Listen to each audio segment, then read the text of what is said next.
neither of those fights are going to be taking place because of Tsarukyan having a back problem. So Tsarukyan suffering a back issue. This now means that we have got Makhachev against Moicano. And honestly, it's probably a less competitive fight, but it might be a more interesting fight, which is a weird way to look at it. But Moicano is coming in with nothing to lose. He has got real momentum. He has got real confidence. The only problem is he's got a real outside chance of winning. So doesn't look like he's got a big opportunity to get the dub here, but he's got an opportunity to get the dub here. So Moicano, he is going to be more physical. He is a lot bigger and a lot closer in size to Makhachev than what Tsarukyan would be. But Tsarukyan, you know, was probably going to be a more competitive matchup, was probably going to be a tougher matchup. I think Moicano has got like a bit of a puncher's chance type situation. He's a jiu-jitsu ace. He's got an excellent jab. He's got very powerful kicks. If he can not allow Makhachev to get into the fight and pick up those early rounds, because I think he's going to look better in the first stage than the latter stage, because in the early stage, you know, he's been training for a 3-round fight. Moicano is going to be ready for a 3-round fight. He's not been training for a 5-round fight. So it's going to be quite interesting because we are really not sure what to expect here. It's going to be one of those where it's just going to be a bit of chaos, a bit of carnage. It's going to be a case of, I'm pretty sure Makhachev gets the win. But Moicano is good enough, and he is on a good enough run, and there is enough confidence whereby he could get the job done. I don't think he does. Only 11% of people on Tapology thinks that he will get the job done. He is coming in as a plus 700, so it's not that he's coming in as this like giant underdog. It's not like he's plus 2,000. It's not like they've just plucked someone in off the street. You know, I believe he is ranked 10th in the division. He was training for a fight and was going to be on this card anyway. It's one of those where it's like, honestly, buckle up. I don't think it's going to go that long. I don't think it goes the distance. I expect there to be a finish. Moicano is just going to throw everything he's got at this. This is a very much I've got nothing to lose type situation. And honestly, it's going to make for quite an interesting main event. But of course, we're all expecting Islam to get the win. I expected Islam to get the win when he was facing Tsarukyan. So now that it's changed, I don't see that changing. So we can try and talk it up, and we can try and like look at the little nuances. The headline is we expect Islam to win, but it is making for quite an interesting main event in regards to, it's a credible opponent. It's someone that is, you know, in the top 10. It's someone that was training for a fight anyway. It's someone that is a bit closer to Islam's size physically. So, you know, there's a few things there. But, yeah, as well as that, we've got a great co-main. And actually, poll-wise, it's the co-main that I want to ask you guys about. So, who wins and how? Right, so when it comes to the co-main, is it going to be Merab by decision? Is it going to be Merab by finish? Is it going to be Umar by finish? Or is it going to be Umar by decision? Because, of course, not only have we got the Lightweight Championship on the line tonight, we also have the Bantamweight Championship on the line tonight. So a couple of championships up for grabs, and yeah, it's going to be hopefully a really fun card. Just looking at the main cards, right, I actually don't know what the main card looks like now that we've had those changes only came in yesterday. Kevin Holland against Derrida should be fun. We know what Kevin Holland's fights are like. Haven't seen much of Derrida, but he's 1-0 in the UFC, and he did manage to get a submission victory in his only outing. So he's got a very unorthodox style. He's quite chaotic as well. So that fight should be really fun. Kevin Holland against Derrida. It's one of those where it's like, again, could go the distance, but I'm sure there's going to be a lot of fun to be had if it does. There's every chance that one of them finds a finish there. As well as that, we've got Peyton Tober against Barcelos. Peyton Tober is one of the biggest prospects in all of UFC, in all of MMA. He's 3-0 in the UFC, came through Dana White's Contender Series, 9-0 overall, right? Undefeated still. 8 of those 9 wins by finish, and he's 26 years old. He is someone that is an absolute bona fide MMA fighter. He is someone that has grown up with the UFC. Like when he was born, you know, it would have been, what, 1999? It would have been like the mid-2000s. He was probably starting to become aware of UFC. And UFC was well established, of course, by that point. So he is this generation of fighters that has grown up with this as a bona fide sport. He hasn't just got one area of expertise. He is a very true mixed martial artist. And he is that kind of next exciting wave that's coming through in MMA. So 26 years old. 3-0, came through Dana White's Contender Series, exciting, always looking for knockouts. He's got a good chin on him. He's patient. He's a striker, but he can also grapple. As we said, he's very well-rounded. Tober is someone to get excited about. He is on this card tonight. Obviously, we're expecting him to win. He is a minus 1,400 favourite. So, Peyton Tober, interested in him. Kevin Holland, Derrida, I think, is quite close, and actually Tapology backs that up. Kevin Holland, 47% of people have gone with him, 53% went with Derrida, so that could go either way. We know that Dariush Moicano is off. Dariush is not on this card anymore, so don't need that breakdown. Jiri Prashka against Jamal Hill is going to be sick. That could be fight of the night. Right, both of these are former light heavyweight champions, and honestly, both of them are pretty close in their UFC records. Jiri is 4-2 in the UFC.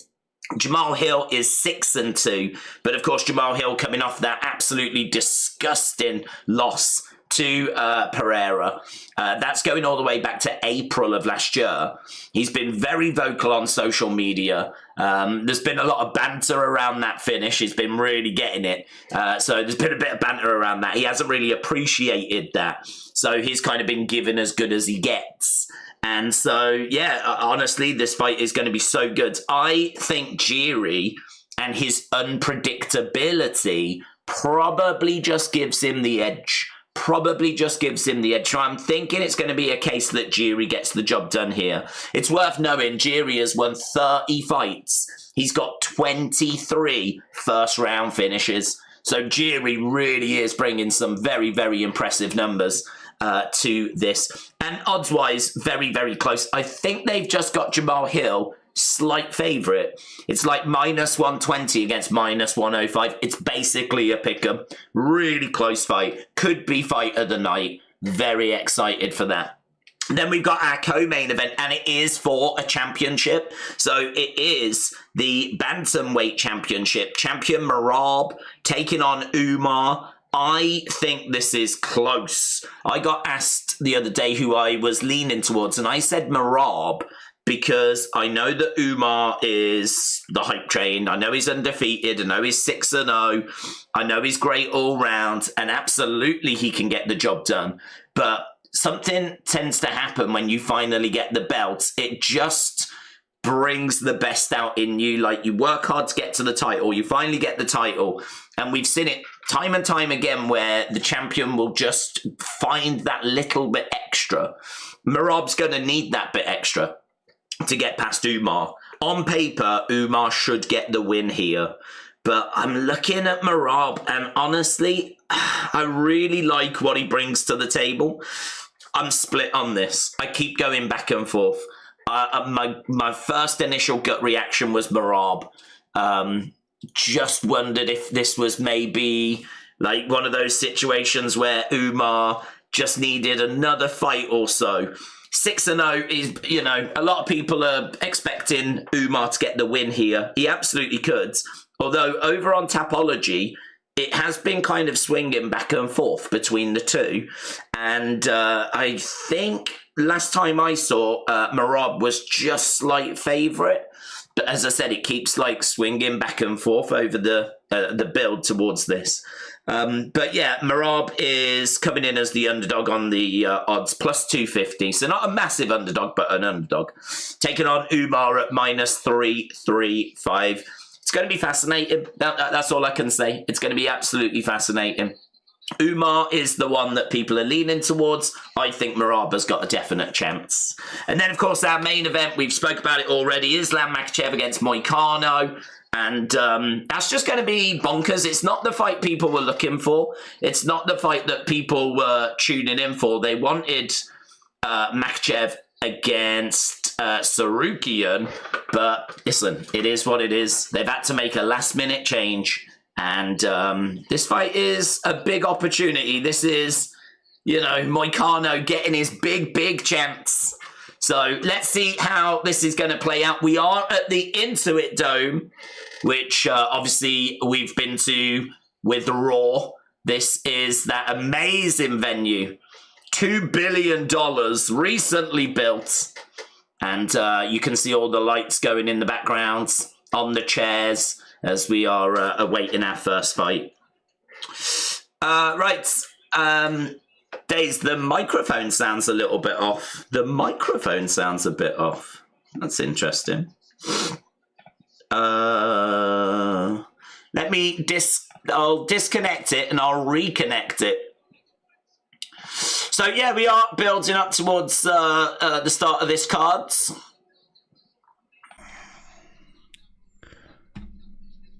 Is that, there we go. I disconnected and reconnected. Is that any better? We have been getting a few technical issues. It's why I was just a few minutes late. The camera was freezing a little bit. And a few other little bits and bobs just seem to be a little bit off at the moment. Don't know why. Right. We are just settling into...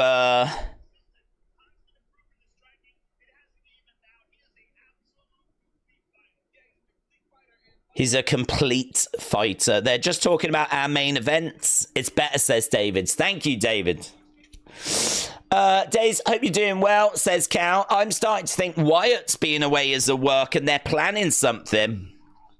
Maybe. To be honest with you, bud, I'm thinking of doing a separate video on the Wyatts tomorrow and just getting everything into a video. But when it comes to that stuff, I think... I've had a lot of people sharing their thoughts and their theories, and the bottom line for me is that people are just running out of patience. There's only so long you can say, be patient. There's only so long you can say, we're working on something, or it's happening, or it's on the way, or, you know, bear with us, or whatever it is. And I just feel like they've gone to that well one too many times, you know? What the fans want is they want to see the group being badasses. Getting wins, causing people problems, being cool. Do you know what I mean? Imagine a gang going around saying they're the baddest gang, we're the baddest gang, and they either don't show up most of the time, or when they do show up, they tend to lose. I mean, we had that loss where Howdy had the powder thrown in his face. I mean, there's only been, what, 3 matches for the Wyatt Six, and they ended up losing that one. And that would be okay. We could move on from it if we were to then follow it up with some cool stuff. But we just haven't, have we? All I've got in my notifications is people just like, I'm done. I just can't do it. I'm not going to keep tuning in, hoping that, and having that carrot dangled in front of me. So it's like, and I get it. I do. I really do. I understand. This one feels like they've gone to the well one too many times. That's the vibe I'm getting from fans, is that I don't care. I just don't care. You get into the point where it's like, be patient, wait. And the fans are like, I could only do that so many times. I've selected Ulanbekov, said AB Jobson. He has got a fabulous overhead chop. Ulanbekov must punish the opposition. AB, shout out to you, buds. If Moicano wins, I'm going to get a tattoo on my gonad, said Eric. Yes! Eric, please send a picture to AB Jobson. Don't send it to me, I'm not interested. But AB Jobson, you can find him on X. I've got Dawson. He was supposed to be in a parlay until he lost some fights. Nakamura inside the distance. Makev to win over 1.5 rounds. Talbot, Barcelos, FGTD.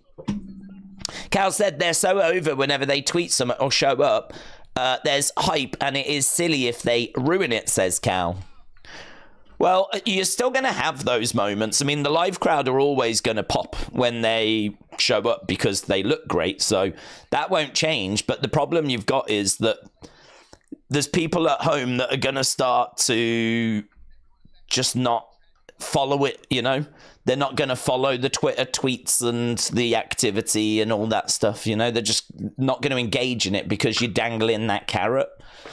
And soon what you'll get is the fans starting to just, you know, it'll start settling down and, you know, people will move on to other wrestlers, other interests, other things. And honestly, I mean, like, how many times can we talk about, okay, right, it didn't go well that time. They didn't show up, but maybe it's this. How many times can we move those goalposts? I expected them yesterday. Simple as that. Even I'm at the point where I'm like, I'm really interested in talking about what's next. I'm not really interested. Because, yeah, everything seemed to point towards yesterday. They weren't there. So what do we do now? Start getting our hopes up for Saturday night's main event. And then we get to that show. And again, nothing happens. And then I come back again and go, well, no, it's fine because it'll be at the Rumble. You know? Do you get it? It just comes a point where you're like, it's they've botched it. It's a mess. Even if they are working on something, they've left it too long. Done. It's a interesting cliffhanger for the second week in a row for SmackDown. Oh, it's gone. Okay, right, we are going to our first fight of the evening. This is Ulanbekov against Carpenter. So, Ulanbekov against Carpenter. Let's see if I can get to my notes. Ulanbekov 4-1 in the UFC. He has won his last 2 fights. He's going to be the bigger fighter. He's got great grappling. He's got decent punching power. He's got good jiu-jitsu. He trains with Khabib and in the Khabib camp. He's got a slight wrestling advantage. He's got that Dagestani wrestling. He's got good guillotines. He's got decent cardio. Underrated striking. But he is a bit of a decision machine, and this one could go the distance. So Ulanbekov minus 325, taking on Clayton Carpenter, plus 260. He's just making his way down. It's hard to tell how many people are in there. I think there's very few people in the arena at the moment, you know. But Carpenter, tough, decent head movement, brawler, decent striker, trains at the MMA lab, solid, good wrestling. This is a big step up in competition for him, though. He does look for finishes, so we will give him that. 2-0 in the UFC. Normally at this point, we're looking at people making their UFC debut, but actually we've got someone that's 4-1 taking on someone that's 2-0. And this is our first match on the Fight Pass prelims, so kind of shows how stacked this card is tonight. So Clay Carpenter, undefeated. He's finished 6 of 8 wins, 2 by knockout, 4 by submission. He got his Dana White Contender Series. He's earned his contract back in 2022. And he has made his way down to the octagon. We're just waiting for Ulanbekov to make his way down. As Carpenter steps inside. Carpenter is the underdog in this. So, as we said, we are inside the Intuit Dome. And honestly, should be a fun fight. Ulanbekov makes me think he's going to win, and if he's going to win, probably is going to just win rounds. Carpenter, though, he does look for finishes. Here's Ulanbekov making his way down to the octagon. Quite a few bots in the chat, is there? It says there's 12 of 13 fights. Yeah, we did have 14 and we lost one, unfortunately. That's obviously because of all what went down yesterday. So, if you are joining us, leave a like. We always try to get to 1,000 likes on these shows. We normally get there, actually, but it's normally just before the main event. So, we need to make sure we're boosting those likes a little bit. Not too bad to be approaching 100 at this point, but every single like really counts, really matters, really is appreciated as we are awaiting our first fight. Hannah, shout out to you, said it's an interesting cliffhanger for a second week. You was going to say something at the end. Yeah, just technical difficulties, but we just have been getting quite a few. I mean, we've had a bit of a camera freeze during this stream. We've had a sound issue during this stream. I don't really understand why. It's kind of popped up out of nowhere the past week. So, I don't know. I might have to have a look at, do a bit of an MOT on everything tomorrow. But saying that, we're doing TNA, so I haven't really, there's no really time for me to kind of really dig into anything. What's the latest on TikTok as well?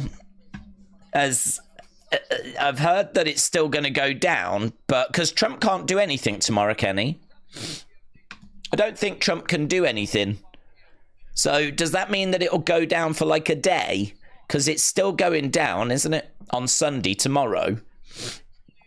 They've said it'll go down, but Donald Trump says that he said he may do something. I think he will. I think he will come in and like extend the period so that, you know, something can be sorted. But has it gone yet? Because technically it's Sunday here in 45 minutes. I select Ulanbekov at -325, said A. Jobson. He has got a fabulous overhead chop. I'm in Morocco at the moment. My streaming provider won't stream here, so I can't watch it, says Mr. Gold Duchess. Your streaming provider doesn't carry it. Well, this one's on UFC Fight Pass. These fights are on Fight Pass. That's where they're shown. So there's no one that carries these apart from UFC Fight Pass. In regards to the main cards, you could try Watch Wrestling. I don't know how great that is for UFC shows. I have watched wrestling shows on there before, and I know they do carry UFC shows. But again, I don't know how great they are, how reliable they are. I've never actually watched a UFC show that way. Every time this conversation comes up, and it tends to come up quite often, people always say Amazon Fire Sticks, don't they? Is it that IPTV, Amazon Fire Stick? That's always the answer that tends to come through, so... I know that doesn't help you now because you don't have that now, but I'm just saying. You won't find it on YouTube, but you might be able to find it on somewhere like Twitch or something like that. That tends to be a bit of the Wild West. Okay, here we go. We're about to get underway with our first fight. So we're just seeing these screens around the top of the arena. It looks really good. It's really good. Big cage, this. Okay, we've got Carpenter in black, and we've got Ulanbekov in red. Ulanbekov is actually ranked 11th, and this is our first fight on the early prelims, which is pretty bonkers. So we got Ulanbekov in the center with Carpenter. Lovely shot coming in there by Carpenter. Ulanbekov trying to find a way forwards. There's a hook shot coming in there. Leg kick coming in by Carpenter. Ulanbekov in the middle. Oh, front kick straight down the middle there by Ulanbekov. Carpenter circling round. Another kick coming in. Carpenter grabs the leg. Kick coming back. Ulanbekov goes into the middle. Leg kick coming in there by Carpenter. Oh, both kicking at the same time. Nice. Grabs a hold of the heads. Over by the side of the cage. Lovely reversal. Carpenter has got Ulanbekov in a clinch. And right now, Carpenter has got Ulanbekov up against the side of the fence.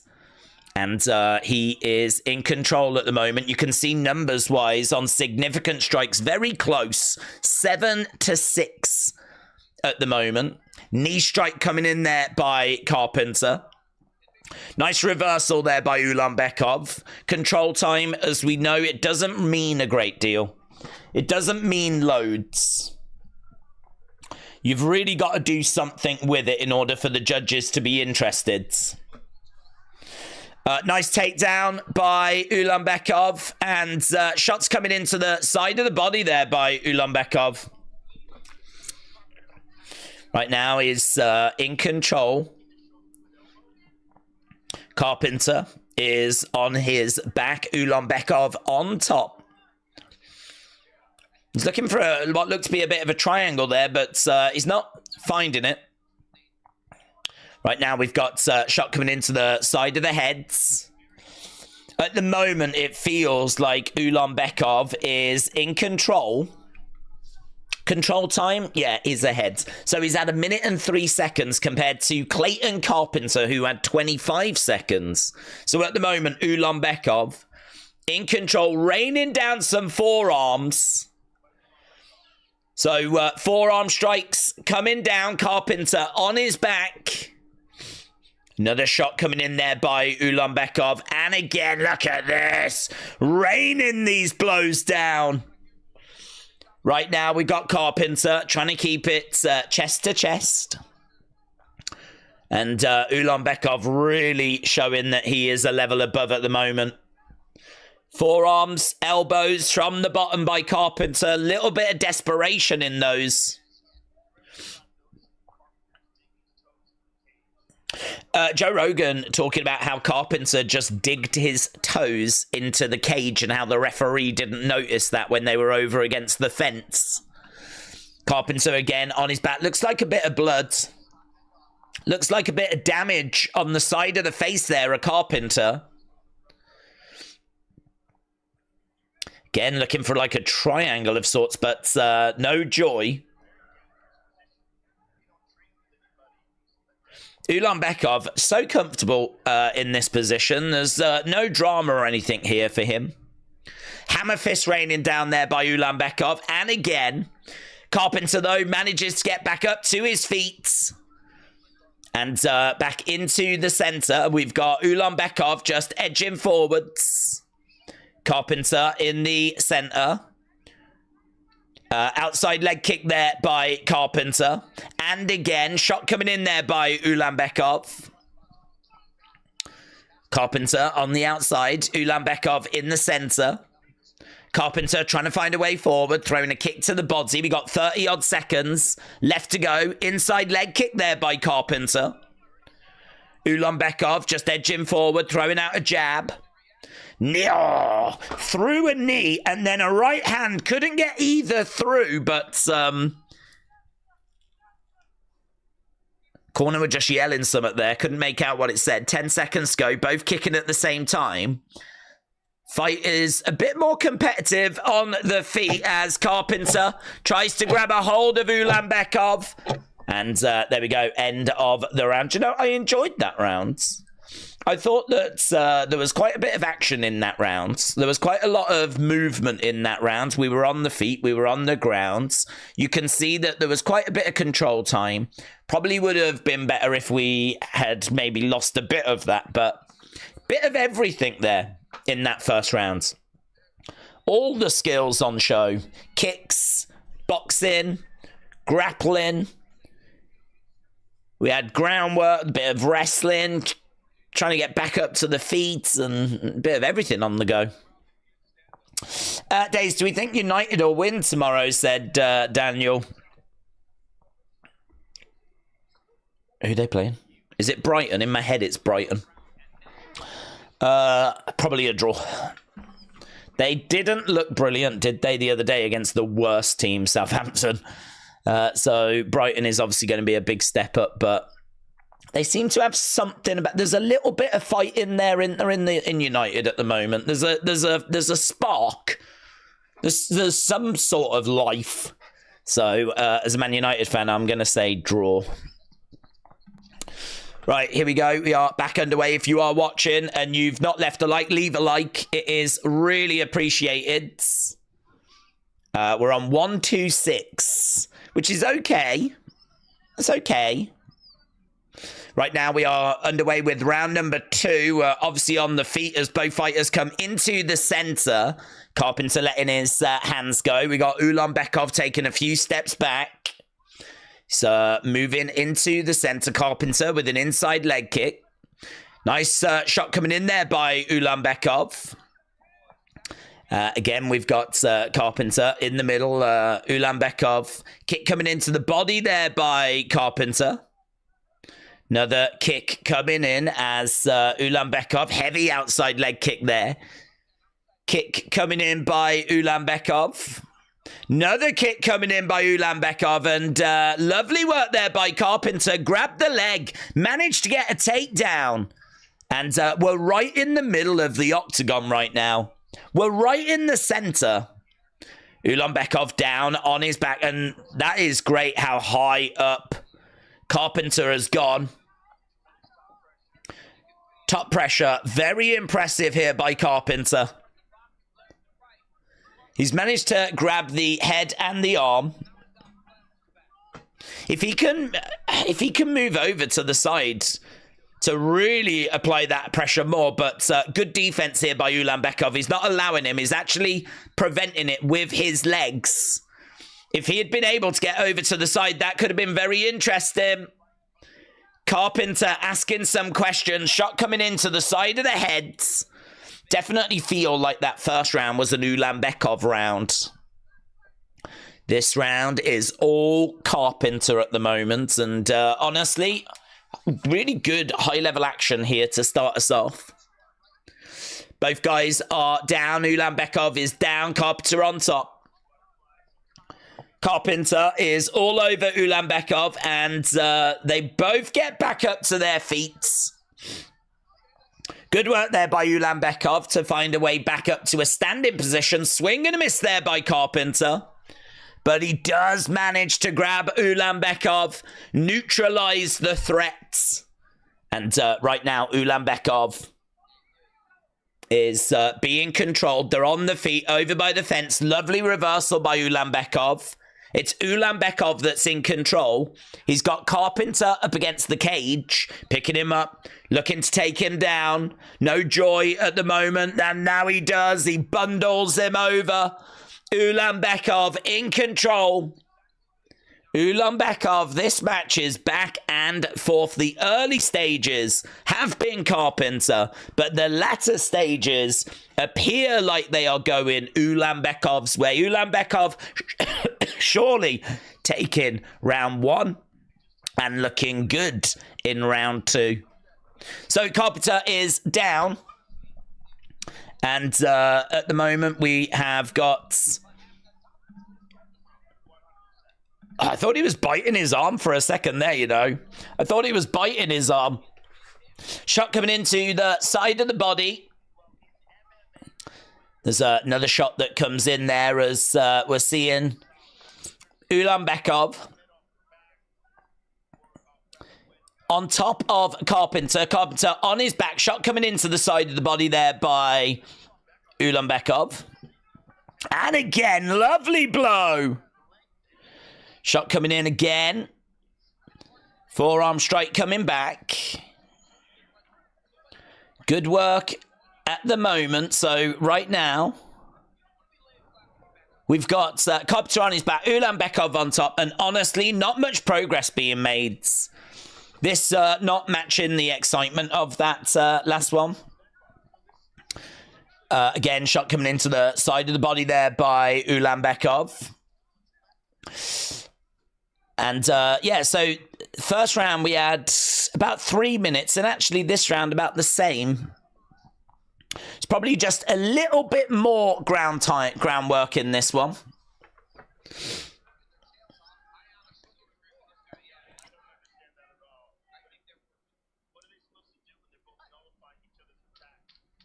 Ulanbekov.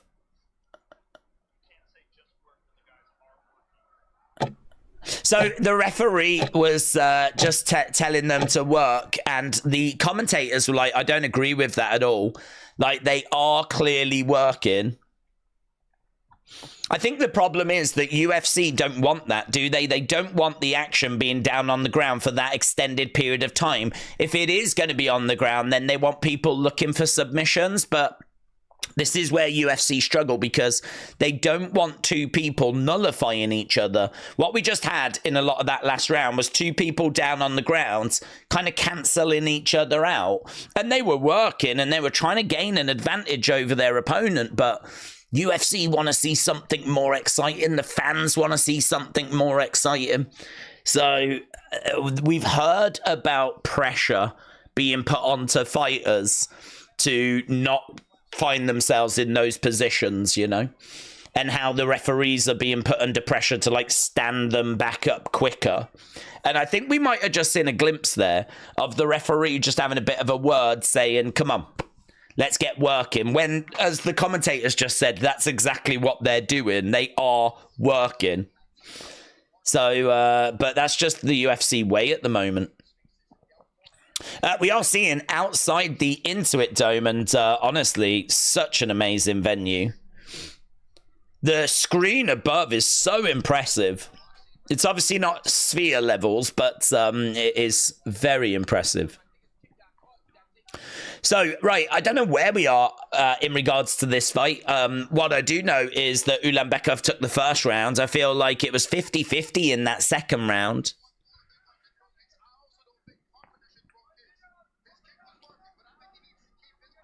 Din Thomas said he doesn't think that either guy should be throwing kicks.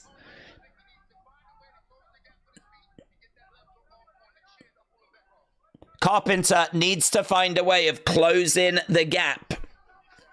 Get his boxing working for him. Oh, Ulanbekov with a big right hand. That was good.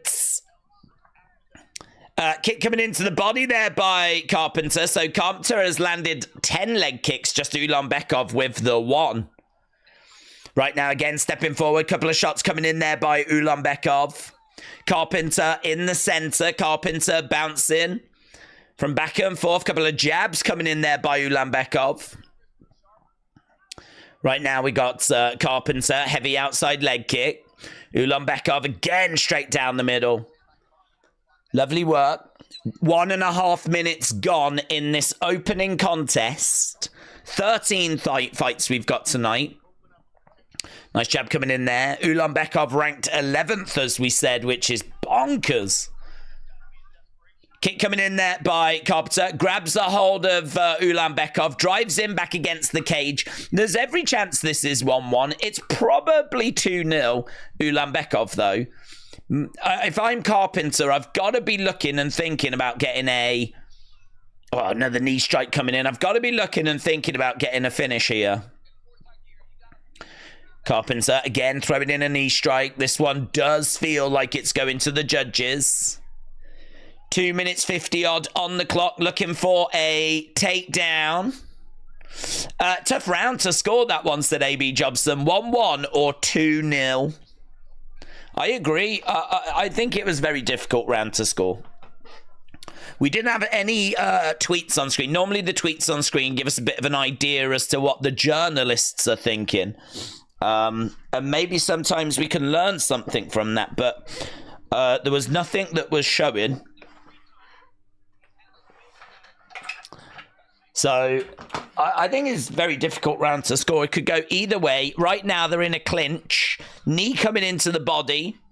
And again. Ulanbekov is trying to drive Carpenter back against the cage, and he does. Carpenter working hard, but not getting much reward in this round. Right now, we've got Ulanbekov just controlling the action. He's looking to try and pick Carpenter up and slam him down, and he does. That was well received. The people that are in the arena enjoyed that. So good work there, slamming down Carpenter. Right now we've got Carpenter down. Ulanbekov on top. Elbow by Carpenter. Feels like if we go to the judges, it's going to be an Ulanbekov result. Yeah, good takedown. Big moment in the fight as well. Takedowns don't score massively. It's more about damage and significant strikes, but it all helps when you're in a close fight. Shot coming in there by Ulanbekov. Shot coming into the side of the body there by Ulanbekov. Elbows coming in by Carpenter. Carpenter working hard when he's on his back. Shot coming into the side of the heads. And again, good work at the moment. We've got Ulanbekov on top of Carpenter. Shot coming into the side of the head. Ulanbekov trying to get up on his feet, and Carpenter is down. Shot coming in there by Ulanbekov. Carpenter again trying to spin round, trying to find a way of getting back up to his feet. Elbows coming in there by Carpenter, but there's only 8 seconds left to go. Where are we watching this one, says Sam? This is on UFC Fight Pass at the moment, buds. So this is on UFC Fight Pass. It was a good fight in regards to both fighters were really giving their all, and both fighters were really looking for that victory and working hard, and they weren't just lying there, and it wasn't that there wasn't any progress being made, but there was just a lot of control time, a lot of pinned up against the cage, a lot of, you know, down on the ground, not much progress being made. But I understand what Joe Rogan was saying. Joe Rogan was saying, how can the referee turn around and say work when these two are definitely working? But it's just, again, it's not what the UFC want to see, is it? It's not what the fans want to see. There's Khabib. Khabib is in the octagon. He goes over to Ulanbekov. I think they'll be pretty confident of getting the decision on this one. Trying to hear what Khabib had to say there, but yeah, we are just at a bit of a break at the moment. James said it's on Fight Pass. It is. Hello, James. This ref not seeing those cage grabs with the hands or the feet from Carpenter in that first round, not seeing the shorts grab from Tajia, and then telling them to work when there was plenty of activity on the ground, says AB. Okay, tonight, Islam takes on Moicano. It's not the fight we were expecting just 48 hours ago. I don't even think it was the fight we was expecting 24 hours ago. It's bonkers how they've had to pivot such a major event in such a short space of time. Okay, here we go then.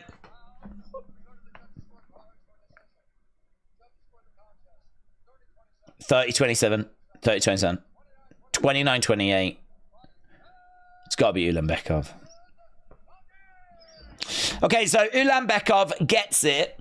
It's 30-27, 30-27, 29-28. So 2 judges gave him all 3 rounds.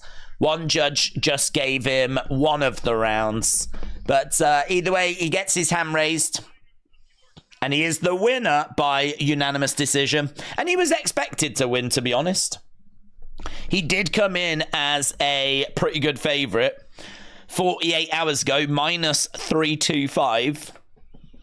And he is now on a 3-fight win streak. Nick Butcher said, have you heard Man United are playing their under-21 team and Onana? Apparently the rest of the first team have caught a cold. And Onana hasn't because he can't catch anything. Love that. That's good. John's Gaming Corner said, I'm going to bet on UFC tonight. What are you betting on, buds? What are you betting on? Outlaw said, how smart is Khabib? He is the GOAT. Do you think he is better than Islam? There's a big conversation right now as to who is the best ever lightweight, and Islam is very quickly getting to the point where he might be that guy. I think Khabib, his place in history is assured. Yeah, he was part of the biggest UFC fight ever when he took on Conor. He retired undefeated. He really... Is it fair to say that he was the kind of trailblazer when it comes to this Dagestani style? Really bringing it into the spotlight. Really being like a pioneer of it, if you will. I know he wasn't like one of the first to ever do it, but I'm talking about at the UFC level. Because if you look now at everyone that's coming through, and you look now at like all the talent that has followed in the years after, like there's a long list, isn't there, of people that have come out of that camp and out of that part of the world and that are bringing that style to the octagon. I feel like Khabib was amongst the first to taste that level of success as well. So his place is absolutely assured, but there is a big conversation at the moment as to, you know, at what point do we agree that Islam is the greatest lightweight champion of all time? I think he might be there. To have 2 wins over Volkanovski is amazing. And, anytime you can beat Dustin Poirier, who's just got that dog in him, you know, he's a fighter's fighter, Dustin Poirier. You know, these are good, really good, top-tier wins. So to get all of that, and he got the belt from Charles Oliveira, didn't he? I think I'm right in saying he beat Charles Oliveira for the title. So to get a win against him, 2 wins against Volkanovski, win against Poirier. I don't think this win against Moicano adds much to his legacy. I don't think that does much. Actually, when you look at the lightweight division, it's really changed from a few years ago. I remember a few years ago, we were looking at the lightweight rankings, and you had all these names like Tony Ferguson, Conor McGregor, Justin Gaethje, Dustin Poirier. You know, those were the kind of names that we were looking at. And if you actually look now, I mean, the landscape, it's still got those names, but the landscape is starting to change. We are starting to see that next wave of fighters starting to emerge and starting to come through. You know, we had Khabib, we had Conor, we had Gaethje, we had Poirier, we had Tony Ferguson, and, well, we all know kind of about his fall from grace. But if we have a look now we're looking at the likes of Gamrot being at number 8. We're looking at the likes of Sarukian at number 1. We're looking at the likes of Moicano at 10. Islam Makhachev being the champion. You can see that next wave that's kind of coming through. We still, don't get me wrong, we've still got Oliveira, Gaethje, Poirier at 2, 3, and 4. So, you know, they're still there. But you can see these next talents coming through. Paddy Pimblett at 13. I don't think anyone's expecting him to get to the title, but I think he can get a bit higher than 13th. So yeah, it's interesting. It's very, very interesting. There's been so much movement with UFC. So much movement, it's actually hard to remember who all the champions are, to be perfectly truthful, because I feel like we've just gone through a period where, like, a lot of the titles have changed hands. You know, like, Duplessis is middleweight champion, Bilal Muhammad is welterweight champion. Islam's probably had the belt about as long as anyone. John Jones has probably had the belt about as long as anyone at heavyweight. Topuria at featherweight. Still strange to think that Topuria is the featherweight champion when you think of those battles between Volkanovski and Holloway. Merab at bantamweight, again, weird when you think about Sean O'Malley and you think about Aljamain Sterling, and, you know, you think about all of those battles. And Petr Yan. So, you know, you've got, like, those battles. You've got flyweight Pantoja. You know, in my mind, I'm still remembering the Brandon Moreno-Figueiredo war, the never-ending war that did finally come to an end. And it seems like who emerged victorious in that war was Pantoja. Pound for pound at the moment. So pound for pound, Merab Dvalishvili is number 7 on the pound for pounds. Put some respect on his name. He is the current champ, and he is our co-main event tonight. He is number 7 on the pound for pound. The number 1 pound for pound fighter, and this must have hurt Dana, is at the moment Islam Makhachev. And the reason why I said it must have hurt Dana is because he always goes on about John Jones. So in his mind, it's John Jones. He's got no doubt whatsoever. John Jones forever, pound for pound. But at the moment, John Jones has gone down to number 2. Right, so we are done with our first fight. We need to change these graphics over. John's Gaming Corner said, what do we think about the next fight? John's Gaming Corner, it's a brilliant question, and it is one that I am happy to answer.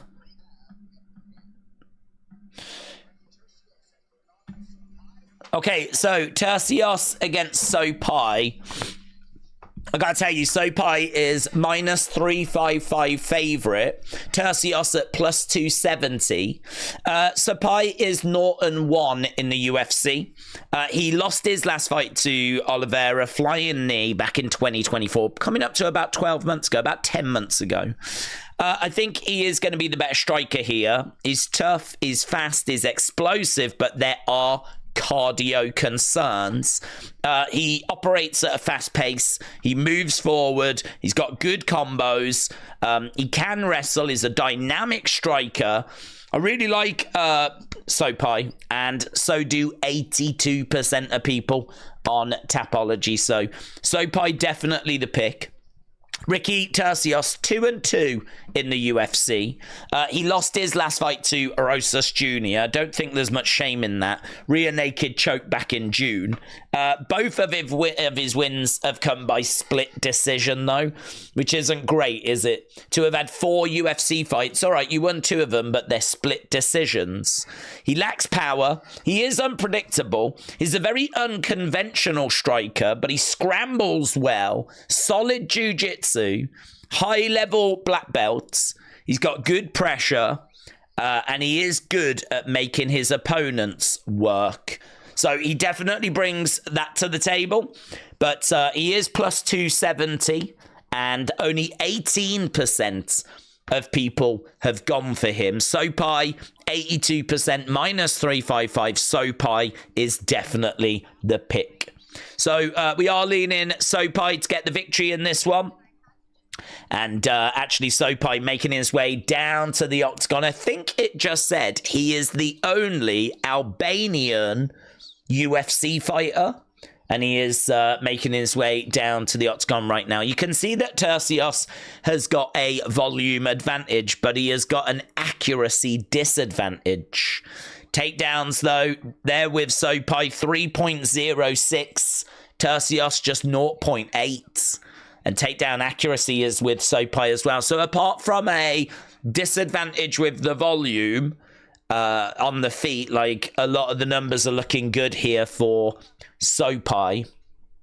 7 first round finishes for Sopaj as well. And he's only had 11 wins.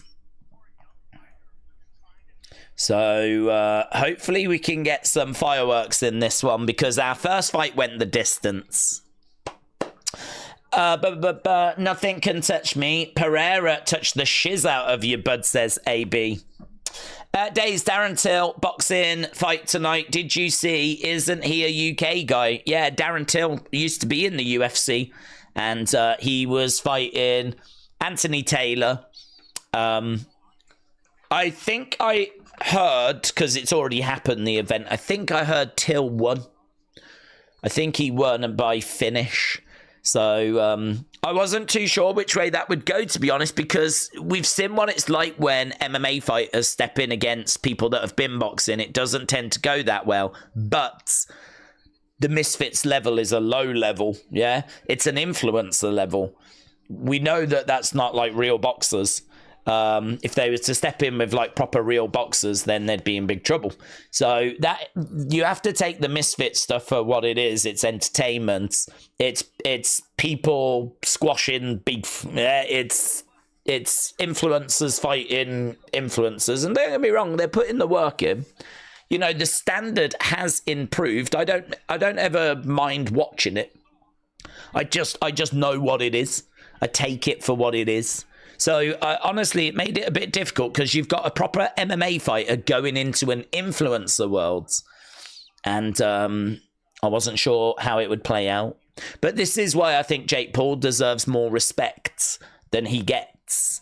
Because Jake would, you know, deal with Darren Till, no problem.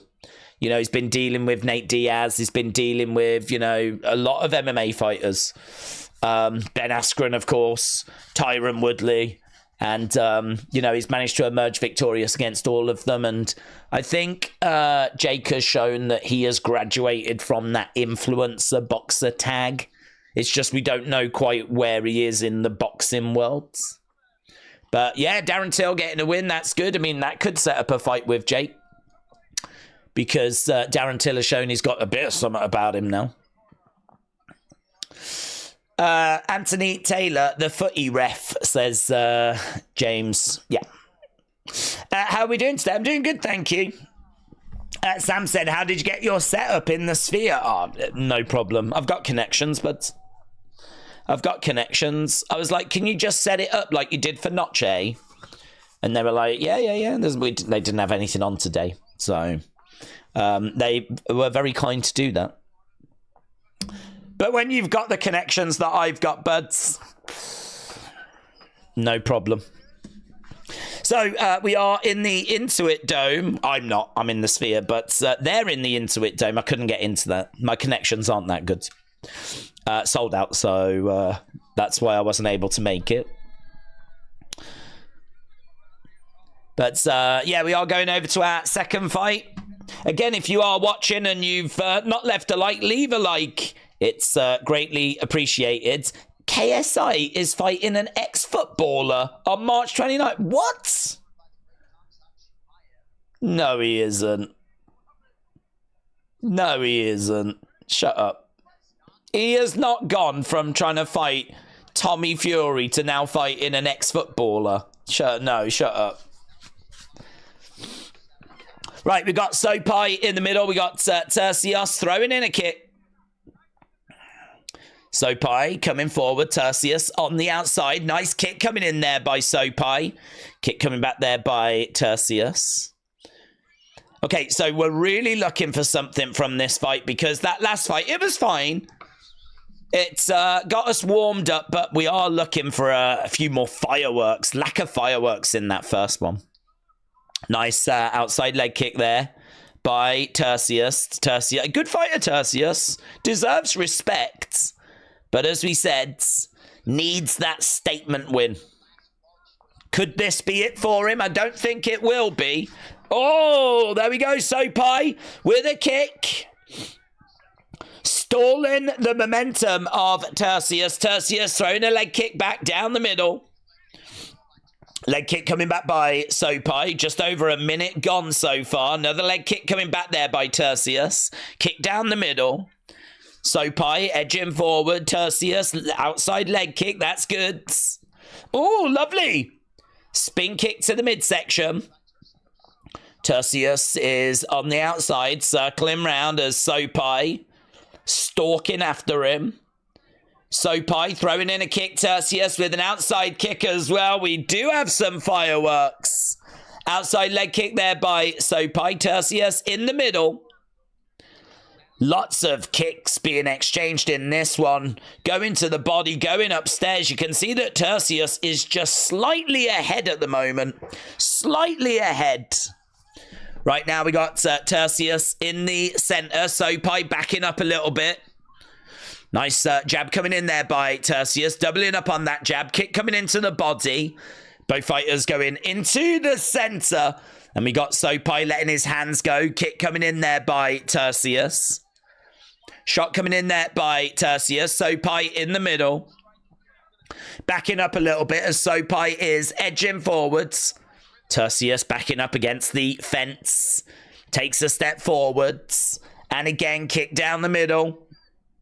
Circling round. We got Sopaj putting that pressure on. Lovely kick there by Sopaj. Another kick coming in by Turcios. Very close, you know, this on the feet. The gap's only about 5 at the moment. Turcios probably just edging it. Getting Sopaj, driving him back against the fence. Sopaj trying to find a way of getting out from the side of the fence. Big knees coming in there by Turcios.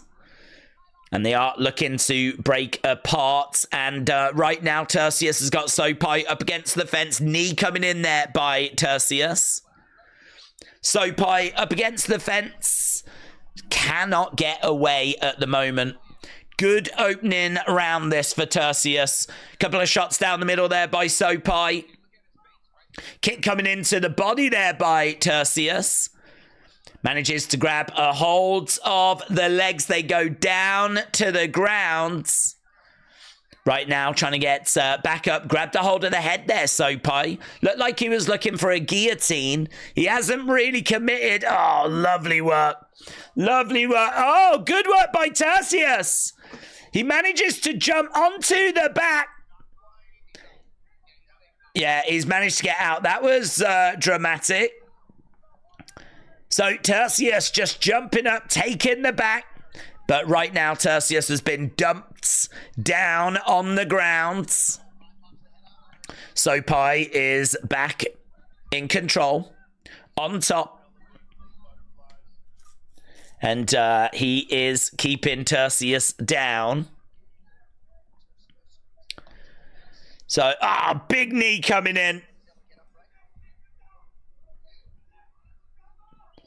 Right now, he's still got a hold of him. Lovely, lovely control here by Sopaj. Turcios, though, elbows, manages to break out back into the center.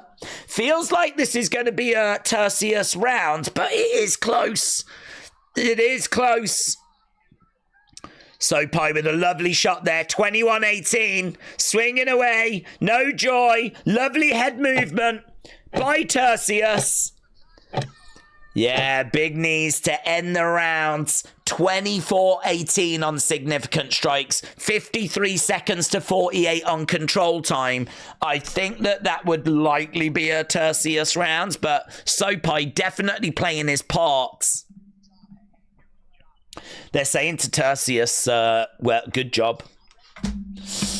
Tom said, TikTok can go in the UK. It would make life more peaceful. Is it gone? Like, what are they doing with it? I did ask it earlier. I know that they're still getting rid of it, but I just don't understand that Trump has said he's going to try and save it, but is he not going to be a day late? Apparently today is the last day of TikTok.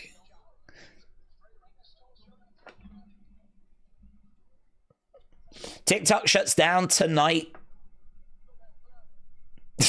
Meaning those TikTok beep are going to come to Twitter. Close the gates, Elon. There we go.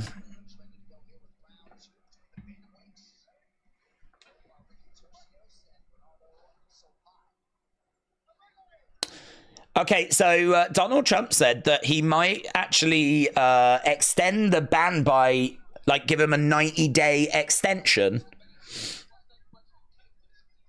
He said, I'll most likely give TikTok a 90-day extension to avoid a ban. If I do it, I'll do it probably Monday.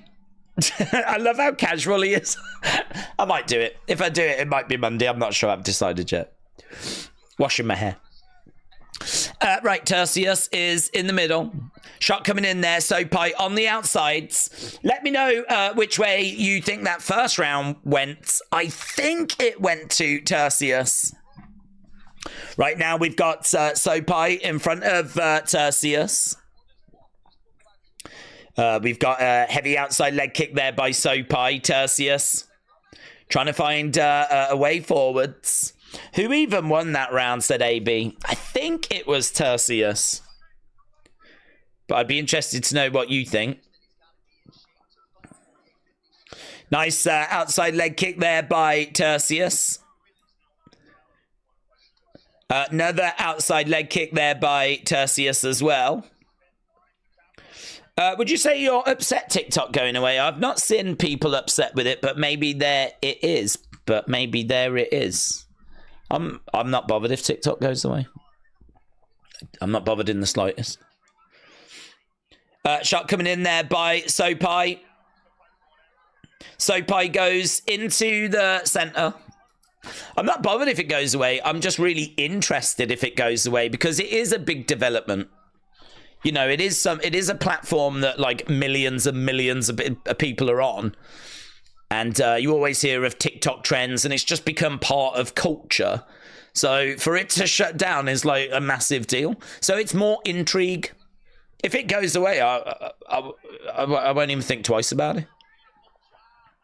Lovely work there by Sopaj, managing to get Turcios down. It was an entertaining round, said AB Jobson. I think it was Sopaj 1-0. So Scotty said, what time's the main event? Probably looking about 5.5 hours. We're only at our second fight out of 13. If you are watching and you've not left a like, leave a like. It's greatly appreciated. We're at 196. We definitely need to get that up a little bit. By the end of the first hour, we tend to be about 250. So we're just a little bit down, I would say, at the moment. Moving over to the sides. Big shot coming in there by Sopaj. Turcios on the outside, Sopaj standing in front of him, some heavy hands. You can see the numbers, 36-29. Coming forward. He does come forward with his head. I find that Turcios comes forward like that. And you would think he just leaves himself open to getting clipped. Yeah, just like that there by Sopaj, who just managed to get a left hand through. Turcios has got Sopaj up against the cage. Knee coming into the body. Turcios has got that dog in him, though. He really is digging deep and working hard. 39-33. Significant strikes in favor of Turcios. In the fight, you can see that's just moved a little bit more. Oh, lovely shot there by Turcios. Gonna see if I can find round by round. Always find that helps. Right now, Turcios has got Sopaj up against the fence. Turcios again in control. We're over by the side of the cage. Round number 2. Knee strike coming in there by Sopaj. I wonder if Sopaj is getting frustrated. Turcios, again, he's really worked hard, Turcios. Got to give him so much credit. I will say, though, Sopaj looks like he is just slightly ahead according to these numbers in this round. Swing and a miss. Kick coming back. We got 20 seconds left to go. It's 26-21 in favor of Sopaj in round 2. Total strikes are with Turcios, though. So, Turcios has thrown more shots, landed more shots, but the significant shots are being scored in favour of Sopaj. It's tricky round, that one, you know. I think that's tricky. I think that's harder than the first round. These two really swinging, really throwing. The numbers that I'm looking at say that Turcios threw 33 or landed 33. 21 of them were significant. Sopaj threw 29, but 26 were significant. Sopaj did manage to get one takedown in that round as well. I think this fight is so close. Why would you not just go 1-1? It's so close. If you're going to give Turcios the first, I feel like Sopaj probably just edges the second. And going into the third round, 1-1 feels fair. So I think if I was judging it, I'd give Sopaj that round. Sopaj round 2, said Daniel. Turcios round 1, said Daniel. Who won the first, said Marco? We think it was Turcios. But, I mean, they're so close. The rounds are so close. It's really interesting fight so far. Big third round in this second fight. About to get underway, and it is underway. Here we go, both fighters in the center. We've got heavy kick. Oh, big work by Sopaj. Turcios goes down. Yeah, he hurt him, man. He just drops him. There was a big knee to the body there by Sopaj, and he followed it up with big shots. Turcios is trying to get over to the side of the cage. Sopaj all over him at the moment. On top of him. Oh, look, he's busted his face up. It's a big start to round 3. Elbow raining down by Sopaj. Turcios is just holding on. Sopaj trying to get away. Turcios, knee. Turcios, though, great work. Grabbed that leg. Sopaj threw in a knee. Turcios grabbed it, bundled him over. There's blood pouring down the face of Turcios. And the crowd are into it. There's big cheers here. Big cheers. And it is really deserved as well. It is really deserved. Uppercuts coming in there by Turcios. Knee to the body by Turcios as well. Sopaj, 17 significant strikes. Turcios, 4 in round 3. Jabs straight down the middle. Turcios is the one that's throwing, you know. Oh! Big knee. Big knee by Sopaj. Massive knee. Turcios is stunned momentarily, but he's right back to the action. Throws in a leg kick. Kick to the body is caught by Sopaj. Turcios trying to find a way forward. Jab coming in. Swing and a miss there by Sopaj. Sopaj, nice inside leg kick. Kick coming back there by Turcios. Jab coming in there by Sopaj. So, Turcios in the center. We got Sopaj on the outsides. Lovely shot coming in there by Sopaj. Over by the side of the fence. Shot coming in. Looking for a takedown. Tries to grab a hold of the legs. He's managed to get Sopaj up against the fence. Jumps on the back. Ah! Gets shaken off. Right now, Sopaj minus 810 favourite. And that's because the start of round 3 has surely given him round 3. If this was close, if this was 1-1, so far this has got to be a Sopaj round. Even though Turcios is showing the dog that lives in him. It's one of those where I think he's about to lose the fight, probably by decision. But I don't think he's done himself a disservice. He's really battled. He's really worked. He couldn't have given much more. He's given everything. Turcios back up on his feet. Crowd are cheering away.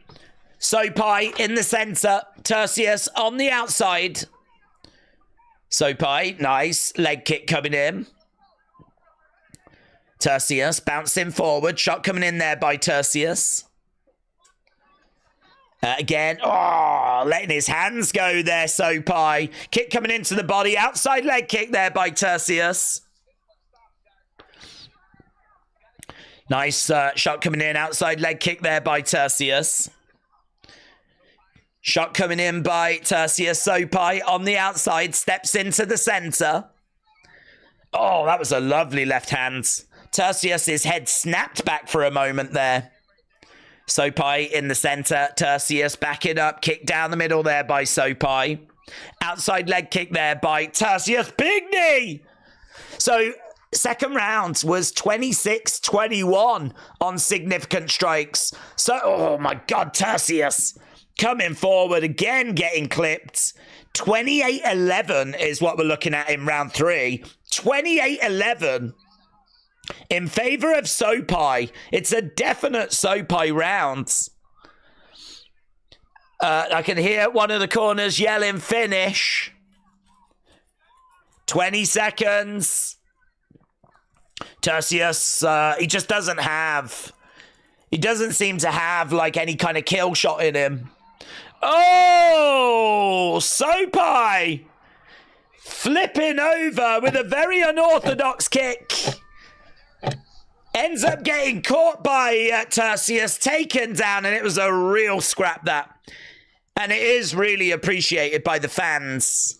The crowd really enjoyed it. Again, no finish. We go the distance, but the fireworks were certainly turned up a little bit more there. Certainly turned up a little bit more.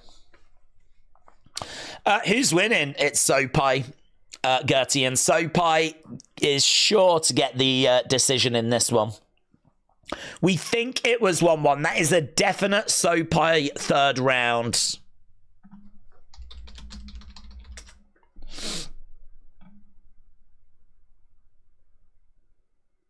Yeah, that was a definite Sopaj third round. Right. Let's go up. Who's everyone got in the Perez fights? The Perez fight is, I don't think next. I think it's the fight after that. So, Carol Rosa against Aileen Perez. I have got Rosa. She's minus 270 favourite, but it is very, very close. Perez is on a 4-fight win streak. She doesn't wear damage well, though if Rosa, with her great volume, can get through, I think she could really cause Perez some problems. The odds, here we go, about to get the decision.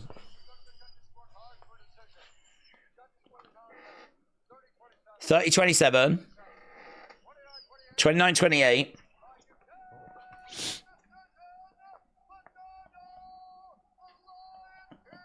Yeah. So, Bernardo Sopaj gets the victory. He was the favourite. It is deserved. And it is a win for Sopaj in our second fight.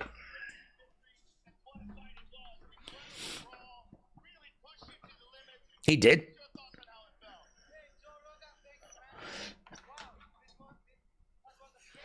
Sopaj won 4 of his last 5 fights, and that was one hell of a brawl. Really fun. Really fun. Christopher, shout out to you, my friends.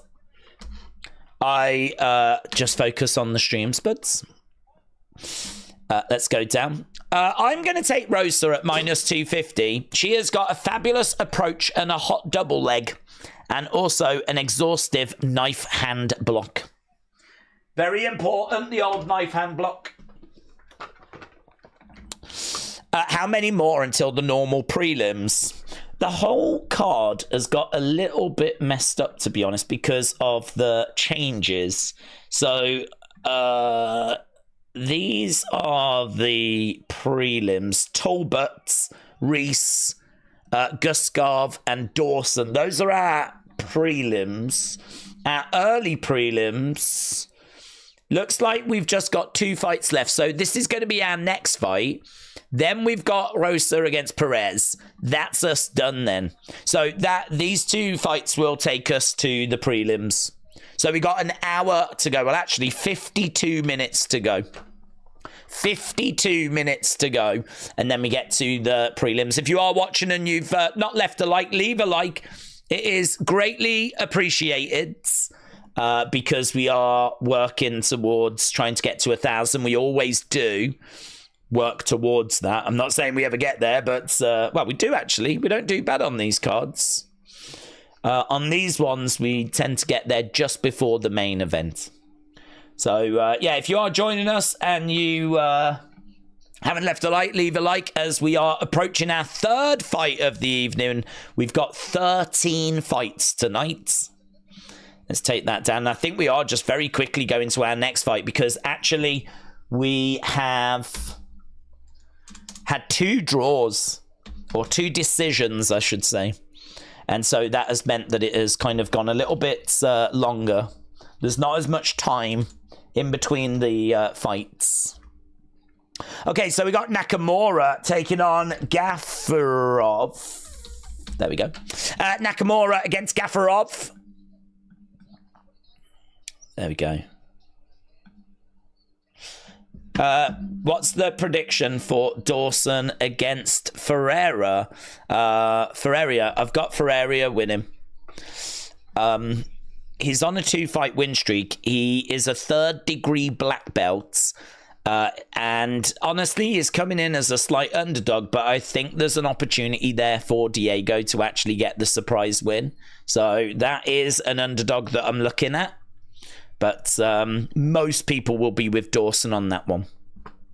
Right, in regards to Nakamura against Gafarov, we have actually got the ring walks already. We've only just had the result of the last fight, but we are now going over to the ring walks for the next fight. As we said, whenever these fights go to a decision, it does make it... it does kind of push the fights really close together. So it gives us less time to talk. But Nakamura, minus 500 favorite. He's taken on Gafarov, who's plus 375. Nakamura 3-0 in the UFC, but he's not fought in about 12 months. He can throw bombs on the feet, right? He is good everywhere, and he's very explosive. He's a big grappler. He's a powerful wrestler. He's very athletic. And he's got good level changes, solid cardio. He's got good top control. And he came through the road to UFC. He is one of the only people actually that have got into UFC that way. The road to UFC has not been producing brilliant talent, but Nakamura is the exception. He is the shining light, if you will. So a lot of people are looking at Nakamura as being someone that really is carrying a lot of expectation on his shoulders, right? Obviously representing Japan. And we know that Japan has not been really producing that many killers when it comes to MMA, when it comes to UFC in particular. So that's why they've been doing this road to UFC, trying to find those next big Japanese Asian stars. And it's not really dug up much, to be honest, which is quite a surprise when you think of like Pride and like the history of like MMA over in that part of the world. But if you look at like the previous champions in UFC, there isn't like a rich history of Japanese fighters. So there's clearly work that's needed to be done over there when it comes to mixed martial arts. But he is a shining light. He is definitely someone that has come through 3-0, 9-0.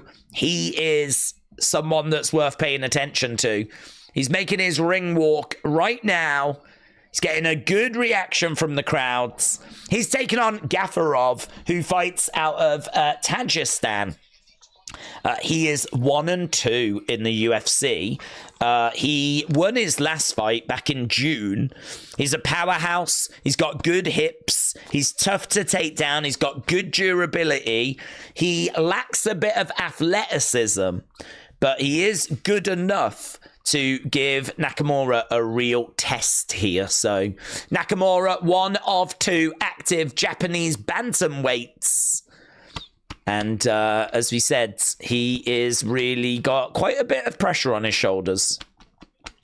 So 92% of people think that Nakamura is going to get the win. He's a minus 500 favorite.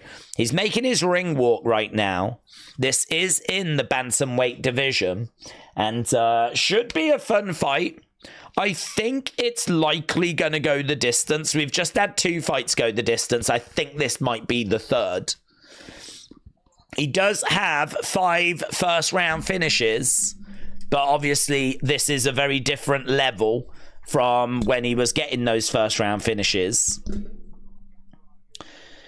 So here we go. He is stepping inside, and we will be underway with our 3rd fight very, very soon. Christopher said, Days, the next Karate Kid star I loved when Pride was running. What if GFL, Global Force League, started in March for MMA fighters and events? I don't know much about it, to be honest, buds. I only tend to focus on like the UFC stuff. I mean, I know that Bellator is done now, and that's all being done under the PFL umbrella. I mean, it's great to see. It's great to see like growth in the space, and it's great to see like new promotions popping up. For me, like UFC is obviously the king of those promotions, and these promotions that kind of feed into UFC, they're not massively on my radar, to be honest. I only tend to really pick up on fighters when they properly join UFC. I did watch some one. We actually did a few Thursdays where we were watching one, I think during like lockdown. And we have watched some Bellator in the past. But, I mean, we weren't, when Pride was up and running, we weren't around, obviously. But, yeah, I'm all for more promotions coming in. It's obviously a sport that's got loads of room for growth. Actually, Nakamura now minus 625. AB Jobson said, I take Nakamura at minus 600. He has got a sassy Randleplex. LRL said, what's the prediction on Perez against Rosa? I'm leaning Rosa. She is coming in as the favourite. The reason why is her volume. Her volume, I think, is going to be key. We know that Perez has not got the best defense. We know she doesn't wear damage well. And if she's going to get clipped a lot, then that is going to be obviously an issue. So for those reasons, I'm leaning towards Rosa. Right.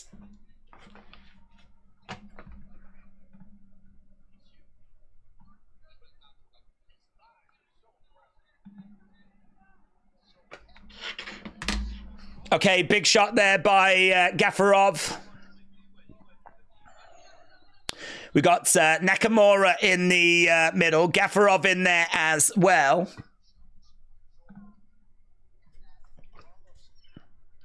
Gafarov in black. Nakamura in white. Kick coming in there by Gafarov. Kick by Nakamura. Gafarov backing up. Another kick there by Nakamura. So Gafarov is... lovely inside kick there by Nakamura. Another kick there by Gafarov. Nakamura has got another kick. At the moment, we're just in kick-in range, and they're just exchanging kicks. Big shots coming in, though, from the hands from Gafarov. Nakamura with... Gafarov trying to go upstairs. Looking for a head kick, but he slips. So he couldn't fully commit to it. Lovely shot to the body there by Nakamura. Nakamura looking so comfortable, so composed. Gafarov, again, just backing up as Nakamura fires in a shot. Lovely work there by Gafarov coming forward. Nakamura into the center. Lovely kick. Almost get caught, though, by Gafarov. Nakamura firing in a body shot. Nice kick to the body there by Gafarov. Backing up as Nakamura continues to apply the pressure. Lovely right hand there by Gafarov. Nakamura edging forwards. Outside leg kick. Couple of shots, though. So Nakamura with an outside leg kick. Gafarov going upstairs with his boxing. Both guys enjoying success at the moment. But it is Nakamura that's enjoying more success with his leg kicks. 7 leg kicks out of 9 significant strikes. Nice body shot there by Gafarov. Gafarov, 8 significant strikes landed, 5 to the head. So we're seeing a lovely hook shot there by Gafarov. Caught the leg of Nakamura through a counter hook. Outside leg kick there by Nakamura. Gafarov in the center of the octagon. Again, outside leg kick there by Gafarov. Nakamura coming into the middle. Gafarov again trying to find a way forward. He's bouncing around as we've got Nakamura circling round on the outsides. Kick coming in there by Gafarov. Nakamura in the middle. As Gafarov again circles round. Oh, big overhand! Nakamura down! Gafarov with a big overhand right. Wow! Nakamura goes down. That was a big moment. That was all the way from the back of the arena.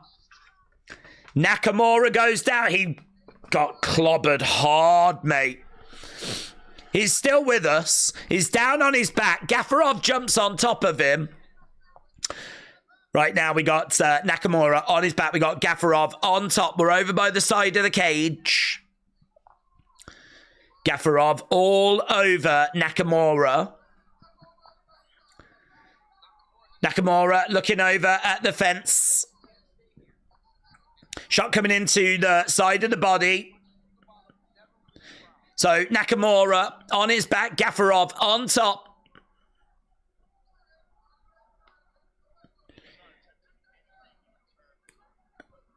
Nice shot coming into the side of the body. Little digs coming in as well there by Gafarov. I think Gafarov probably happy to just take this round. He's definitely taking the round with that shot. Probably happy to just take the round. He's not really forcing anything. 15 seconds left to go. We're down on the ground. Nakamura in a seated position. Good first round, this. Good first round. I don't respect the NFL anymore, said AB Jobson. Where are Bloodline to help, says Tom. There we go. Big first round there for Gafarov. Really fun stuff. So Nakamura coming in as a real firm favorite, like a minus 600 odd favorite. And it was very close. And then, of course, Gafarov just landed that monster shot. Big overhands. Imagine if Jacob was at UFC tonight, said Dro. Nakamura should missed him, said Odds. Shinsuke, you are a failure. So right now we've got Nakamura trying to get back into this fight. Round number 2 is going to be interesting. Nakamura needs to take this round. Otherwise, he's going to have to start hunting for a finish, and you don't really want to find... That was so good. They just showed a replay. That was so good. They've actually got the live odds on screen as well. Live odds, minus 115, minus 115. All of a sudden, that massive advantage that Nakamura had at the start of the fight on the odds, gone. Gone. Kick coming in there by Nakamura. Gafarov in the centre. Nakamura edging for kick coming into the body there by Gafarov. Nakamura is in the middle. Gafarov in there as well. Nice kick coming into the body there by Nakamura. Gafarov is backing up. Nakamura edging forwards. It's a lovely shot. Great work there by Nakamura. So Nakamura is who we are expecting to get the victory in this one. Bad first round. He's really got to switch on here and concentrate.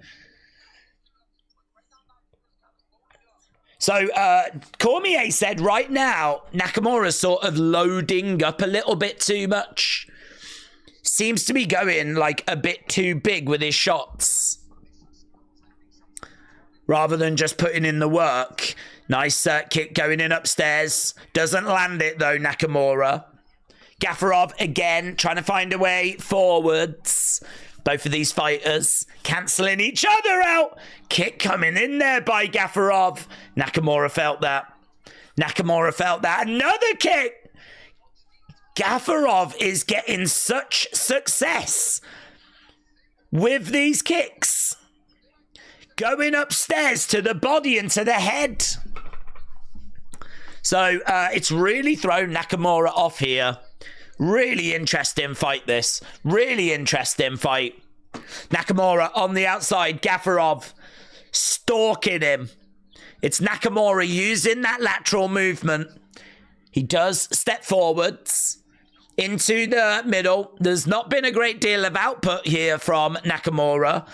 Big overhand again there by Gafarov. Doesn't connect as well as the one in the first round. Both fighters in the middle. Nakamura trying to find a kick. Can't land it. And Gafarov, again, circling rounds. Nakamura hook shot just misses. Oh, lovely spin kick to the body there by Gafarov. Nakamura straight down the middle with a straight left. And again, we got Gafarov. We're just having a look at a replay from earlier in the fight. It was a kick. It was actually a knee that connected. So Nakamura, when he was over against the cage earlier in this round, sort of leant down. As he leant down, Gafarov threw a kick, and it was the knee that actually bounced off Nakamura's head. But nice inside leg kick there by Nakamura. Hard round to score this at the moment. Both fighters are on 18 significant strikes each. Nakamura circling round on the... Oh, big right hand by Gafarov! Nakamura down! Oh my God. This was not in the script. This was not in the script. Gafarov, good enough to take this the distance is what I had written down. Good enough to take this the distance, but good enough to actually be dropping Nakamura on multiple occasions I was not expecting. He drops him in the first. He drops him in the second. Another knee coming in there by Gafarov. This is the unpredictable nature of UFC. Lovely knee strike coming in there by Gafarov again. He's driving Nakamura back. He is controlling him so well. You got to say, I mean, look, last time we checked the numbers, it was 18-18. Certainly not 18-18 right now. Gafarov extending that lead. And it looks like he's about to take this second round. There's only 30-odd seconds left to go.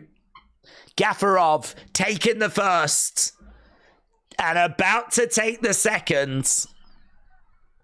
And honestly, this is a bit of a nightmare for Japanese MMA. A lot of the talent that has come out of that road to UFC has not been good enough. Yeah, lovely combo shot there by Gafarov. So he lands a combo at the end, and with a few seconds left to go, he decides to listen for the reaction from the crowd. But honestly, the main damage was done, and that is a Gafarov round. What are they going to say to Nakamura now? What can they say to Nakamura now? It's like a deer in the headlights, says Bonkers. Nakamura losing, says Kevin. Nakamura is on his way to losing, yes. Wow, big scream there by Gafarov, who is really locked in now. He knows he is 2 rounds up. And we have got 1 last round to go. Surely means that Nakamura needs a finish if he's going to get something from this fight. And we have got a very exciting 3rd round here. Nakamura needs a finish. Gafarov needs to survive. He certainly can't afford to lose the round 10-8. He's got to give a decent showing here, Gafarov. I mean, don't change the game plan. It's been working, but you need to know that Nakamura's going to be turning the volume up, turning the intensity up, turning the aggression up. Oh, big overhand by Gafarov again. Oh my God, he saw an opportunity. Boom! And Nakamura once again is scrambling backwards. What a showing from Gafarov. What a performance. Nakamura, reminder, 9-0, 3-0 in the UFC. Undefeated fighter is now staring down the barrel of losing his very first fight in a fight where he was minus 600 plus favorite. And Gafarov has just worked him out. Kick to the midsection. Nakamura goes down, gets back up on his feet. It just looks like he's being outclassed. It just looks like he hasn't got an answer. Smile on the face of Gafarov. He's really enjoying himself. Gafarov, I think, came in about plus 400. So if you'd have bet 100 on him, you would have got 500 back, including your stake. Nice outside leg kick there by Gafarov. Yeah, he's done really well, and he's done really well, not only in the previous rounds, but in this round. He's winning this round as well. We got just over 3 minutes to go. He grabs a hold of the leg, and there's a real scramble on the ground. Oh, my God. Nakamura is on top of Gafarov with 3 minutes to go, and we are right in the center of the octagon. 3 minutes. Nakamura has got 3 minutes to try and find a finish. He is on top of Gafarov. Gafarov is down. Nakamura on top. Middle of the octagon. It's messy. It's not very clean, but he's in a kind of half-guard side control. Nakamura throwing in some shoulder jabs to the head. And right now we got Gafarov underneath Nakamura. Shot coming in there by Nakamura, grabbing a hold of the heads. He's got a hold of the head. He's got a bit of a guillotine in. It doesn't look tight. It doesn't look tight. The crowd are getting excited because they can see the guillotine. Gafarov, though, giving a thumbs up to his corner. Okay, Joe Rogan thinks it's tight. I don't think it looks that tight. He gave a thumbs up moments ago. He has now arched back, though. That is looking better. So right now, Nakamura with a guillotine applied. And he is arching back. But Gafarov does not. It's not like Gafarov's going bright red in the face. He gave a thumbs up. The guillotine is released. Still got 1 minute and 30 seconds to go. The legs are all tangled. Oh, both guys back on the feet. I feel like Gafarov's going to feel a bit more comfortable back on the feet here. Leg kick comes in there by Nakamura. Gafarov grabs the leg. Referee comes in, separates both fighters. 1 minute, 10 seconds on the clock. Oh, big shot by Gafarov. Nakamura down. Pops back up again. It's 4 knockdowns. Commentators are saying 4 knockdowns. ESPN are only showing 1. But 4 knockdowns is what the commentators are saying. It just seems like Nakamura can't deal with the power of Gafarov. Again, coming forwards, Gafarov driving Nakamura back, circling round Nakamura. So hard, he's got to go for it, but he keeps getting caught. 28 seconds left on the clock.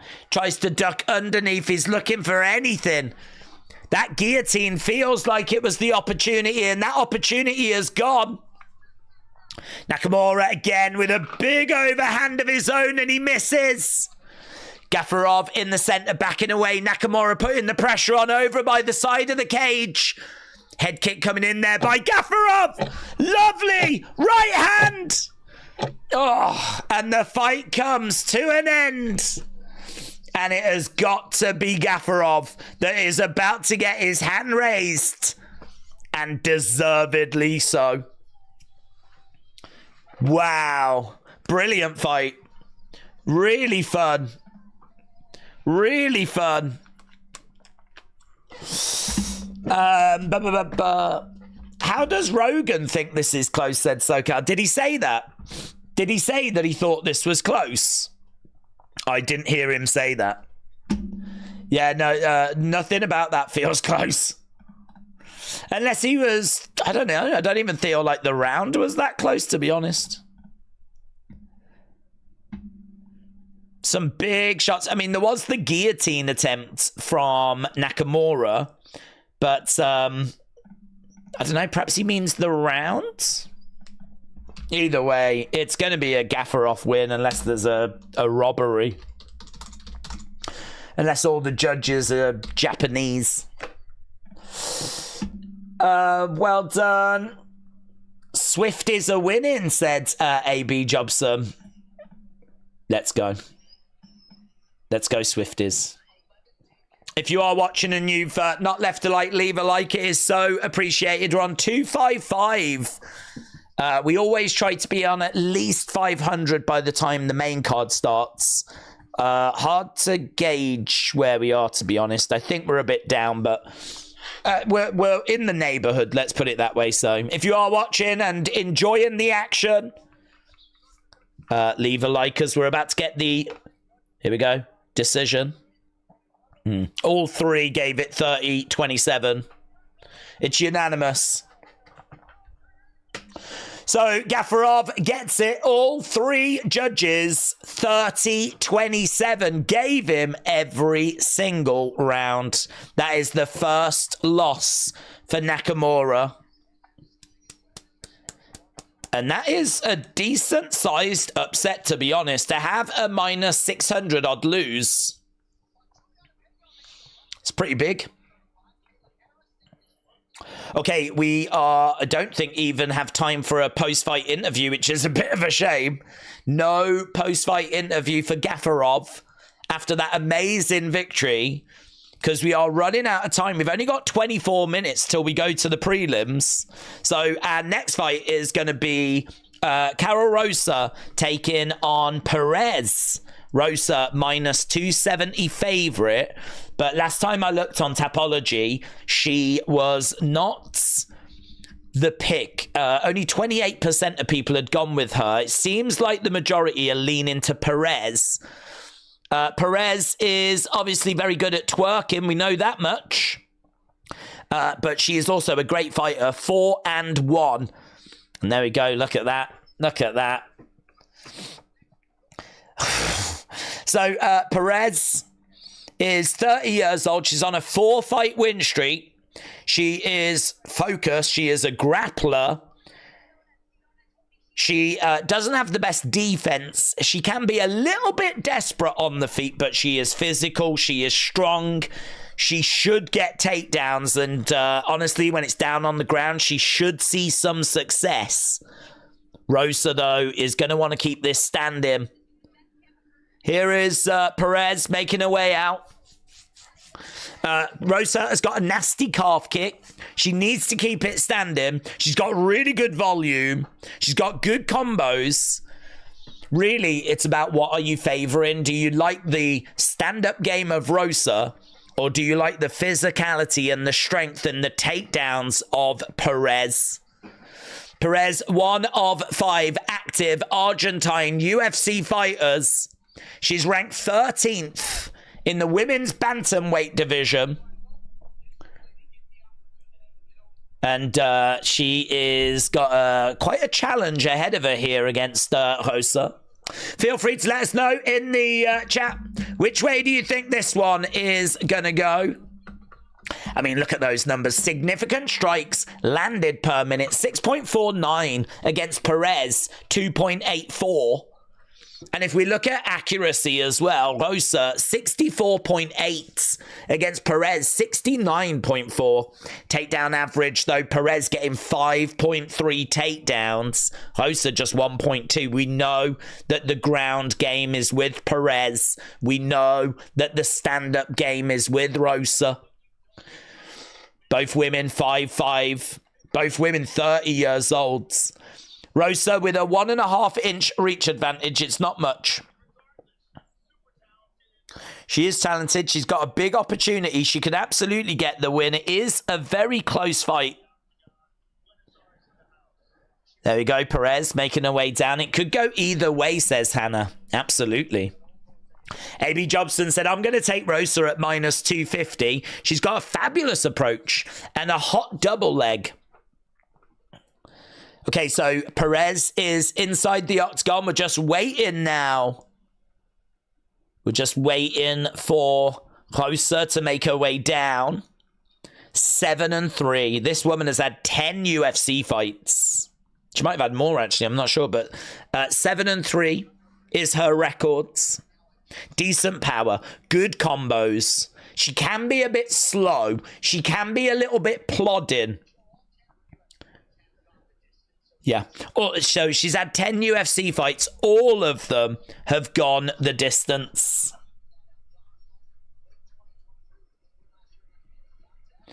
Her path to victory is going to be... volume, winning rounds on the feet, winning judges' scorecards, taking it the distance, and getting it that way. So she is one of 9 active Brazilian UFC bantamweights. She is ranked 9th in the division. So this is number 9 against number 13 in the women's bantamweight division. 3rd highest significant strike accuracy in UFC bantamweight history with 57.4%. She's also got the highest significant strike rate amongst active UFC bantamweights with 7.28. Are those numbers the same as the numbers that we've got? They're not, are they?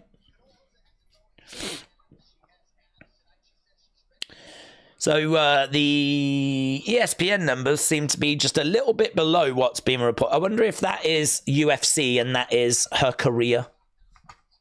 Either way, both women are inside the octagon. Again, if you've not left a like, leave a like. It's greatly appreciated. We're at 285. So with a little tickle, we could get to 300 very soon. So big appreciation for all the supporters. We're about to get underway with fight number 4. Cara Rosa against Aileen Perez. Rosa Perez is going to look like another Gianyan Arichi. Vincent said, I'm in Mexico. I'm visiting family. Ah, shout out to you, buds. Willie Troxler, shout out to you. Sunny, hello, my friends.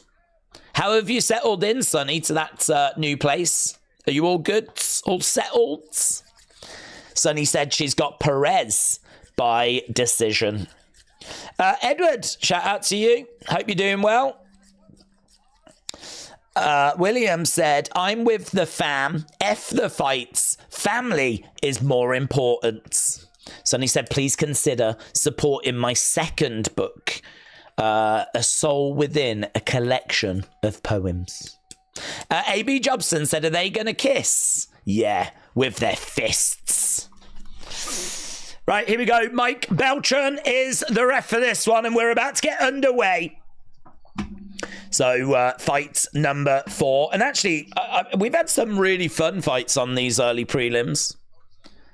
This is our final early prelim, and then we got the prelims coming up, of course, after this.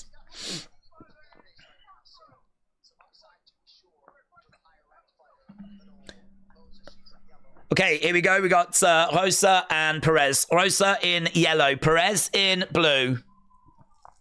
Kick coming in there by Perez. Staying on the outsides.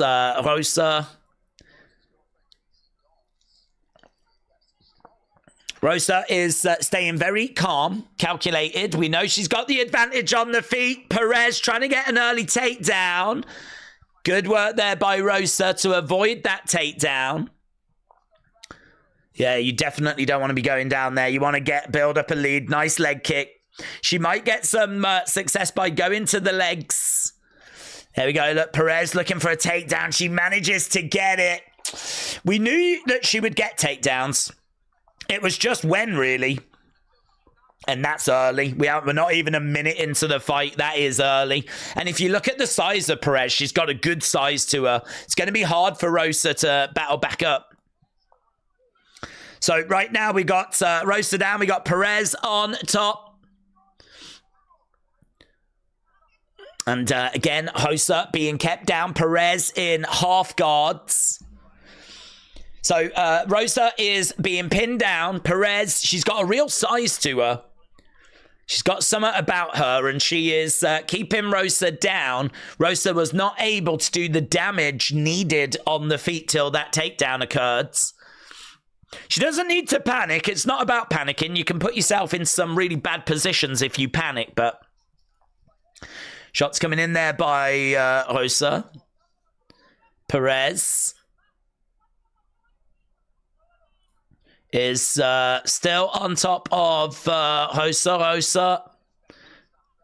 Again, shot coming into the side of the head there by Perez. And again. Cormier said he doesn't want to see Rosa relaxing quite this much.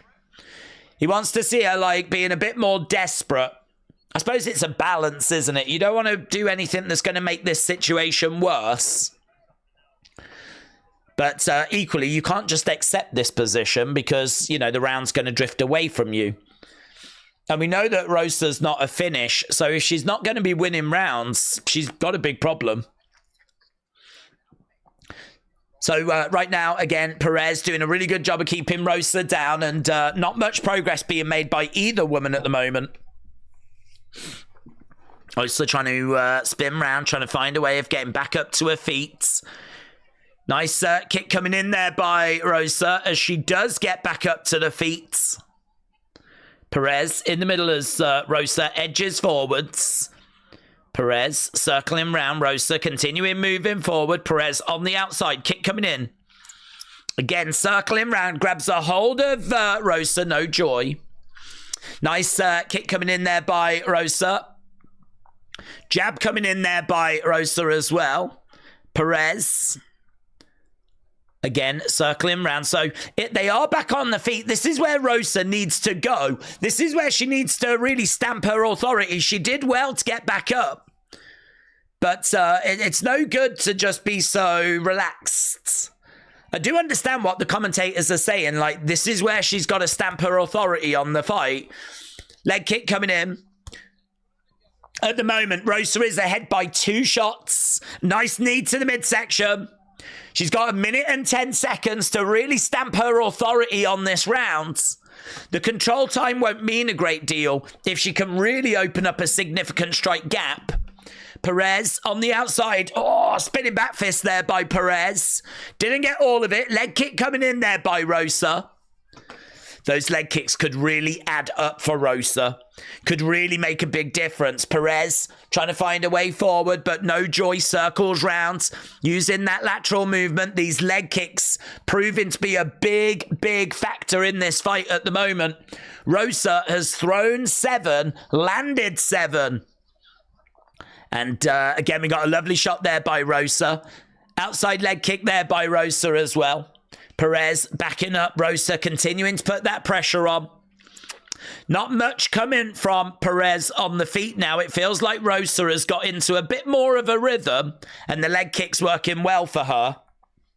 Another leg kick. And again. I think, did she just miss with one? We're on 8 out of 9. So there we go. End of the round. And honestly, 6 significant strikes difference. Is that wide enough to neutralize the 2-minute control time and takedown? This is where MMA scoring becomes a bit difficult.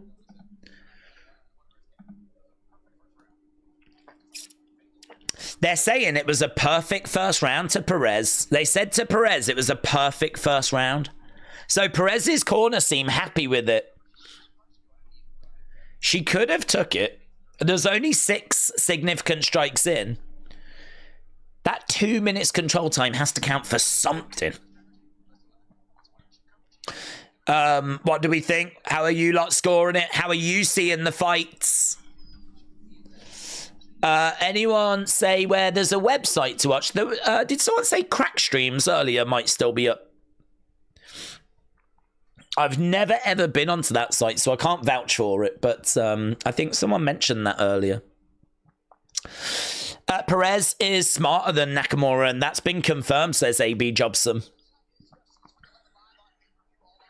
Okay, so we're about to get underway with round number 2.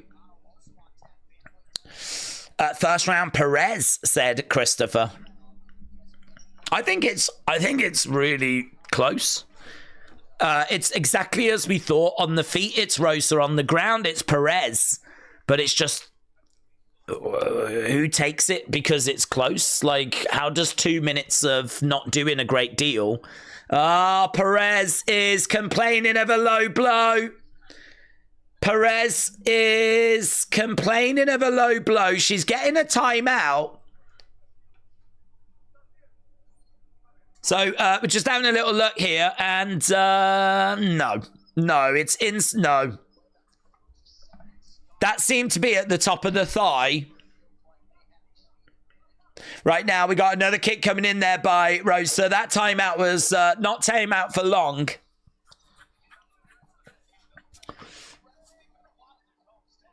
Okay, we got Rosa moving forwards. I don't know what Perez was saying. She said something to the referee there. Referee stopping it just momentarily. That timeout was only a few seconds. Into a clinch. Perez has got Rosa up against the side of the fence. We don't know how that first round is going to have been scored. Rosa back into the center. We got Perez coming in with a kick. Swing and a miss there by Rosa. No panic from Rosa. She's just going about her business. Perez, again, trying to throw in a kick down the center. No joy. Rosa putting the pressure on Perez. Perez circling rounds. Another kick coming in, but nicely blocked by Perez. Kick coming into the body. That gap has closed, you know. Perez is putting in a shift here. Rosa, spinning back fist just misses there by Perez. Lovely knee by Rosa. Again, Perez. She's working on the feet. She's working in like desperation. So like every time Rosa gets close, Perez will throw something. Miss there by Rosa. Perez back into the center as Rosa continues to apply the pressure. Couple of shots coming back there by Perez. Kick coming into the body. And Rosa again throws a shot. Right now, 19-17. This is not the numbers that you want to see if you are on Rosa's side. She is down by 4 on significant strikes in this round. Kick coming into the body there. Outside leg kick. The leg kicks not working quite as well, but she has landed 13 of 6. We're just seeing Rosa turning up those leg kicks. We weren't seeing a lot of that in the first, but she's doing a lot more now. Again, another leg kick coming in by Rosa. Rosa just managing to get that gap back a little bit. Looking for a takedown here by Perez. Rosa, desperate, trying to get away. Perez has got her though, drags her down. Do you know, Rosa managed to stop the takedown when she was over by the fence. And by doing that, she ended up stumbling into the middle and ended up getting taken down. So she's now in a worse position. At least if she was by the fence, she could use that. But she doesn't have anything by her right now. And she is down in the middle of the octagon with Perez on top. And we know from the first rounds how hard it is to get back up when you've got Perez on top. Sonny said, I've been settling in quite nicely. The people that live here are nice as well. That's great. That's great, but right now we've got half guards. We've got Rosa down. We got Perez on top.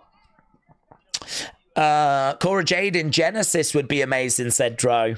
Yeah, we're watching that tomorrow. Bit of a bonus stream. Rosa down, Perez, chest to chest. At the moment, half guard, but she's not able to kind of get round to the side. We know that when Rosa gets taken down, it's very hard for her to get back up. I feel like this is a Perez round, you know. And if Perez took the first, Rosa's going to need a finish in the third. Perez doing really, really well here. She managed to get Rosa down. And she managed to kind of match her on the feet. Rosa, though, is still in this fight. Perez not able to get Rosa into any dangerous positions. And there we go, end of the round. Not what you want to see if you are on Rosa's side. Very close first rounds. And I think she lost that round. I don't think she has. She's not been able to get the volume going on the feet like what we've seen. She is ahead on the striking. But actually in that round, I think she was down by 1. You've got to trust yourself more, they're saying to Rosa. We know that Perez doesn't wear damage well, and she's just not been getting caught with a great deal. Damage her.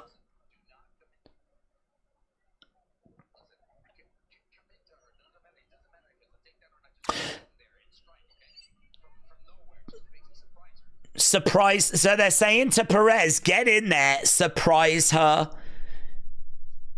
This is going to be a good third round. This is going to be a real interesting third round. I don't know where we are at the moment. Perez round, said Jelly. I agree. 1-1, said AB Jobson. Here we go. Round number 3. Round number 3, we got both fighters in the center. This is where Rosa has got to put it on to Perez.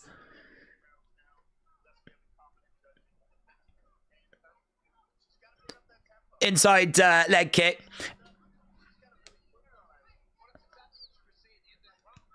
Another inside leg kick there by Perez. Oh, another shot. They're getting into exchanges now.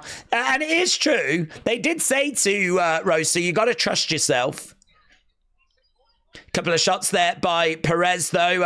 And a big right hand by Rosa, but couldn't land it. Perez circles rounds. Outside leg kick there by Rosa. Switching a stance there by Perez. Rosa needs to do more than just edge this round. She's got to really make a statement here.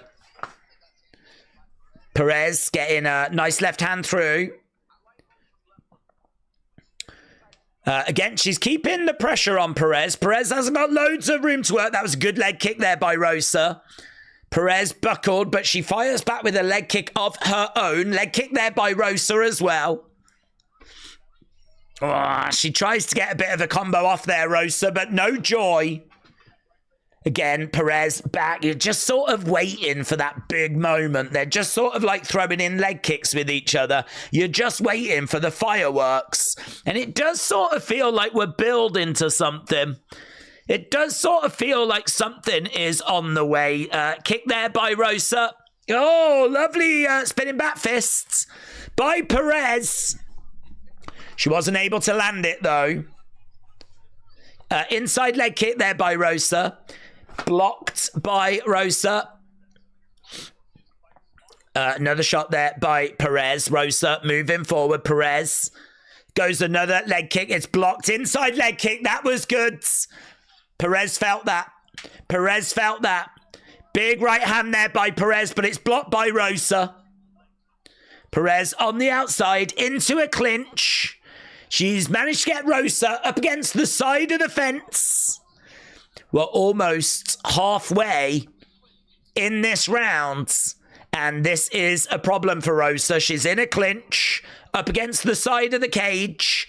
She breaks away. And that's a big moment for Rosa. She's got to make it count, though. Nice leg kick again. It does really feel like Perez is struggling with those leg kicks. You can actually see some marks on her legs. It does feel like those leg kicks are adding up. Like damage-wise, you can see a bit of redness on the legs. Lovely block there by Rosa. Spinning back fist there by Perez. Swing and a miss. Another leg kick coming in there by Rosa. Oh, lovely shot there by Rosa as well. She's really starting to put some good stuff together now. Not much time left, says Joe Rogan. Another inside leg kick, but Perez keeps coming back with some shots of her own as well. She's not out of this fight. She has got a real swelling on her forehead, though. This round, 20 significant strikes for Rosa, 13 for Perez. At the moment, this is a Rosa round. It's going to be very interesting to see how the judges score it. That first round was, I think, quite close. There was 6 significant strikes on one side compared to 2 minutes of not much activity, but it was control time on the other. Another kick coming in there by Perez and by Rosa. 20-16. The gap has closed. Rosa still ahead, though. 45 seconds left to go. 21-17. Both of these women battling away. Rosa has thrown more, landed more, and more of it is significant. Swinging away. 23-20. This gap feels like it's closing as we're getting towards the end. 20-odd seconds left to go. Inside leg kick there by Rosa. 15 seconds. Another kick coming in. This is going to be close, you know.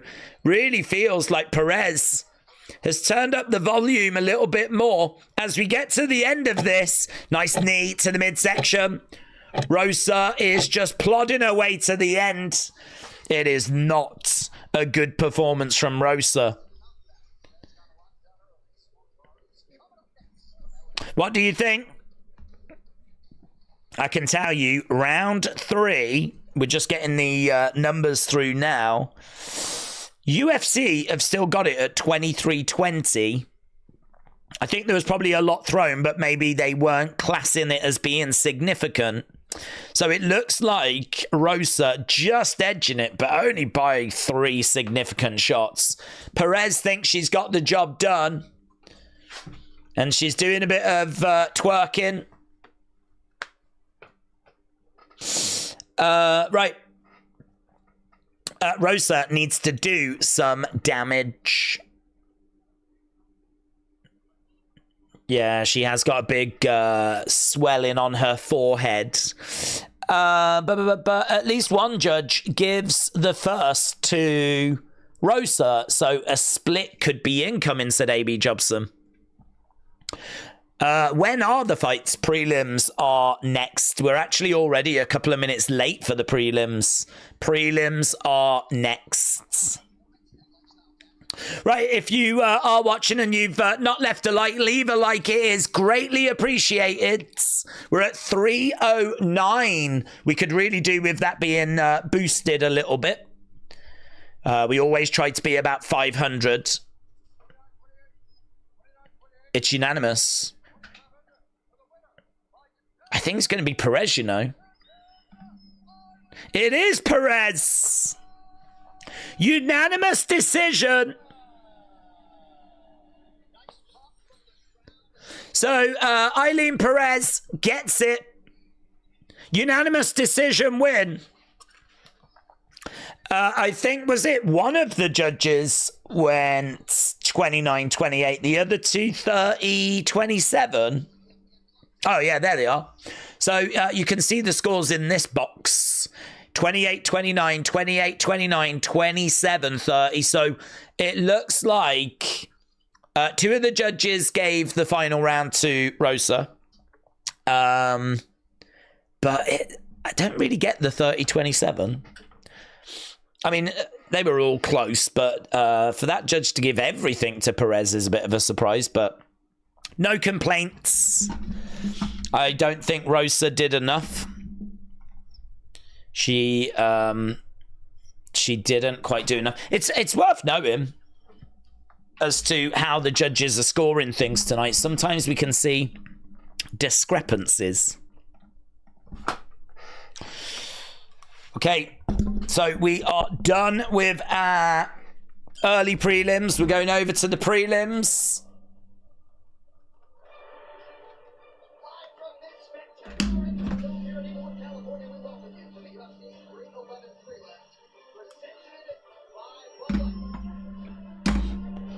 Cool.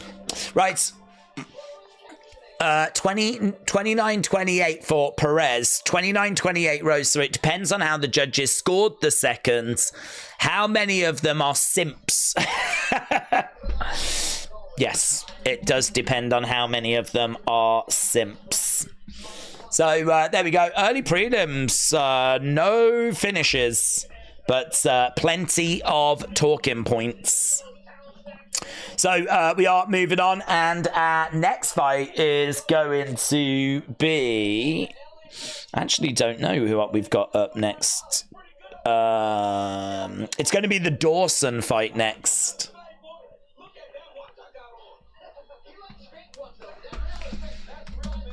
Dawson versus Ferrera. Okay, 2 title fights tonight. If you are just joining us, we've just been watching the early prelims, and they were pretty fun, to be honest.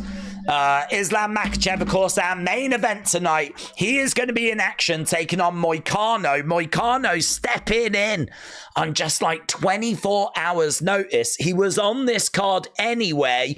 He was going to be taking on Dariush. Moicano, he doesn't have much of a chance.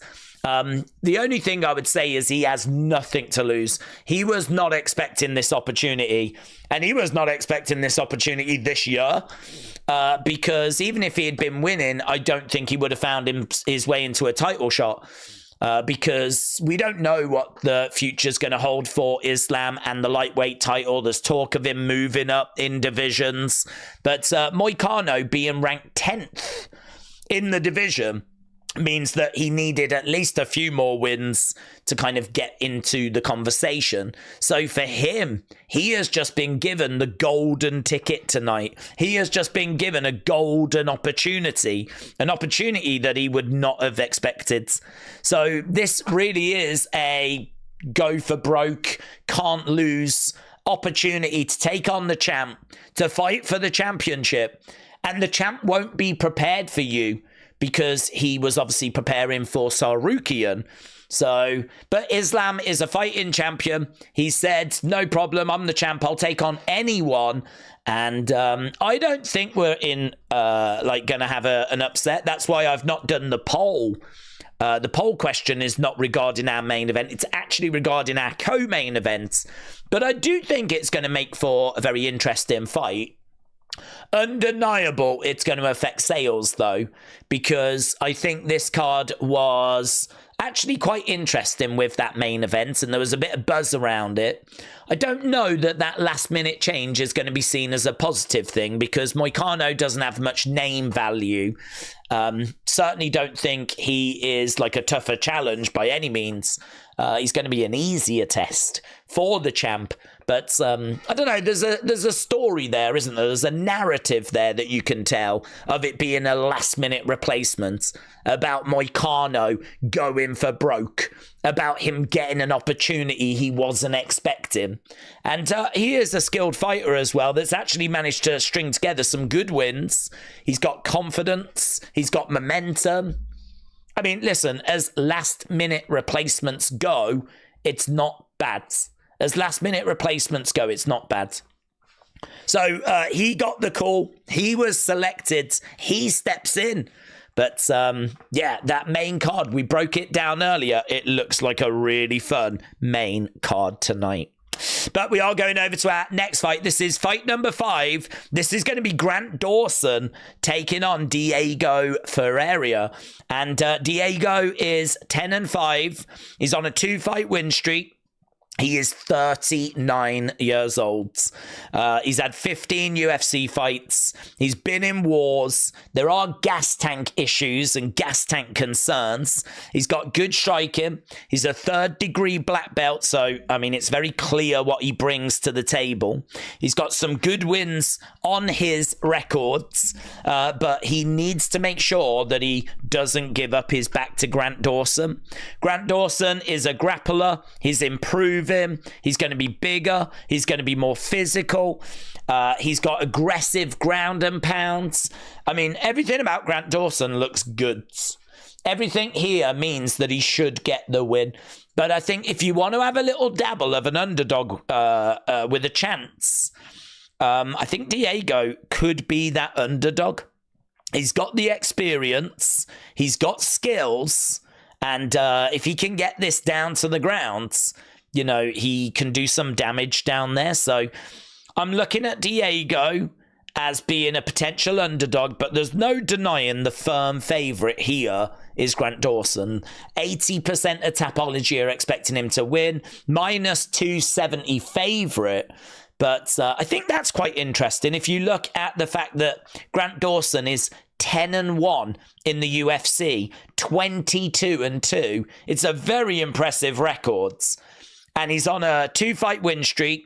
He's going to be bigger. He's going to be more physical. Like, if you look at all of that from Grant Dawson, you would think he would be a firm favourite, but he isn't. He's coming in as minus 270 favourite. It's not that big a favourite. Nakamura on our early prelims was a bigger favourite. So I think that kind of tells you something, that this fight is maybe a bit closer than some of these numbers would suggest they should be.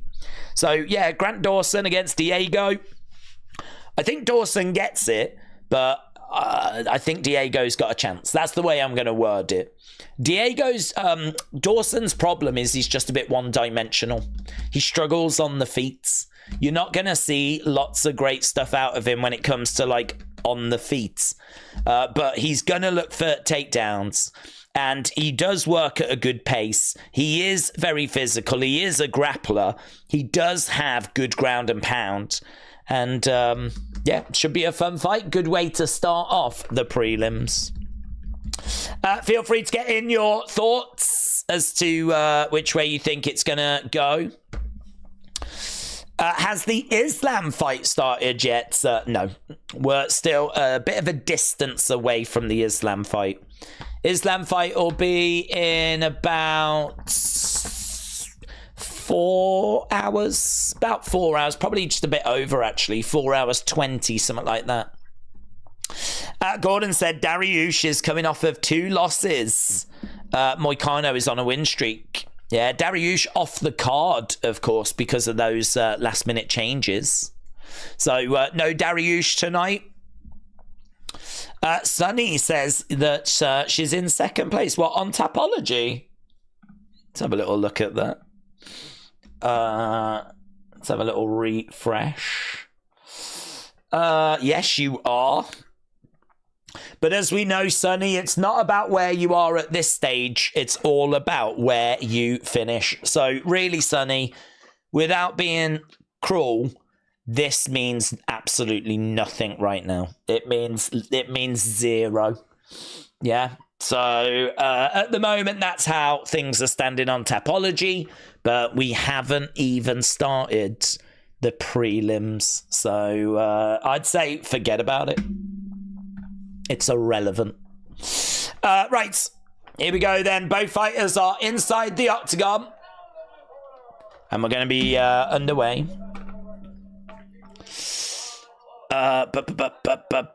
What's your view on the authenticity of the pullouts? I don't really understand why he would pull out. Unless, like, he really just does not feel that he's prepared, like, you know, I don't know. I mean, there's no guarantee that we get that fight now. So I've got to think that it's authentic. Are there people questioning it? I've not seen any reaction to it. I didn't not believe it. Sarukian doesn't strike me as someone that's going to be scared of Islam. And I don't know, unless there's like some sort of mental health stuff going on that we're not aware of, and he's like got big doubts or whatever. But no, I sort of was believing it. There was no sign of it when they did the press conference. I think his coach said he couldn't even stand. I actually didn't hear how it happened though. It was a back injury. That's what I read. Here we go. First prelim is underway. Nibuch said, when are the Wyatts going to appear? We tuned into SmackDown. They didn't show. I'm hoping they show up tonight. Yeah, this is why, like, it's a struggle to talk about that, because how many times are we going to move the goalposts, you know? I expected them last night, and that's it. I'm not changing my mind. I'm not turning around now saying, oh, no, I never thought they would show. No, I did. I did, and they didn't. So now it's just a case of waiting. Ferrera then, Diego. Nice leg kick there by him. Overhand by Dawson. So already about a minute into this fight, we're just settling into a bit of a groove. Both guys finding their range. Dawson doing okay on the feet at the moment. It does feel like Diego just hasn't quite got settled. Again, circling round. There's a right hand there by Dawson. Kick coming into the midsection. And Diego coming forward. Dawson in the centre. Dawson in the middle. Outside leg kick there by Diego. Dawson coming forward with a right hand down the middle. Outside leg kick there by Dawson. Kick coming into the body there by Diego. Another kick coming in. Diego on the outside as Dawson looks for a takedown. This is where he's going to get his success. He grabs that leg, ankle pick. Very good. And he's managed to get Diego down. Dawson getting round the back. Grant Dawson has now earned a takedown in every UFC fight that he's attempted one in. That's 12 fights. He's managed to get a takedown in 12 fights. Right now, he is got Diego up against the side of the cage. We're not seeing much in the way of striking. Right now, we got Diego, though. He is down. We got Dawson. No, big knee coming in there by Dawson. Bundles him over. So we are down on the ground right now. And Diego trying to get back up to his feet. And he's, again, Dawson just grabbing a hold of that leg. He won't let him go. Nice shots coming in there by Dawson. He's got Diego up against the fence. And he was throwing in some shots.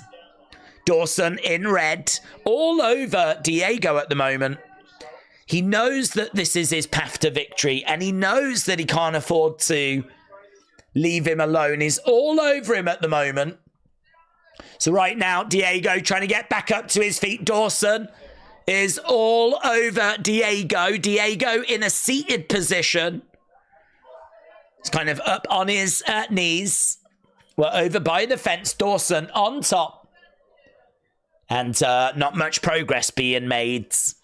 Mike said, I feel like Islam versus Moicano is a Temu version of the fight we never got between Khabib and Tony Ferguson. That's a fun comparison, actually. Yeah, we never got that, but that ship has most definitely sailed, of course. Khabib not expected to return. If he did, it wouldn't be for Tony Ferguson. Right now, we've got Diego down. We got Dawson on top. Metal Mama, hello. Shout out to you. Metal Mama said, I hate that I can't think of anything besides trying to get views on Friday as to why they would have told us about the move on Monday and then not said anything. Do you know, I thought the same, actually.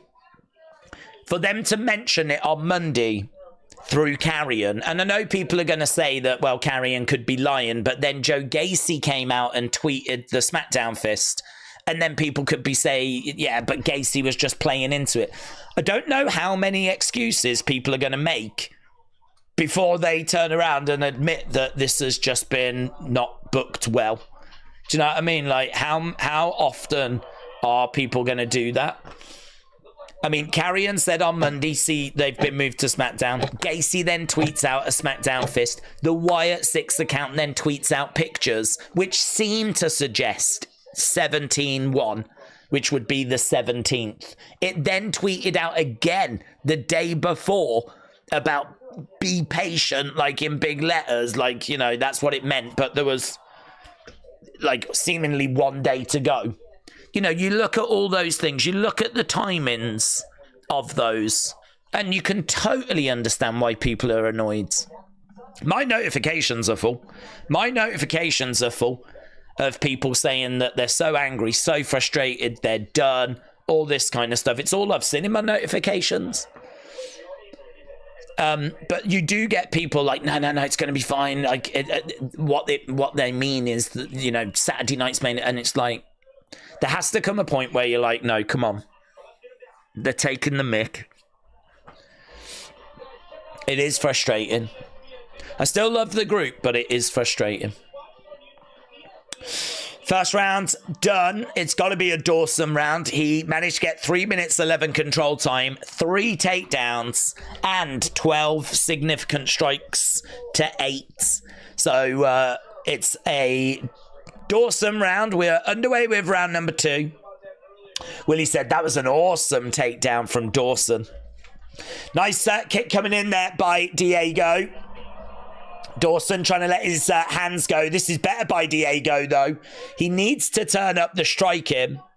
Right now, Diego grabbing a hold of the leg. Diego on the ground asking some questions. Well, this is a real mess at the moment. They're really scrambling around. Dawson has grabbed a guillotine. Diego on top of Dawson. Dawson trying to get back up to his feet. Diego on the back. Right now, we've got Diego. Spinning back fist there by Dawson. Diego moved out the way. Knee coming in. There's a lovely hook shot there by Diego. Letting his hands go. Dawson in the center. Diego backing up. It's been fireworks at the start of this round. Dawson is in red. Diego goes down. It's a good takedown there by Dawson. He loves grabbing the ankle, doesn't he? And like bundling them over that way. So right now he's managed to get Diego down and is on top of him again. We know that he can struggle on the feet, and we are starting to see that because actually Diego is ahead now on significant strikes. The only problem that Diego's got is that when he's starting to make some progress, Dawson manages to find those takedowns. They had no reason to tell us. They could have just said nothing. And we could have had nothing, which would have been better. We saw it posted on Nicky's page too, says Metal Mama. Yeah, it's true. It is true. It does feel like they sort of did that to get us excited for SmackDown, and then we tune in only to be disappointed.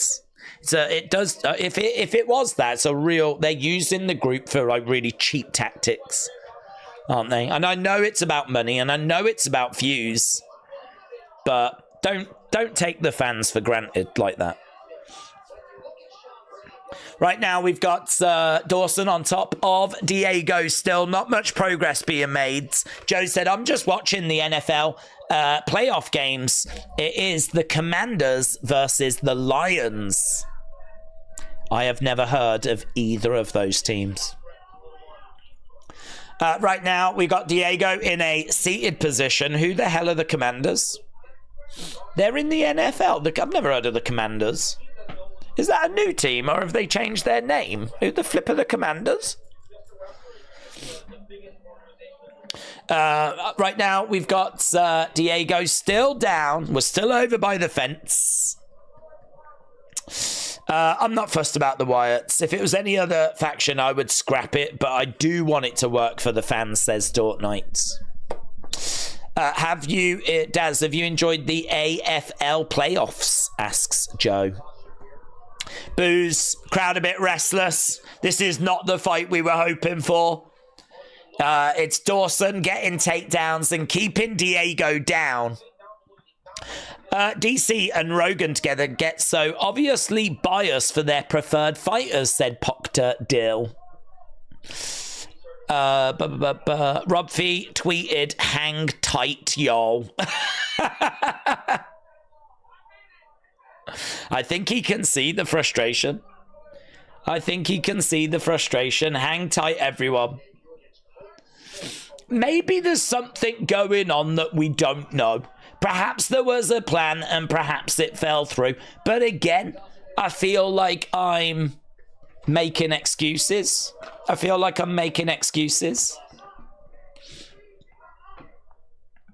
Hang tight, y'all. People will because they love them. There's frustration right now. But I'm done making excuses. They should have been there yesterday. If it turns out there was an illness or something, then fine. Fine.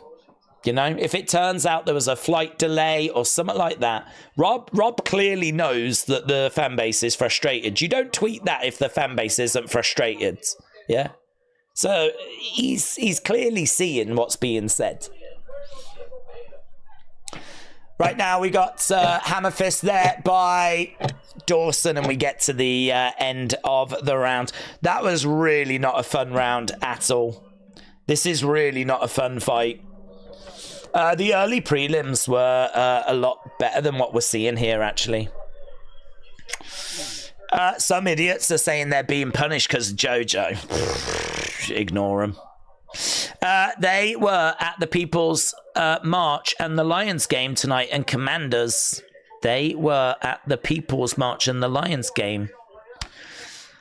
I'm a Fulham fan. We are up to 6th, and then we disappear for months, and then suddenly we appear. We're a bit like the Wyatt 6, said Nit Butcher. Okay, I think that Dawson is 2 rounds up. We got one more round to go here. And honestly, that last round was really dull. We saw Diego on his back with Dawson on top.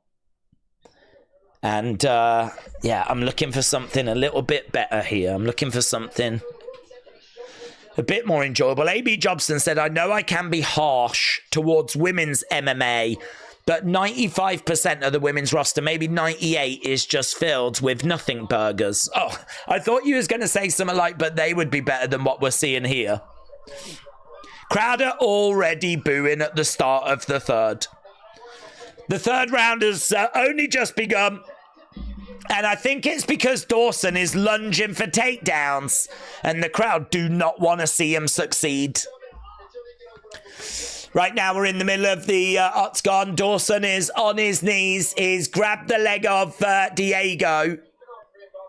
If you are watching and you've not left the like, leave a like. It is greatly appreciated. We definitely need to be on 500 by the time the main card starts. So we do need about 160 odds. So if you are watching and you've not left a like, leave a like. I know this is not the most captivating of fights, but that just gives you more time to hit the like button, doesn't it? As Dawson is on top of Diego. And the crowd are booing once again.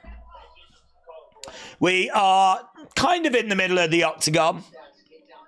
We are going to get some way more exciting fights than this. The main card genuinely looks really good. The main card genuinely looks really entertaining. But at the moment, we are just having to sit through this. Let's go down.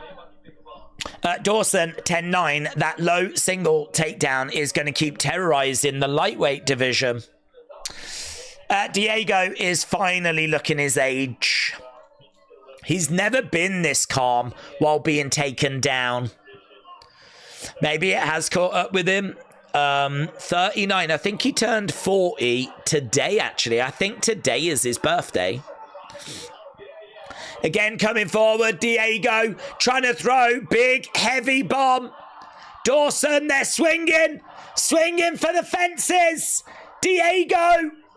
No joy. Dawson grabs him, drives him up against the cage.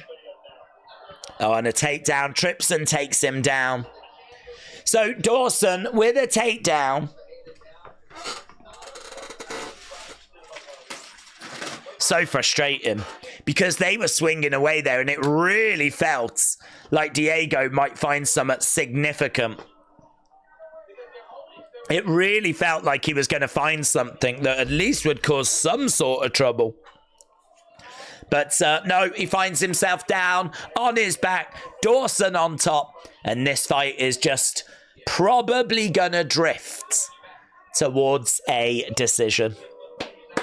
Wrestle with Andy, hello. I think Makhachev is on his way to being the GOAT of the lightweights with another few wins, says Wrestle with Andy. I don't know what today does for him, actually. I don't know what today does for him because this is one that is going to be a little bit underwhelming. This is not a high-level opponent. Well, it is. He's ranked 10th. But, you know, it's not like the number 1 contender or number 2 or number 3.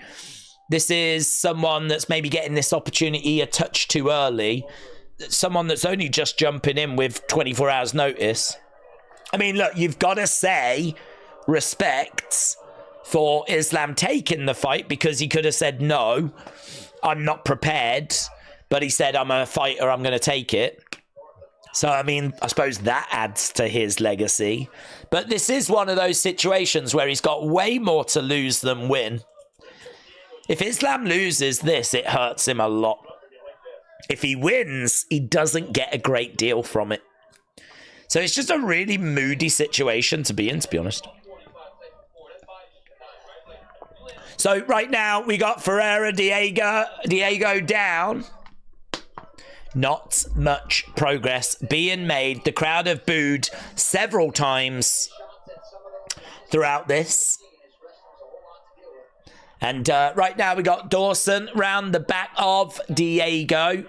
20-odd seconds to go and I'll be glad to see the back of this fight. The main event looks good. Butch and Luke at the moment with Mean Gene. Oh, I just saw that the Vault have put up a Saturday night's main event, which has come out of nowhere, to be honest. Defcon Prime said, scored 3 Transformers today. We have got 975 now. Really?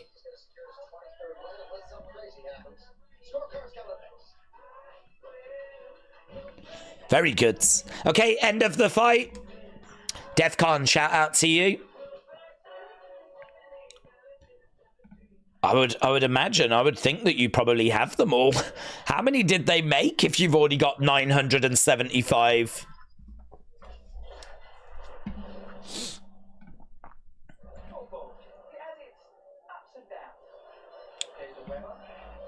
Dawson shut down all those scrambles, said AB.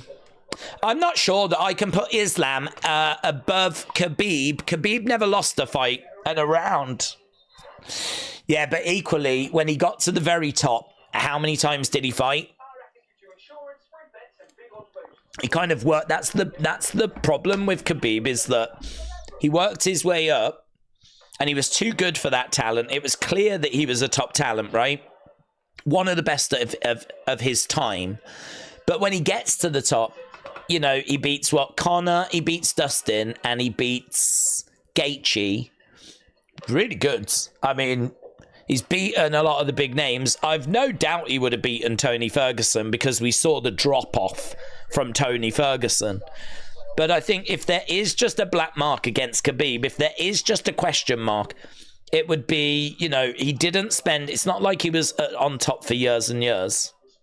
It's not like he took on, like, cleaned out the complete division. He beat the notable names, and then that was it.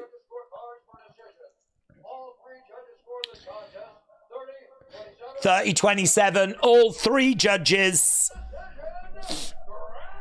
And it is Dawson that gets it. Very frustrating. A fight that we definitely want to move on from, but Joe Rogan's in there to have a word. Okay, we got our next fight. This is fight number 6. This is going to be Guskov versus Elekana.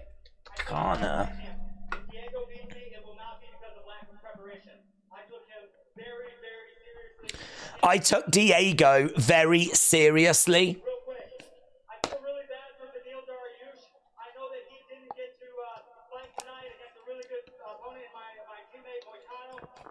I will step in and I will fight Beneil Dariush. He says he wants to fight in April.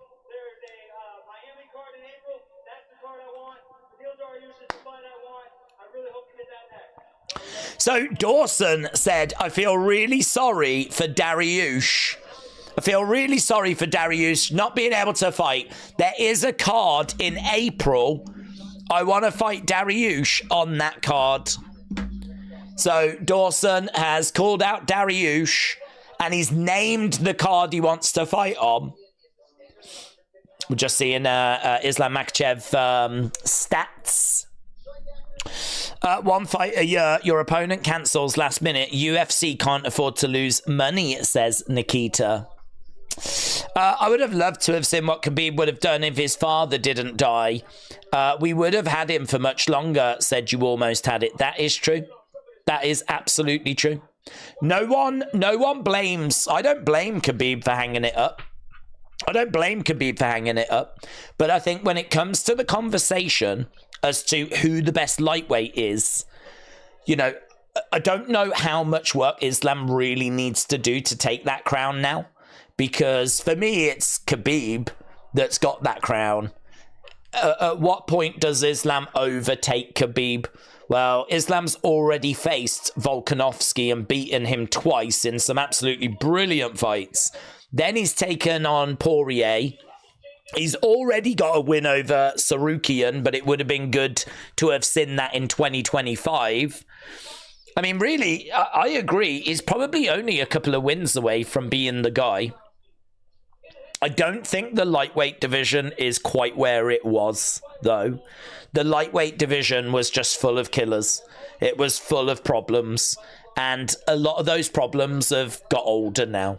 A lot of those problems are showing their age. I feel like the lightweight division is in a transitional period. And actually, there's talk of Islam going up in weight. And I think that might be good. Because I think that he could be in the conversation. He might not get it cemented, but with another couple of wins, he would be in the conversation as, is he the lightweight GOAT, right? And then if he moves up, I've got no doubt he can cause problems there as well. So the future's very bright for Islam. Very, very, very bright for him. But we know that, you know, he's not a young man. He is 33, which in MMA terms, you know, probably got a couple of years, to be honest. Probably got a couple of years. Certainly, I mean, you can go longer in heavyweight. We see older heavyweights, that's fine. And you can go a bit older at light heavyweight. But I feel like the lower the weight class, like the lower the age, because speed plays a big part, obviously. The smaller the fighters, the faster they tend to be, the more explosive they tend to be. And you tend to lose that as you get older. He's looked after himself, no doubt. But I think for him being at the very top, probably a couple of years. So these next few years are absolutely everything for Islam's legacy. At the moment, he goes down as, you know, a great fighter, one of the great lightweights. But where's he going to finish up?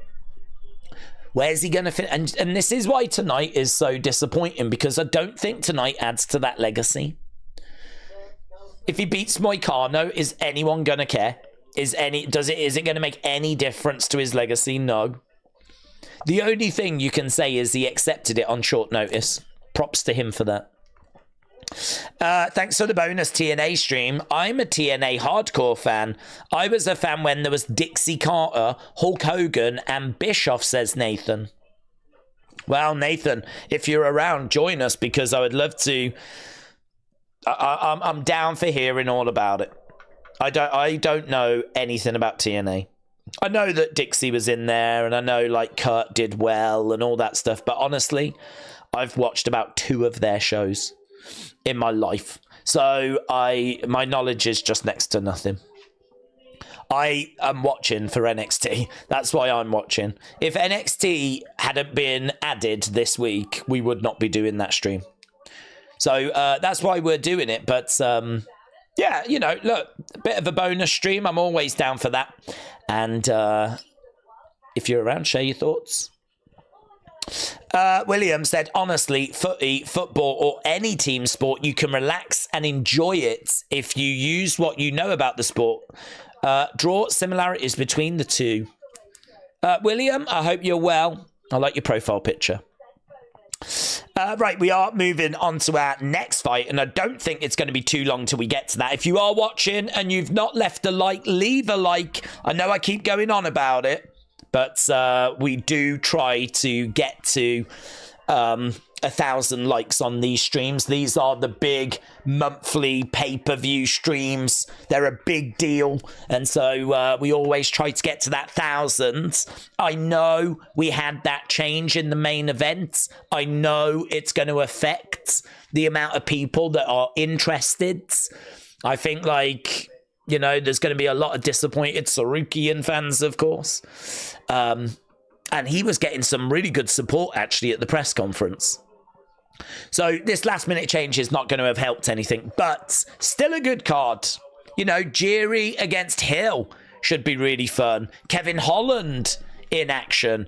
Peyton Talbot, the young prospect, he's in action. And, of course, we have got our co-main events. We've had just over 2,300 votes.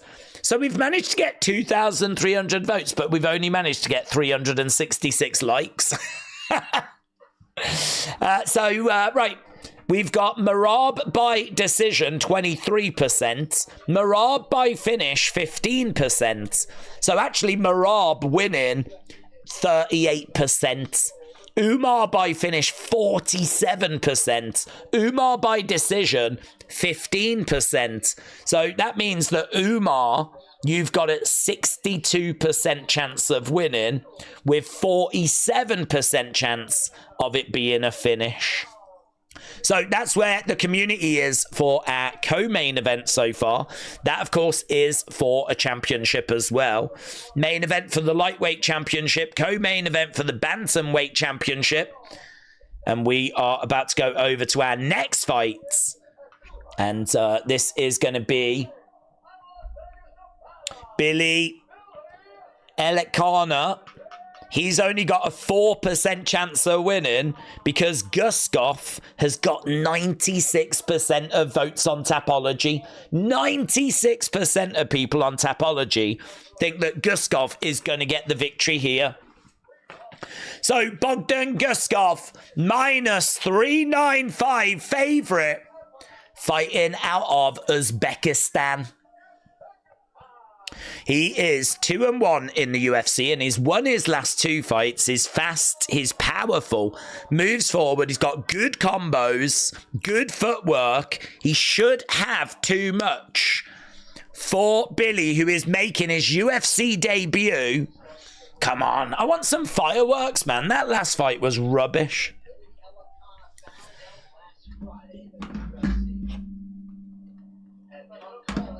So is a late replacement. Elekana only found out last Friday that he was going to be in this fight. So how prepared he is, we're not sure.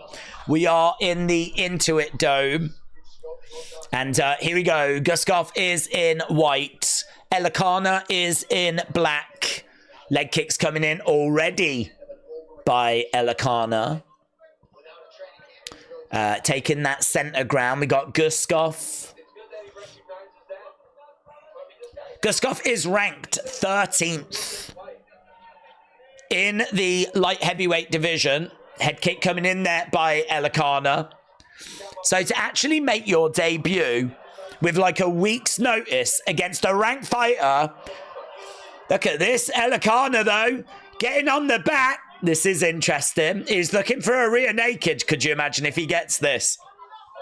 I don't think he will, but Elekana is looking for a rear naked choke. This would be crazy if Elikana could choke out the number 13th ranked light heavyweight fighter. Guskov is down in the middle of the octagon. Elikana has jumped round the back. He's got his arm. Yeah, there's no panicking here by Elikana.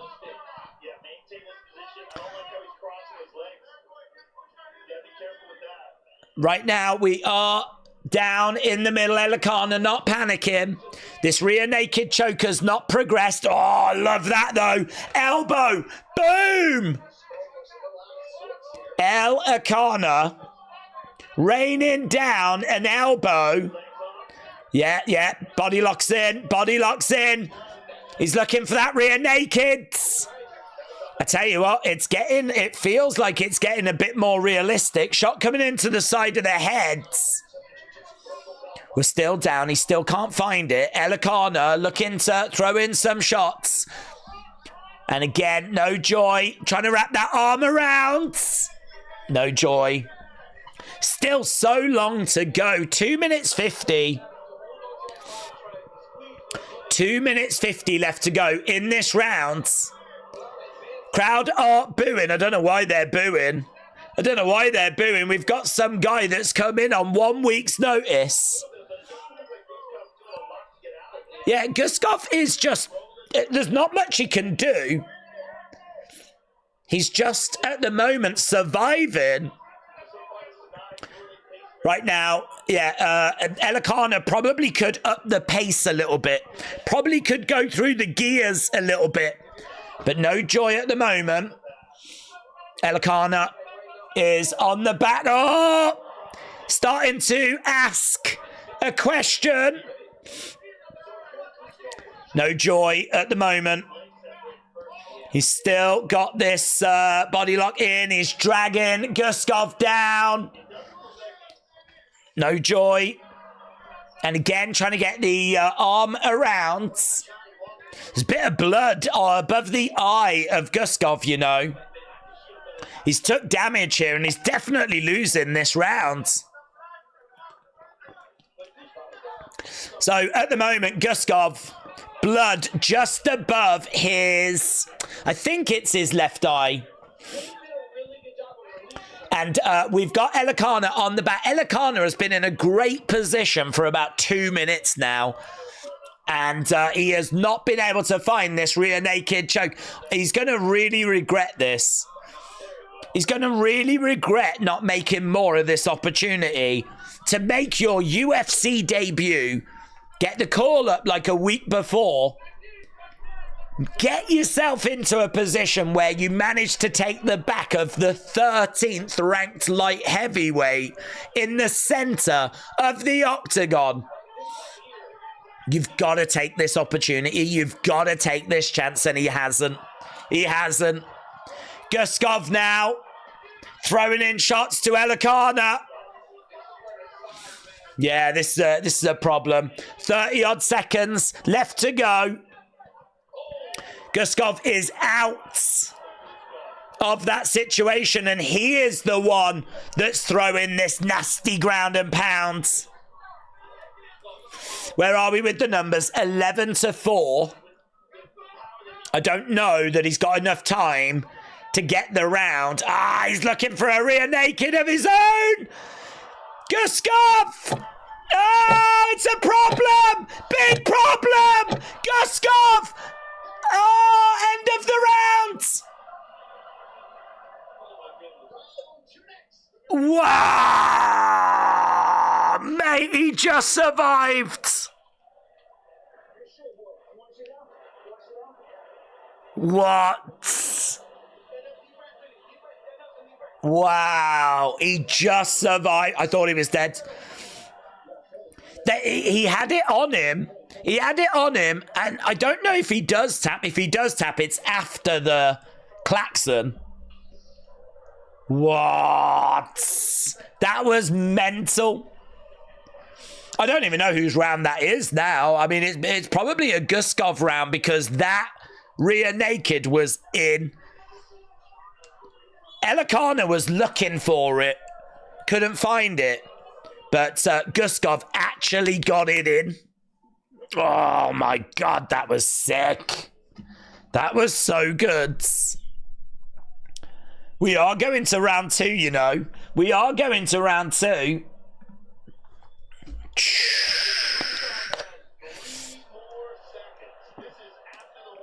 He does tap after. He does tap after. Wow. So they just showed the replay and he does tap. He taps afterwards. Right, here we go then. Guskov in white, Elikana in black. Both guys on the feet. How is that first round going to get scored? It's got to be Guskov. And how does that first round affect this second round?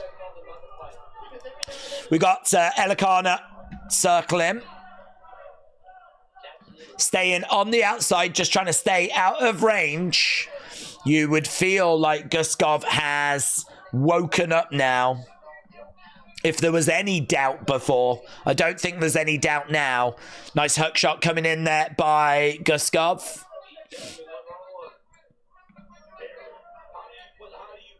Again, edging forward. Yeah, right hook there by Elikana, and he manages to get out of there.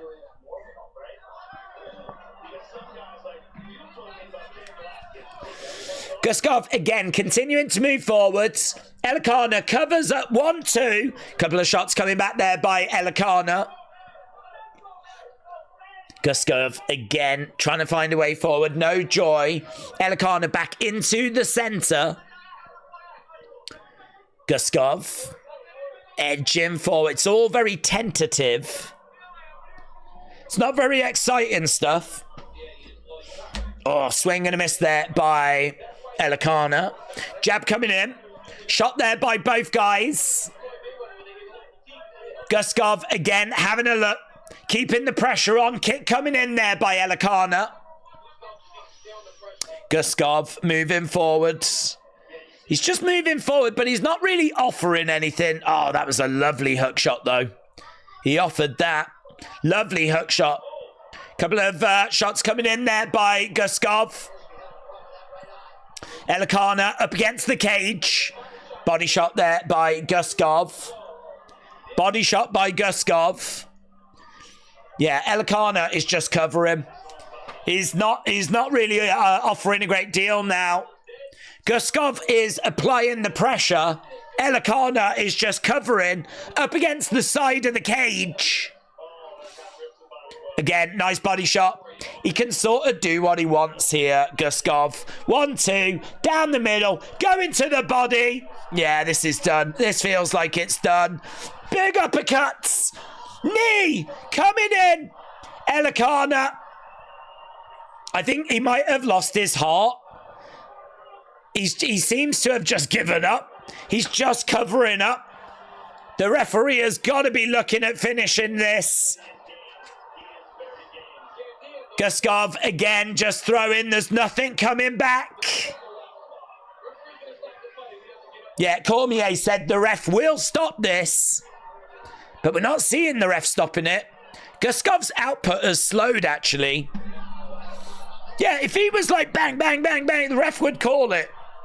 It's like Elikana wants the fight stopped. He's looking for like a guillotine and he taps. He just taps. He just taps. I think he gave up. I think Elikana just gave up. He just did not want that fight, did he? Do you know what? He had a really good first round. And then I think as soon as... I wonder if the end of that first round, that rear naked choke, I wonder if that just took it out of him. I wonder if, like, even though he survived the first round, did he really survive the first round? I wonder if too much was took out of him. Yeah, those body shots got to be moody as well from Gustav. Well, do you know what? Elikana made it more fun than we were expecting. We thought it would be a lot more one-sided than what it turned out to be. But even so...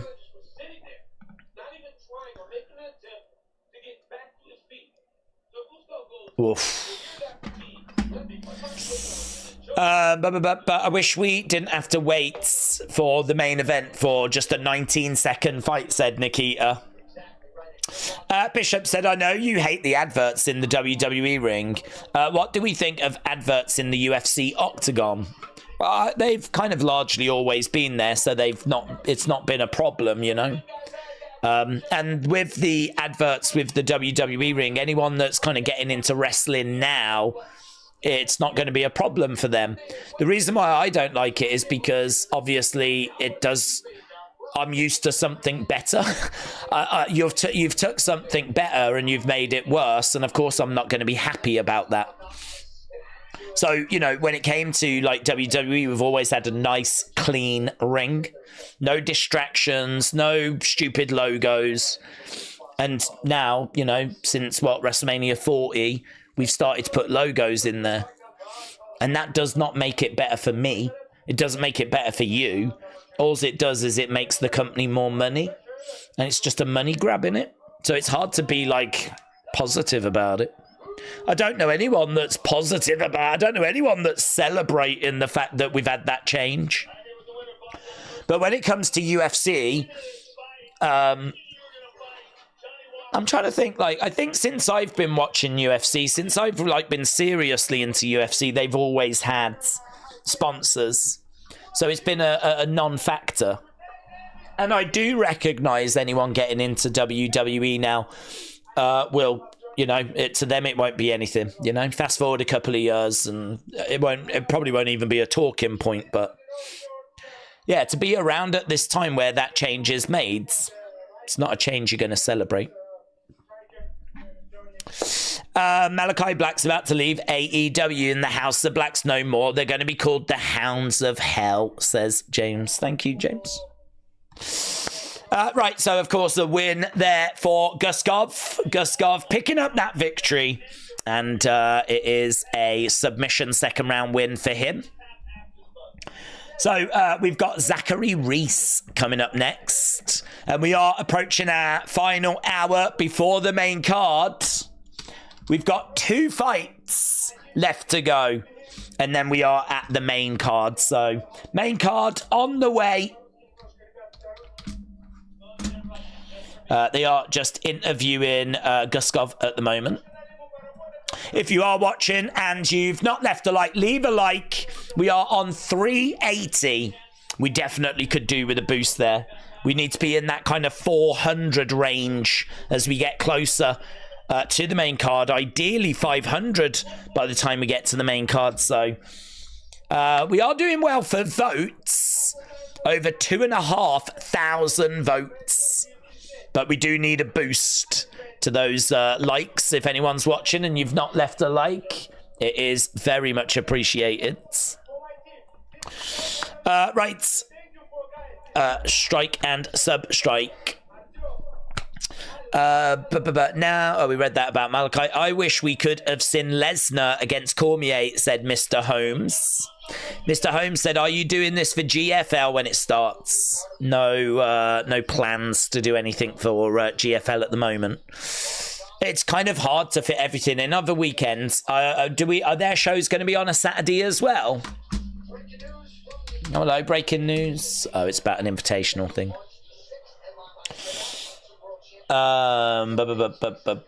GFL. Have they announced as to when their draft is on January 24th? But have they said anything in regard? There's no news on when their first event is there? So they've signed what? Woodley, Fabrizio Verdum, Pettis, JDS, Luke Rockhold, Frank Mir. So they've got big names, but they're obviously more legendary names. The GFL will put on fights across 10 weight divisions, including women's divisions. It's expected to have a 300-fighter roster. And composing, there's be 120 athletes will be assigned to 6 different teams So there's a team based in Miami, there's a team based in London, there's a team based in Sao Paulo, a team based in New York, team based in Dubai, a team based in LA. Kind of like that for USA. You've got East Coast, West Coast, and you've got like the South, Florida. Dubai has got a team. Good to see London get a team. Pleased for that. Luke Barnett is the captain of that team. But yeah, I don't know when their first show is, but what I do know is that it's really hard to find room on a Saturday. There'll be a lot of interest in that first event, though. But they said a draft when? January 24th, is it? Draft will be streamed on January 24th. What day is that? Is that a Thursday? It's a Friday. That would be fun. Right, they're just doing a video for LA, of course. AB Jobson said perfect. Prediction correct. Guskov wrong about decision. AB Jobson, looks like you're having a good time tonight. King Hoddle said, are we beating Brighton today? I think it could likely be a draw. I think United have got something about them, which is good to see. They're not quite getting smashed like they used to, but it was not a good performance against Southampton, so it's hard to go into a game against Brighton and, like, you know, think you're going to win. I'm thinking 1-1. Something along those lines. So we've got the USA flag, the stars and stripes on that big screen. Don't know if Donald Trump would be there. Donald Trump, when is his inauguration? Is that Monday? I mean, he's probably busy.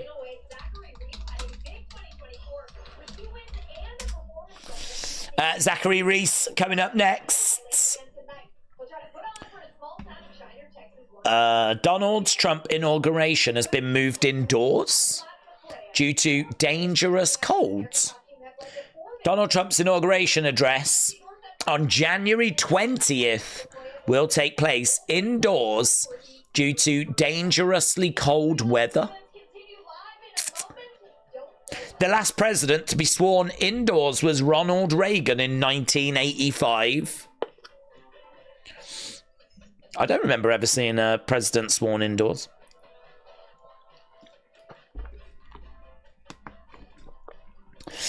Well, there we go.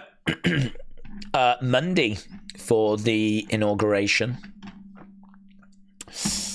Bekaev at -190. We are just at commercial break, so obviously we're just going into our final hour before the main card, and it does look like a really fun main card, to be honest. Does look like a really fun main card. Adam said it's the same in everything these days. AEW have got TBS and TNT belts. Football stadiums get renamed to brands. Emirates, Etihad Stadium, Red Bull have about 5 teams on the go. It's true. But I bet if Old Trafford gets renamed after a brand, the fans will not be happy about it. You know? I bet if someone's football team name gets changed over to Red Bull whatever, the fans won't be happy about it. It's one of those where it's happening, and I get that it makes money, and I get that money makes the world go round, but it doesn't mean the fans are pleased about these developments. These are not changes for the better, are they? It's just putting more money into the sport. And really, where does that money go? A lot of it ends up going into the athletes' pockets. And I don't know about you, but at what point do you go, well, it's going too far, it's gone too far, in the sense of UFC fighters put their lives on the line, so I don't have much of an issue there with them and boxers. But when it comes to like a football player or a baseball player, why are people getting paid like tens of millions, hundreds of millions now of dollars? Like, where does that money come from? It comes from sponsorships, comes from ticket prices. it's, you know, these people are getting rich off the back of, you know, us having to put up with logos in a ring and arenas being changed, their names and team names being changed. And do you know what I mean? We're having to sell all this stuff off and put sponsorships everywhere just to pay the athletes more and more and more and more. And, you know, at what point do you go, well, and that's enough money? You know, I want you to, you know, have a good life. You deserve it for your skills. And I want you to be, you know, covered for the rest of your life and for your kids to, you know, benefit. But I don't know. The kind of money that's around now is like the kids' kids. It's like, you know what I mean? They're all covered for generations. It's just dirty, innit? Just don't like it. It's greed. But greed is what makes the world go round. And with that being said, hit the like button, because that doesn't cost you anything. Yeah? I'm pleading for likes. Nathan said it's going to be bitterly cold here in Chicago on Monday and Tuesday. Monday will be 9, Tuesday will be 5 degrees. It is January. That's all I'll say. It is January. It must be exceptionally cold, though, because I believe the inauguration, is it not always around this time? So, it must be exceptionally cold in Washington. Trump is 78. It's hard to believe, says King Hoddle. Gotta say, in all fairness, he looks good for 78. Considering he's, what, a couple of years off being 80. He looks pretty good, I'd say. He looks pretty good. I mean, clearly he doesn't look 21, but, you know. It's how it goes. It's all about the eyeballs, says Charles. Craven Cottage is Craven Cottage. It will always be Craven Cottage. It's been that way for over 100 years. Good luck with that. Good luck with that. To stay competitive, we're seeing more and more of those naming rights get sold. It'll soon be the McDonald's Cottage.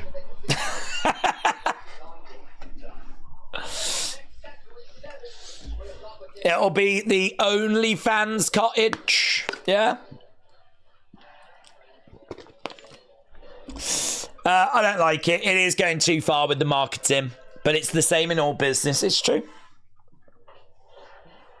It is true. College football players are being paid millions from their colleges, said Nils.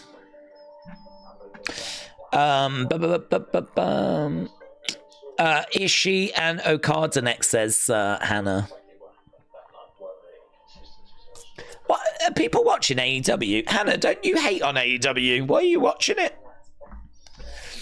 Amazing energy for a very old bloke. Yeah, gotta give him, even if you don't like him, you gotta say respect for him, you know, getting up, getting out there, getting to those rallies, like all those interviews, TV appearances, flying all over the place at his age, when I'd imagine everything aches. Respect. Right, we are going over to our next fight, Reese against Bekaev. So, Azamat Bekaev is...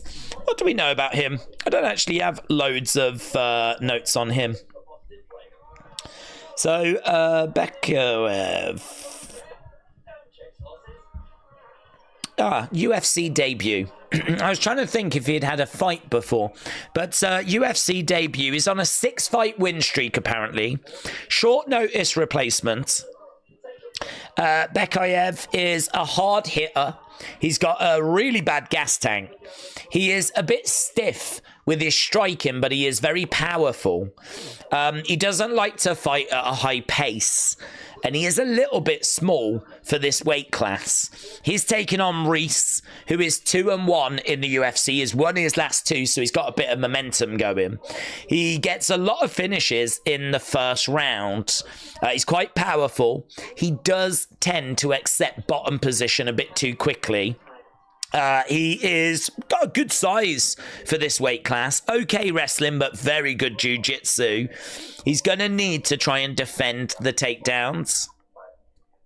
This is quite tricky because Bekaev is minus 230 favourite. 52% of people on Tapology have gone with him. Reese is plus 175, but he's got more UFC experience, and 48% of people have gone with him. Bekaev has actually lost 3 times. Reese has only lost the once. It's a very close fight, this. Very close fight. I don't know much about Azamat, though. I'll be honest with you, he's making his UFC debut.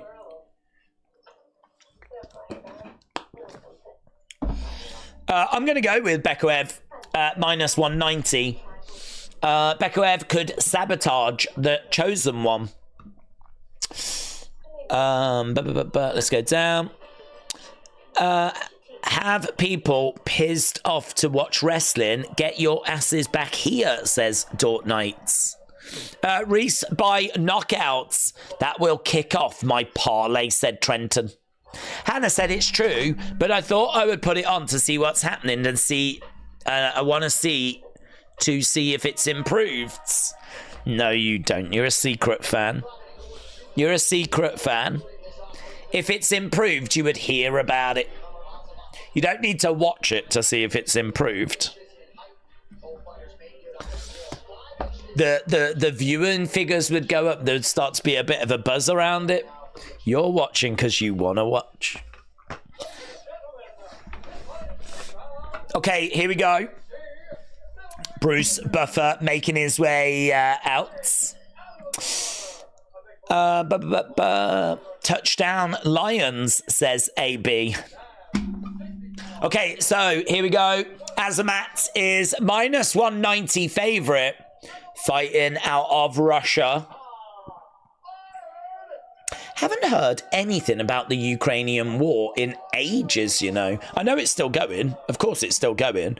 I do think it tends to settle a little bit during this winter because of the fact that it is very cold over there.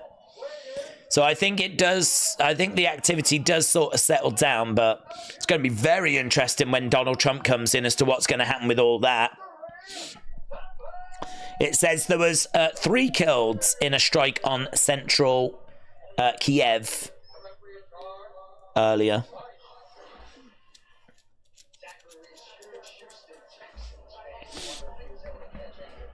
Right, about to get underway. We are just coming up to 3,000 votes, and we are just 96 likes away from getting to 500, which would be good if we could get there by the main cards. Here we go, we are underway. Reese, Bekaev. Okay, so Reese in blue, Bekaev is in red. Kick coming in there by Bekaev. This, of course, in the middleweight division. Knee strike there by Reese. Bekaev is circling rounds.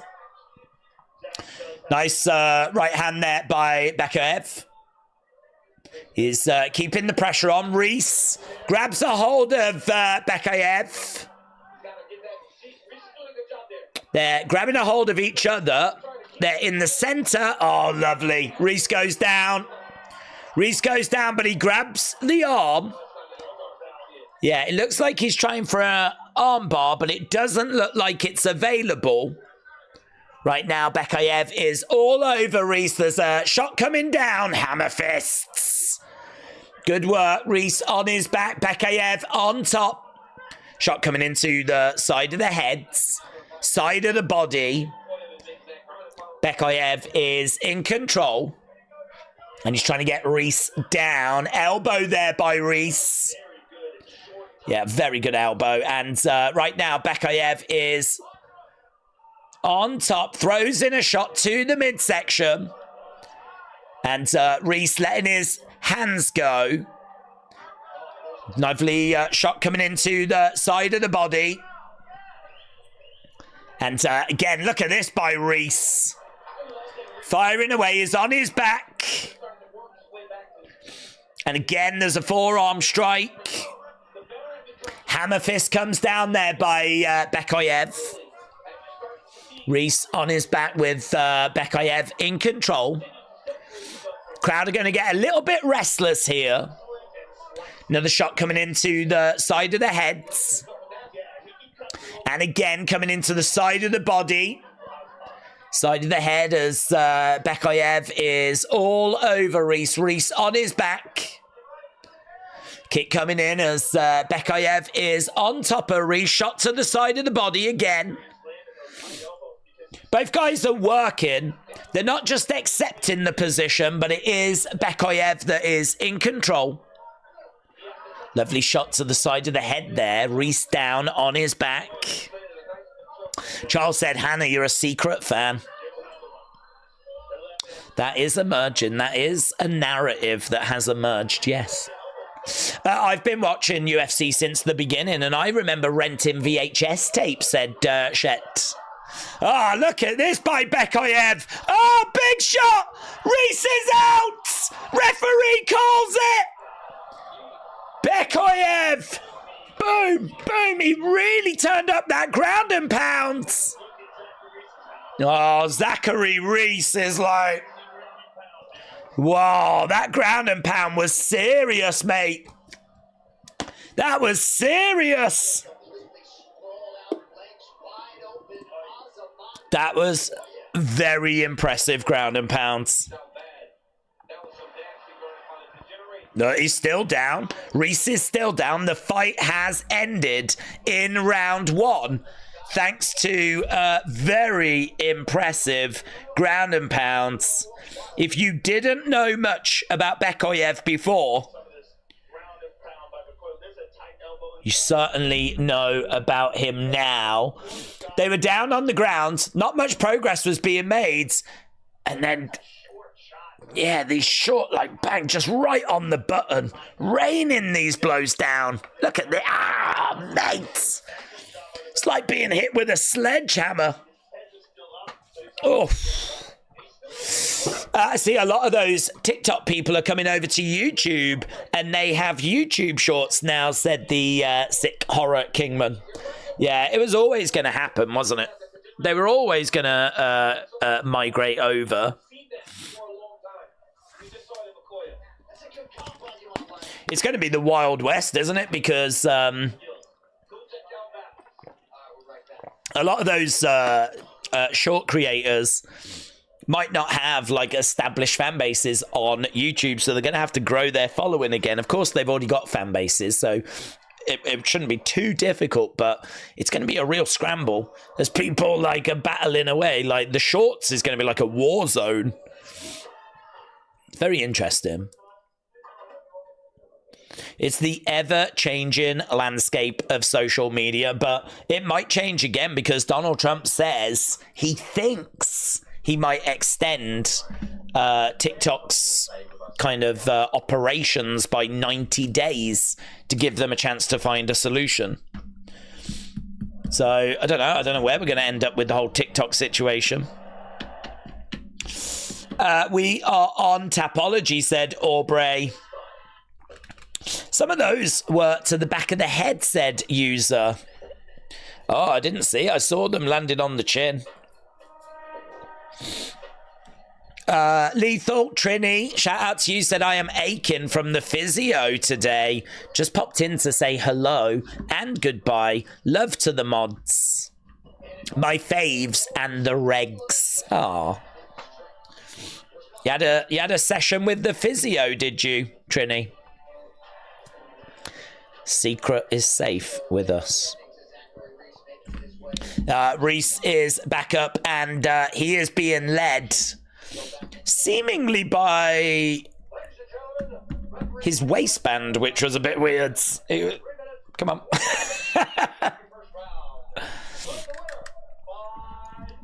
Knockout first round finish. We haven't had many finishes tonight. First round finish. Oh my God. Is it Tober now? No, shut up. Is it Talbot? Mates! I thought Talbot opened the main card. Oh, they should have done Almeida against Spivac. Almeida against Spivac should be now. And they should have saved Talbot for the main cards. This is going to be so much fun. This is going to be so good. Peyton Talbot, monster prospect. 26 years old, 3-0 in the UFC. 3-0. Switch fighter. Look at that significant strikes landed per minute. 8.3. Barcelos at 5.2 is very good, but 8.3 is bonkers. Man, Peyton Talbot, so exciting. This is going to be so exciting. It's a great way to end all the prelims, but I wish they'd saved him as the open for the main cards.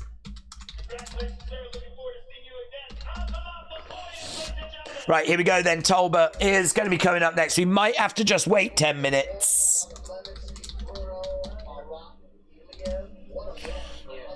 We might need to just wait 10 minutes because that was a first round finish, of course.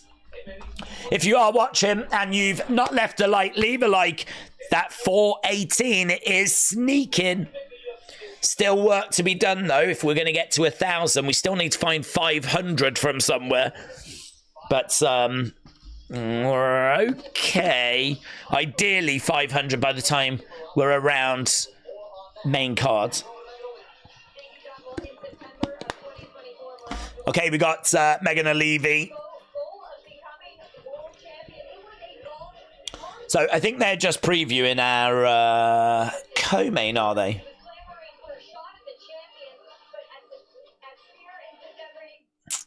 Okay, let's turn that down. A couple of those were definitely behind the head. I saw the replay said user. I'm very excited. I feel like they are planning something, says Cal. Have you seen what Rob has tweeted? Yes. Eric said, not odds, but pretty sure betting against Talbot will make you bank. What, you think Talbot's going to lose here against Barcelos? I mean, look, Barcelos is coming in 7-4 in the UFC. He did win his last fight, but that was 12 months ago. He's no longer in his prime, and he is quite inactive. He has good blitzes, good leg kicks. He's got okay power, and honestly, his power is decent enough where if he catches Talbot clean, could be a problem. But it's so hard to pick against Talbot.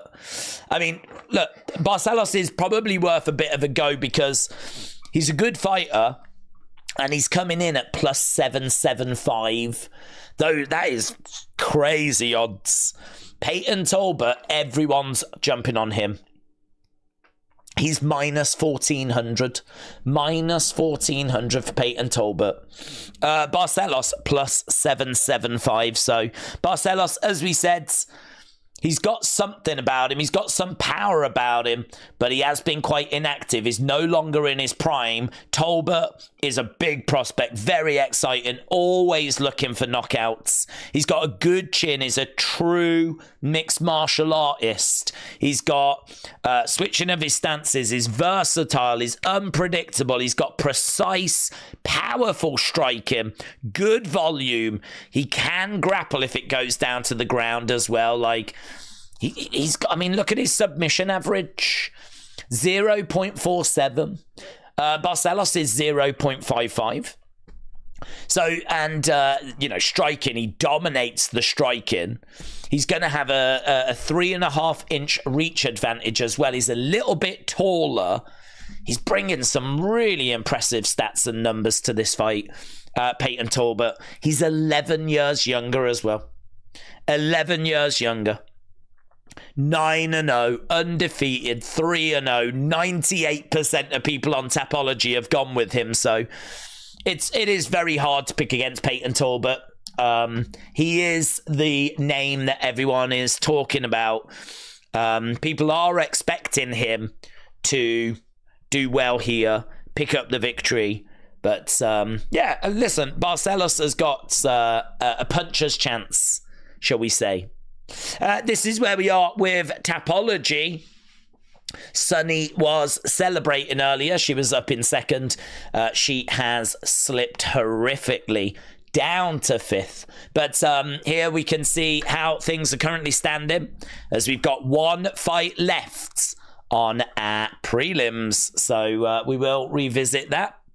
If anyone wants to join that group, I should let you know where to go. Let's flip back over. So it's over on Tapology. If you actually go up at the top, you can create an account, and then you can actually go to Pick'em groups, and you can find Wrestling Days League. We've got 334 players. 334 players. You make your predictions before the event begins, and we keep an eye on this every single week. So if you want to join, we're playing this every week, and we do keep having a look at it throughout the evening. To be honest with you, I don't tend to look at it too much until we actually get to the main card. I always feel like the main card is when it's worth keeping an eye on, but yeah, just a bit of fun. And it's free as well. We're not sponsored by them. Do it, don't do it. I'm not bothered. Yeah, it's just a bit of extra fun. AB Jobson said, I'm obsessed with Peyton Talbot at minus 1,150. Is that where he is now? When I saw him 48 hours ago, it was minus 1,400. Meek said, what's the hardest weight class to rank? What's the hardest weight class to rank? Like, what's the toughest division? Is that your question? That's a really good question. It used to historically be the lightweight division. I don't know that that's true anymore. I feel like getting into the rankings is probably not too difficult in any division, because I feel like the low end of the rankings have always got like talent that you can see being beaten. I'm just having a look now at seeing some of the names, and yeah, some of the names like lower down I think look fairly beatable in all divisions. I do like the flyweight division. Flyweight division has got some really good talent in there, you know. I mean, we just saw Kai Asakura main event a show, and he is ranked 14th. Joshua Vanza, good talent. Bruno Silva. Ulanbekov, you know, who we saw earlier. He's ranked 11th. So, you know, looking lower down the flyweight division, I think there's some good names there. But, yeah, I think, like, when it comes to heavyweight, it doesn't look that great, to be honest. Heavyweight looks a bit basic. It's the top end of the heavyweight division that's interesting, but it's been pretty much cleaned out by Tom Aspinall. Aspinall only really needs to beat Cyril Garm and John Jones, and he sort of cleaned the division out already. So heavyweight doesn't really seem like it's got much going for it at the moment. Light heavyweight's a bit of a weird scramble, isn't it? I think that Alec Pereira has kind of got that on lockdown, but we don't know how long Alec Pereira is going to be around for, because obviously age-wise he's getting on, and he's also spoke about going up to heavyweight. So when he eventually walks away, we don't quite know how that's going to shake out, because you've got Jiri, you've got Hill, you got Ankalaev, you got Jan Blachowicz. There's quite a few names in that light heavyweight division, but it's hard to see who emerges after Alec Pereira. Welterweight's got some good names in it. Leon Edwards still. Usman's still around. We haven't seen Usman in a little while, though. Rakhmonov, Bilal Muhammad. Yeah, I think flyweight's the one that jumps out to me. That's the one that I think's got like some real good depth to it. But again, look at bantamweights with Figgy and Henry Cejudo, Song Yadong, Jose Aldo. Jose Aldo's ranked 11th in the bantamweight division. There's some good divisions. I tell you what they're lacking. What they're lacking are the big names. You know, they're really lacking those big names. They're really lacking those real... Oh, they're really lacking those monster names that are going to really bring eyes to the product. There's certainly no one that's come close to replacing Conor. Okay, we've just had the video package. Will we ever see a PLE in Honduras? Don't know, but is there a reason to go there? I'm sure if the world is around for like another million years and WWE is, I would imagine yes. But I don't think in our lifetime. Where do I watch the fight for free? Don't know, but honestly don't know. Crack Streams keeps getting mentioned. UFC are just feeding Barcelos to Tober. It's a bad matchup, said AB. Kevin said, who are the best prospects? You're about to see one, but we really like Natalia Silva. Is she still a prospect? I mean, she is, but she's also shot up the card, hasn't she? Where is she in the rankings now? Where is Natalia Silva in the rankings? She's 5th in the rankings now. She's absolutely shot up those rankings. But this guy, Peyton Talbot, loads of excitement around him. I feel like Rosas Jr.'s got a bit of buzz about him again. But Peyton Talbot is only 26 and he's 3-0 in the UFC. YouTubers pay to watch. If it was free, you won't be here, says Nikita. AB Jobson said Stream East.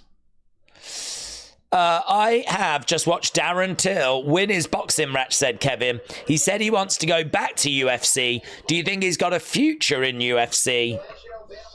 That will come down to Dana.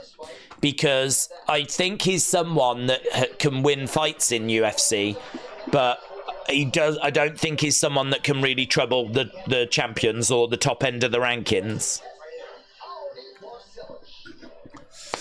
So Dana seems to want to find the best fighters in the world, and that seems to be what motivates Dana. And I don't think Darren Till is one of the best fighters in the world. I think he is a good fighter. And I think he could do a job in other MMA promotions. And listen, if Dana liked him and wanted him to be a bit of a gatekeeper, like, do you know what I mean? Get past Darren Till, and then maybe I'll give you a rank fighter. It could be something along those lines, but I don't think Darren Till is someone that's going to be coming back and like lighting up the UFC. Okay, here we go. Video package. Talbot is the real deal, said AB. Talbot is going to destroy him, said Dro. There's lots of excitement around this fight, and I totally get it, because I'm excited as well. Right, we need, 62 likes. If you are watching and you've not left a like, leave a like. It's greatly appreciated. We are 62 likes away.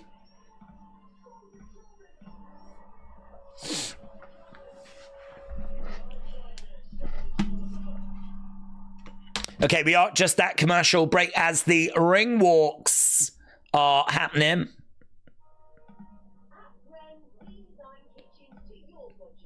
Bang, bang, bang, bang, bang. Lovely. Right.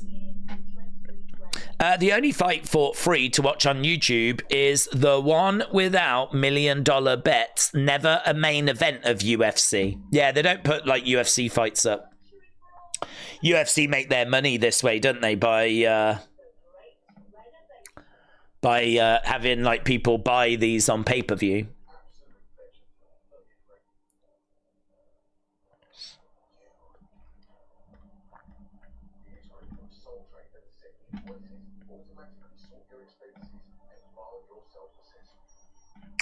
Nice. Days, do we think John Jones, Aspinall will fight this year? Yeah, I think so. I think that it's going to take some money to do it. I think it's not a fight that Jon Jones seems to be very interested in. It's not a fight that he seems to be very engaged in. Maybe that's a bit of strategy. Perhaps he knows that if it's not a fight that he makes out that he really wants, then he can sort of go to UFC and say, listen, make it worth my time, because this ain't a fight that motivates me. I'm not motivated by Aspinall. I need to be motivated by the money. And it could just be a strategy. It could just be nothing more than that. But it's clever from Jon Jones. And he's also worked the fans into a frenzy, because by him being like, I'm not interested, I don't want it, the fans have obviously now want it more. So, I don't know, he's either like a bit of a promotional genius, or he really just is not bothered by the fight whatsoever and doesn't think it, and genuinely doesn't think it does anything for his legacy. But yeah, it's the fight to make, and it's the fight everyone wants. The pressure on him is going to be big to do that fight. And even, you know, after his last fight, his win against Stipe, afterwards, there was some movement.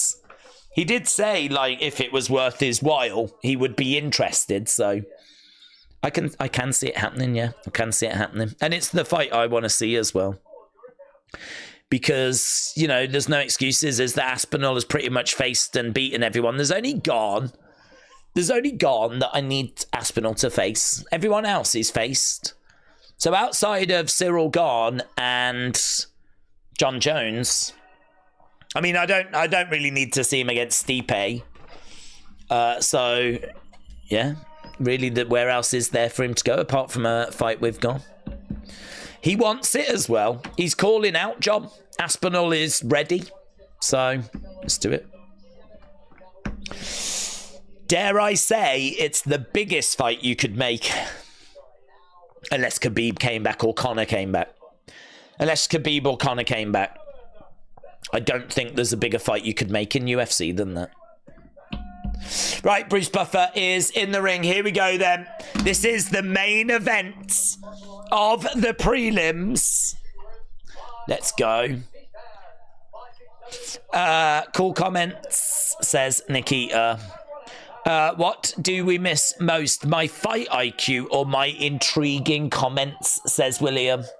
I miss everything about you, William. Winner could face Ngannou. Imagine that. Imagine that if Ngannou came back. Oh my God. That's a great shout. I don't think it would ever happen though, because there's some real heat there, isn't there, between... I don't know that Dana would ever pay that sort of money to get Ngannou back. There he is. Tober getting a great response.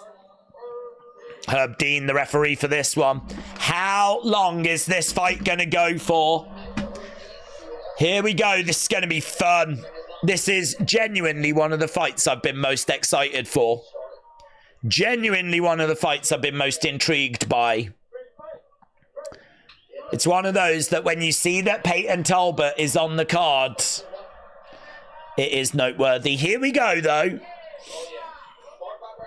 Barcelos grabbing the leg of Talbot, driving him back against the cage.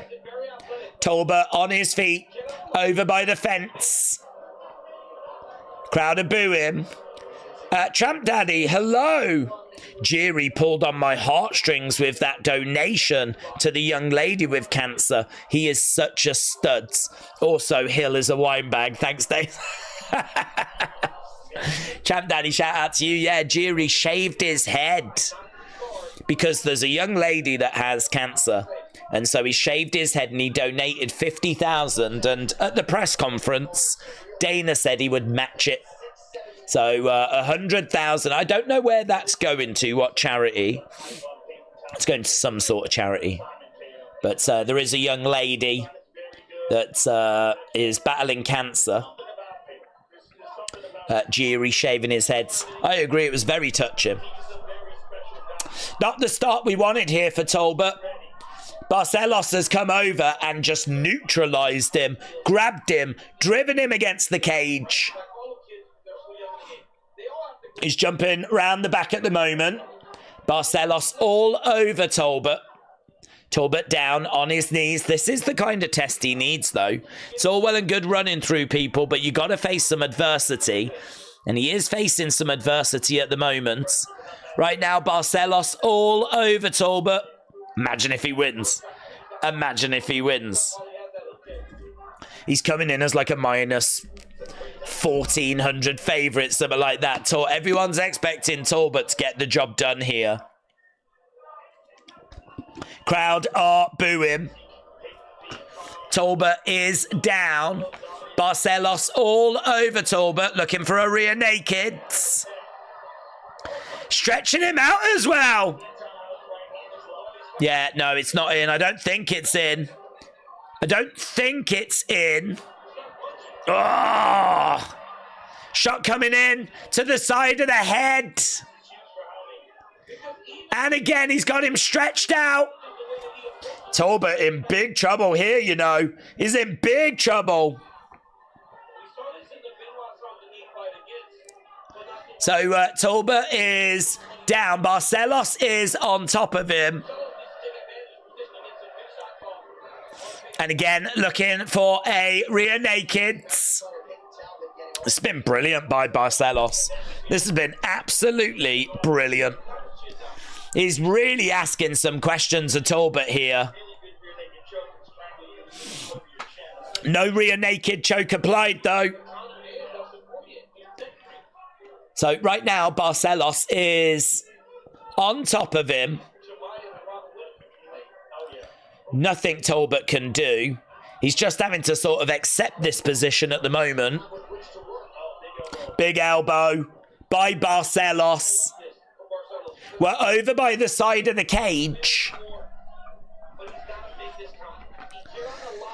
And right now he's got him down. Head and arm. Arm triangle. He's not going to be able to move over. It's a good defense there by Tober. Yeah, if he could have actually moved over to the side to put that extra pressure on. But no joy. Just over a minute to go. Just over a minute to go. A.B. Jobson said a few more things to consider in this fight. Tolbert's wrestling defense, and the other is his striking defense. He is quite hittable, and he doesn't move his head much. Right now, we got Tober in a seated position. This has been one-way traffic. One-way traffic. 19 minutes to go till the main cards. And there's going to be a lot of frustration out there at the moment. If you are watching and you've not left a like, we're only 40 away now. 40 away. So if we can find that extra 40 in the next 18 minutes, we will be on track. Lovely shots raining down by Barcelos. Crowd are booing. They were hoping for a real showcase from Tober, but no joy. Tober on his knees. Barcelos round the back, looking for a rear naked. Time's going to run out, though. And it does. That is a definite Barcelos round. Barcelos picking up the victory in that round. Yeah, winning that round, I should say. But it is just one round. No naked kicks this time. No naked kicks this time. He was very active. He was inside my gloves. That's what Tolbert just said. He was inside my gloves.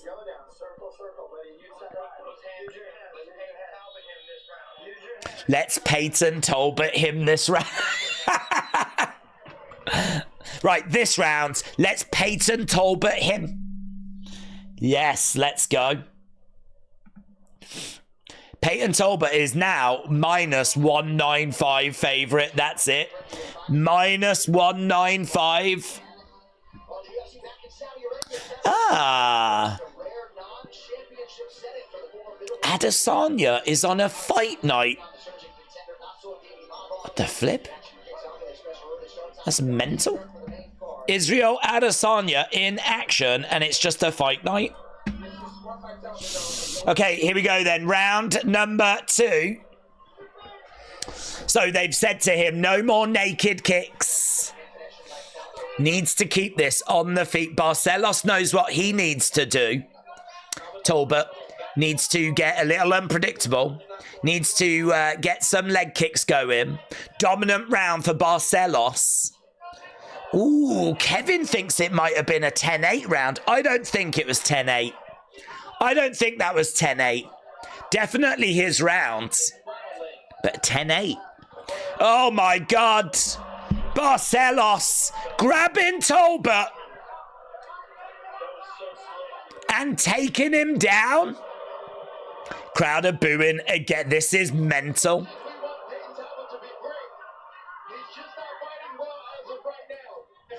Din Thomas said, we want Peyton Talbot to be great, but he's just not fighting well right now. He's on his back, and Barcelos is on top. Yeah. Wow, that is so frustrating. Talbot's down, Barcelos on top. And really, Tober is not offering much. He's not doing much. You want to see a bit more desperation here. Shot coming into the side of the head there by Barcelos. Barcelos moving around. Real scramble. Good work there by Tober. He gets to his knees. He's trying to get back up to his feet. Barcelos. Knee by Barcelos. Okay, Talbot back to a standing position. Bit of noise from the crowd. This place has really filled up. Shots coming in there by Talbot. That's better. That's better by Talbot. Barcelos looking for the takedown. Getting it. Oh my God. Another takedown. How many takedowns? 5. 5 out of 9.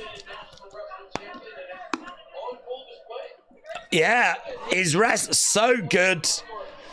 This has got to be so frustrating for Talbot. Middle of the octagon, fully mounted.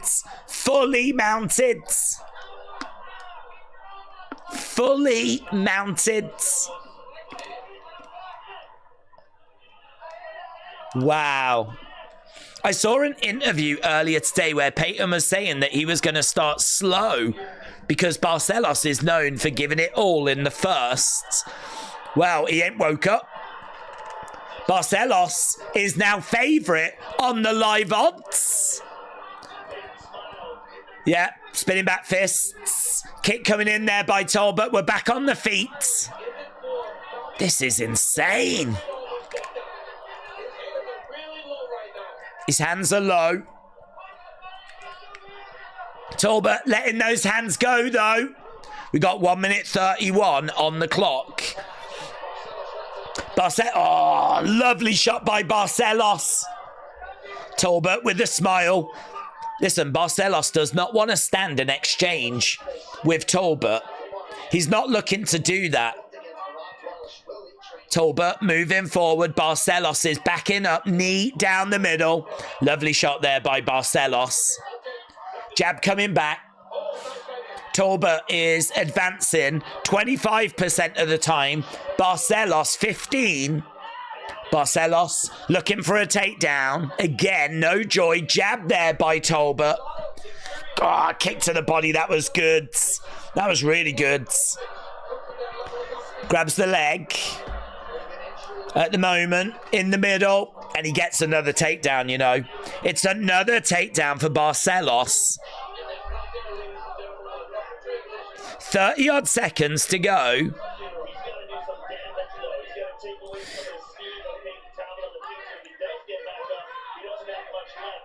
Yeah, 20-odd seconds to go. I really don't know who you give this to.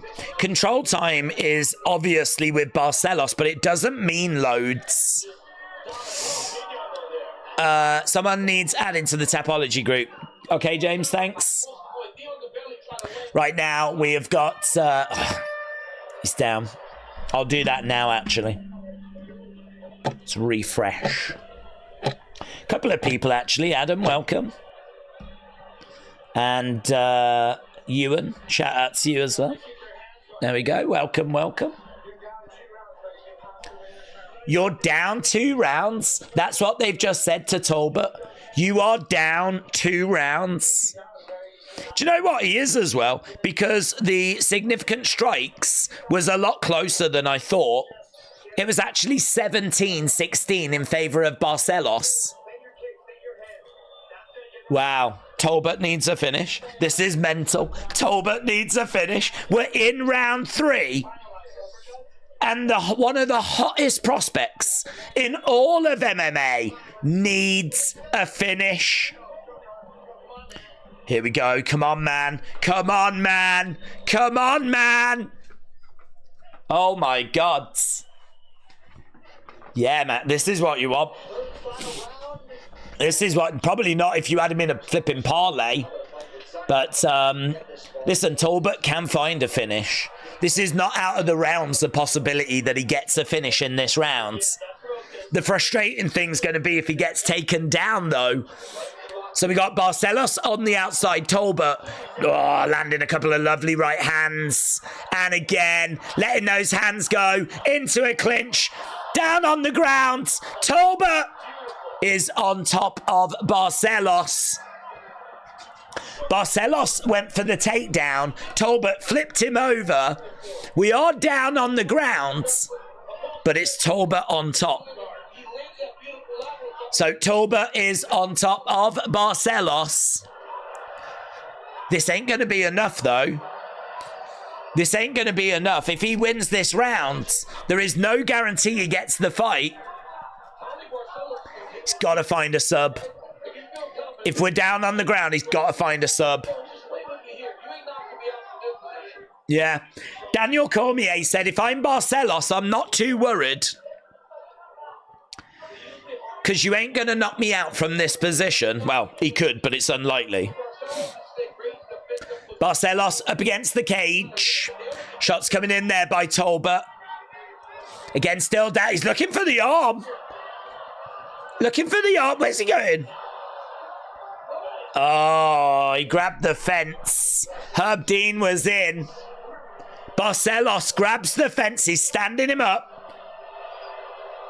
Timeout, timeout, timeout. We got a timeout here.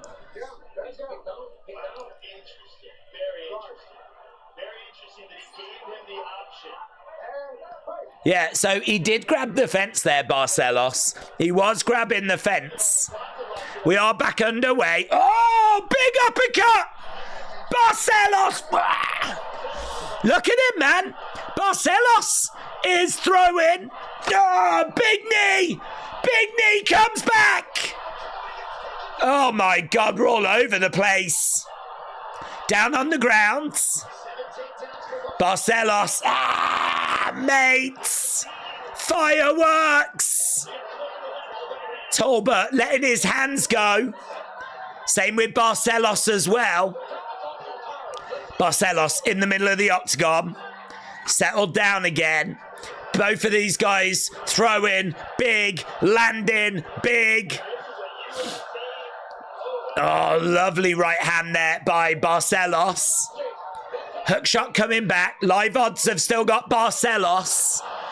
Spin kick to the head by Tolbert. Switching of stances. Kick coming back there by Barcelos. Barcelos on the outside, circling round, coming forward, looking for a takedown. Gets it. Gets it. Big moment. Barcelos gets a takedown on Tolbert. Yeah, crowd are booing. Tolbert is down in a seated position. Barcelos is on top of him. Some lovely exchanges there for a moment. Some lovely exchanges. Barcelos, though, is the one in control. Minus 1,200, my ass cheeks, said AB Jobson. Again, shots coming in to the back there. Rear naked. Barcelos. No joy. No joy.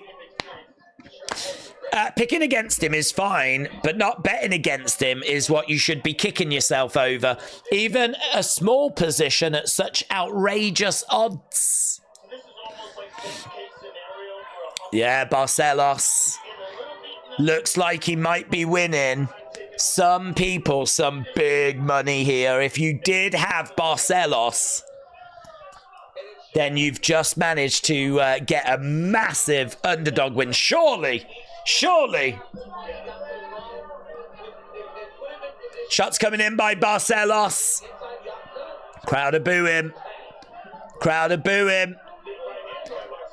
Barcelos again on the back looking for a rear naked. It's on the chin. It's on the chin. I don't think he ain't going to finish him with that. He ain't going to finish him with that. 20 odd seconds left to go. Again, shots coming into the side of the head. Oh, big blows by Barcelos. Look at him. Oh my God, he's all over Tober. Mate, Tober can't do anything. He's just getting smashed. Wow. Wow. That did not go the way any of us expected. Wow. TikToker's got 90 days, says K-pop lover. Well, I think, doesn't it shut down tomorrow? There are 3 hours until TikTok shuts down in the US. Apparently Donald Trump on Monday may do that, but we still don't know. TikTok says, we regret to inform that a US law banning TikTok will take effect on January 19th. So there we go. Looks like TikTok is going to be shut down. But it's just, will Donald Trump bring it back on Monday? Wow. I mean, Barcelos has just given us what could turn out to be the upset of the year.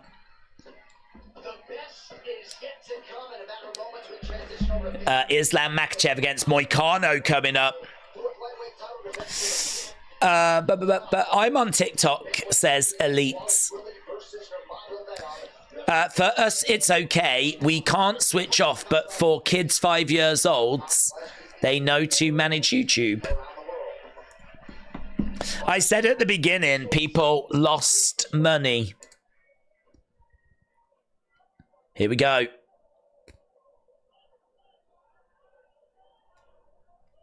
We got Herb Dean. Ladies and gentlemen, after 3 rounds, we go to the judges' scorecards for decision. The judges score the contest 30-27. 30-27. And 30-26. 30-26. Oh my God.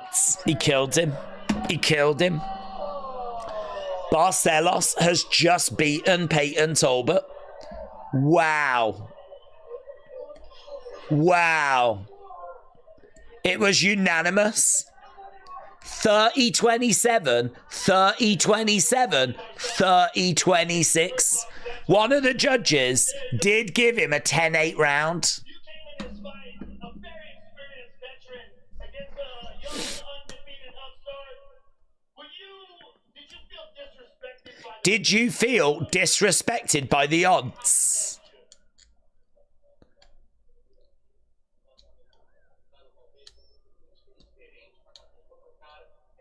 Wow.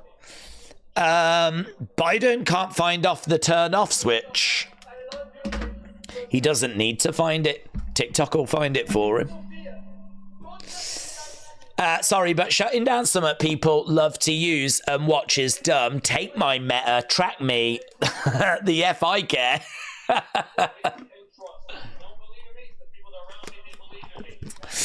We either have upset of the year or robbery of the year, said Jacob. Well, very true. And it turns out to be upset of the year. Deshaun said, how are we feeling about the co-main? Yeah, well, honestly, I think it's so close. I'm probably just leaning Merab. I always feel like you've got to have that bit extra to take it from a champion. And Umar could have that bit extra. He really could.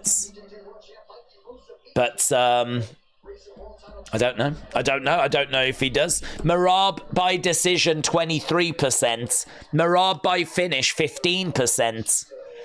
We're looking at like 61% of people think Umar's going to win. 39% think Merab. It's basically 60-40 in favour of Umar. Close, isn't it? It's close. So 60-40 in favour of Umar. That would mean we get a new bantamweight champion tonight. It looks like we're done as well with that. We're going to the main card. Guys, if you are watching and you've not left a like, leave a like. We just need 22 likes to get us to 500. Obviously, we're trying to get to 1,000, and we normally do it. It normally does happen just before the main event, but we normally do it. So, but we need to give that a bit of a boost. We are a little bit down, but yeah, main card is beginning. We are just at commercial break at the moment. Should be a fun main card. Not too excited, if I'm going to be honest, with the Spivac Almeida fight. Not too bothered by that. But the rest of it looks like it's going to be pretty fun. But let's go down. Barcelos reminded everyone exactly who he is, says AB Jobson. Bora said, if Islam wins, do we think he will announce that he's going to move up? He could do, because I feel like that announcement was probably going to come after this fight. But I don't know now that this fight has changed. Like, will he feel like he needs the Sarukian rematch? Or is he just mentally, I'm done. This was your chance. I genuinely, I don't know. I don't know. If this was still the Sarukian fight, I would say yes. But will he just hang on for that Sarukian fight now? Oliver said, what time does Islam's fight start? Oliver, shout out to you, my friends. Appreciate the support. So main card is starting now. We got 5 fights on the main card, so we've got to get through 4 fights first. The way that UFC tend to do it is they tend to allocate each fight half an hour. So we're probably looking about 2 hours. I would say in about 2 hours, you know, if we don't get everything going to decision, if we get some finishes in there, I reckon about 2 hours and we'll be at Islam's fight. So we are getting closer. Joe Rogan does not know how translating works. Predictions, 5 of 12 winners, says AB. Barcelos reminded everyone exactly who he is. TikTok should rebrand. Well, I mean, there's lots of people that have come in that are looking to buy TikTok. Maybe they just need a little bit more time for that sale to like go through or something. I know Mr. Beast came in, didn't he, with like some sort of offer. Didn't one of the sharks out of Shark Tank come in with an offer as well? But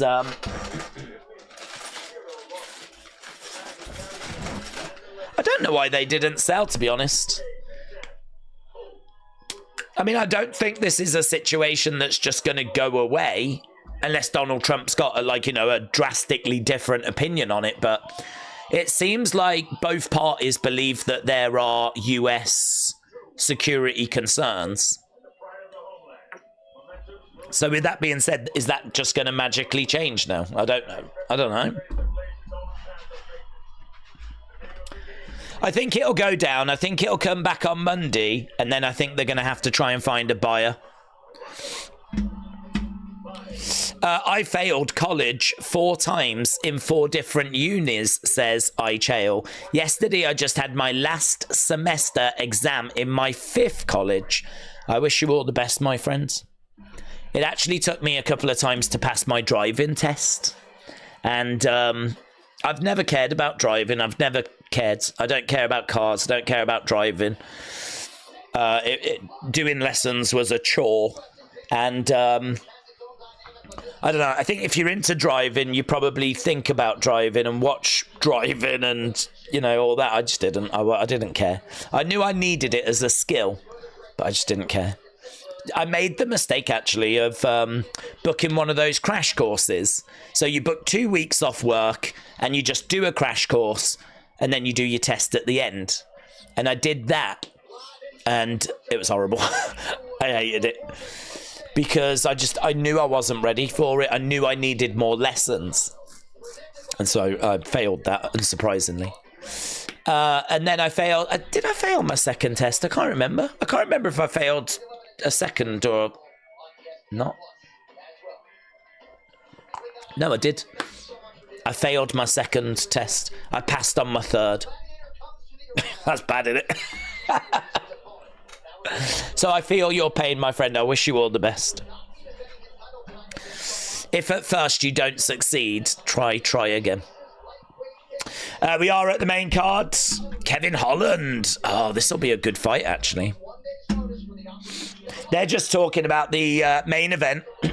So Holland versus Derrida is going to be our first fight.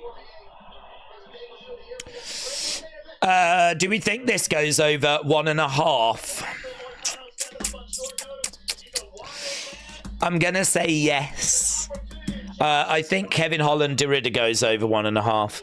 Derrida beats Meerschaert round 3 in his only UFC fight. Kevin Holland, you know, he's got a mixed bag, really. It's not like he's been putting away everyone early. So I think there's a chance this goes over 1.5, yeah.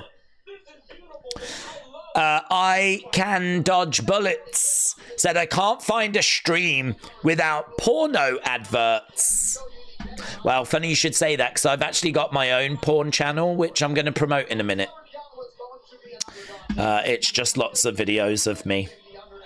Very exciting. So, Alex, shout out to you. Mike, shout out to you. Nathan, appreciate the support. And Harry said, Days, what's the prediction for both Rumbles? I think we're looking at maybe John Cena, Becky Lynch. Could be CM Punk. Could be Charlotte. I don't think it's going to be a random like Lyra Valkyria or EO or, you know, something like that. There's a few that have got a chance. But Becky and Charlotte are going to be fighting for titles, so it's got to be one of them at WrestleMania. And it could be Logan, in all fairness. There are rumours of Logan against Gunther. So it could be Logan Paul. God, imagine that. Imagine if Logan wins a Rumble. Right.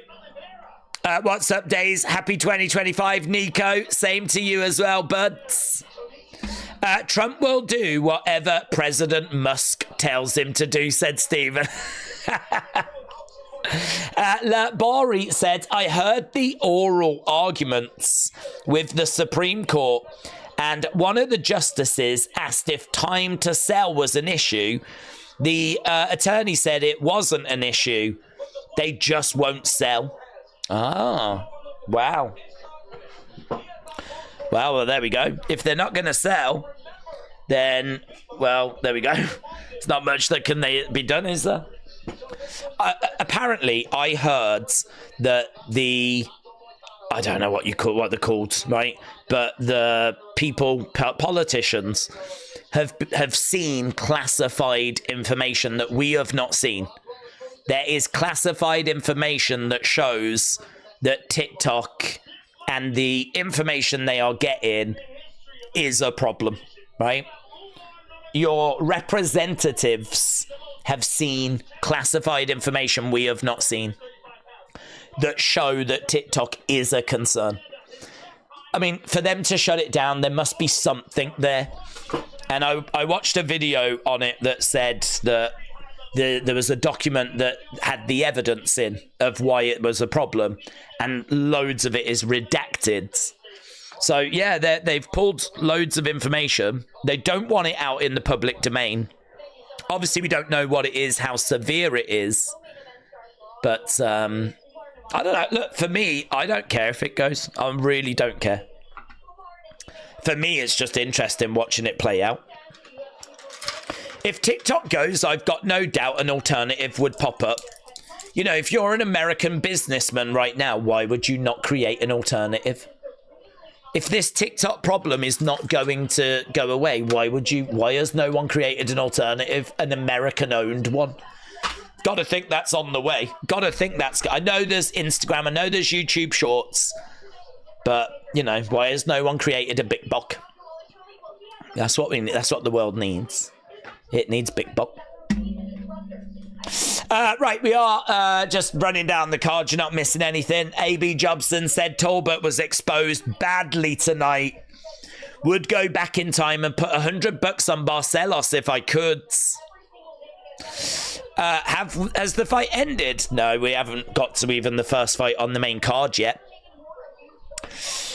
John's Gaming Corner said, did you mean to end yesterday's SmackDown watch-along when you stopped talking and then it ended? No, I was just about to answer a question, but unfortunately we suffered some technical difficulties, so... have you seen Red Note, said Clark. Yeah, but that's Chinese-owned. That's mental. That's worse. I don't get that. That's Chinese-owned. So people are jumping from TikTok, going to Red Note, and it's just all Chinese-owned and full of... I mean, it's basically the Chinese TikTok. How's that not going to be a problem or shut down in the future? That doesn't make any sense. We got a message on the Octagon. It said, thank you, first responders. Hashtag LA Strong. So a bit of support being shown to the first responders. King Hoddle, shout out to you, buds. Red Note is a Chinese social media, and that is where they're going. It's mental, isn't it? Guys, please don't use this Chinese-owned social media. And they've gone, all right, no problem. And then they've gone to a different Chinese-owned social media. If I was the US government, I'd be like, I don't flipping believe this. They don't understand, do they? They don't understand. We've told them to not use this Chinese-owned social media platform because of security concerns, and they've flipping gone to another Chinese-owned social media platform. Come on, kids. It's not hard. Yeah, it's not difficult. But I actually had Chinese yesterday, said Tom. Tom, shout out to you. TikTok's Chinese, that's why they're banning it, said Dave. Stop spreading propaganda, says Bats. It's confidential, like weapons of mass destruction. China can have my unit. All I'm doing is telling you what's happening in the world, and what's happening in the world is the US government are banning TikTok because they have seen some confidential information that suggests they should. That, my friend, is not propaganda, that is facts. Wave it goodbye. It's shutting down in a few hours. But the question is, will Donald Trump bring it back on Monday? Because he says he will. Well, he says he might. He's very non-committal over it. I might bring it back Monday. Hollywood is worse than TikTok. I had to explain to my daughter that 3 men kissing Barbie is ugly. Is that something that happens in the Barbie film? Right, we've got the video package for Kevin Holland. Does protesting about Red Note shutting down? I don't care if it shuts down. I don't care if people use it. I don't care if TikTok survives or dies. I don't care if people go to Red Note. Doesn't make any difference to me. I do just find it very funny that the American government has warned everyone about Chinese interference and they've turned around and gone to another Chinese social media account. You could imagine the frustration of the US government going, hey, the whole thing is just wildly entertaining.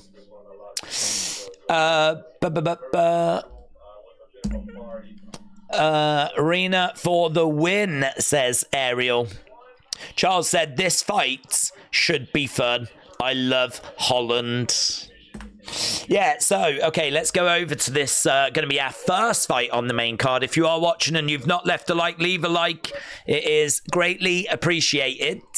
We are on 526 likes, and we do need a boost there. We always like to be on about 500 when we start the main card, but yeah, we've still got 400 and some odd to find. That's a lot. Kevin Holland, 13-9. He's got 1 no contest. He lost his last fight due to a rib injury. He is a striker. He's got improved grappling. He's a Brazilian Jiu-Jitsu black belt. He's got a decent chin.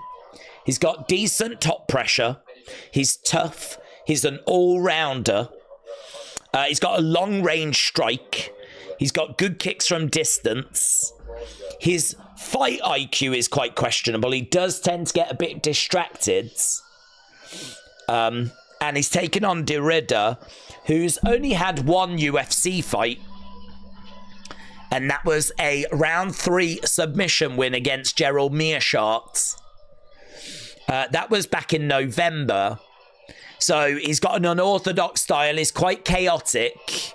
It's going to be a really fun encounter, this one. Derrida making his way down. I'm probably leaning Derrida, but there's not much to base that off. He should be able to overpower Holland. He should be more powerful. He's got some good jiu-jitsu. He's got some good judo. He is quite submission heavy. The ring walk's very short, you know. Derrida is already down to the side of the octagon. He's about to step inside. This is going to be our first fight on the main card. First fight on the main card. Is Derrida from Holland? He is. He is from Holland. Former one champion. He was champion at light heavyweight and middleweight. Yeah, Joe Rogan said, we're going to find out tonight just how good he is, because he's going to be facing one of the most active guys in the sport. Right, we're coming up to 4,000 votes. Keep leaving those likes. Keep leaving those votes. Derrida inside the octagon. Days against Jake Paul in a boxing match, said John's Gaming Corner. Jess said Kevin Holland will choke his lights out. Jaden said, does no one realise that Derrida was a 1 champion, double champ? It's different level at UFC. When I say not much to go off, I mean against like top tier UFC fights. This is his 2nd UFC fight. And he's taken on a very good fighter, Kevin Holland, of course.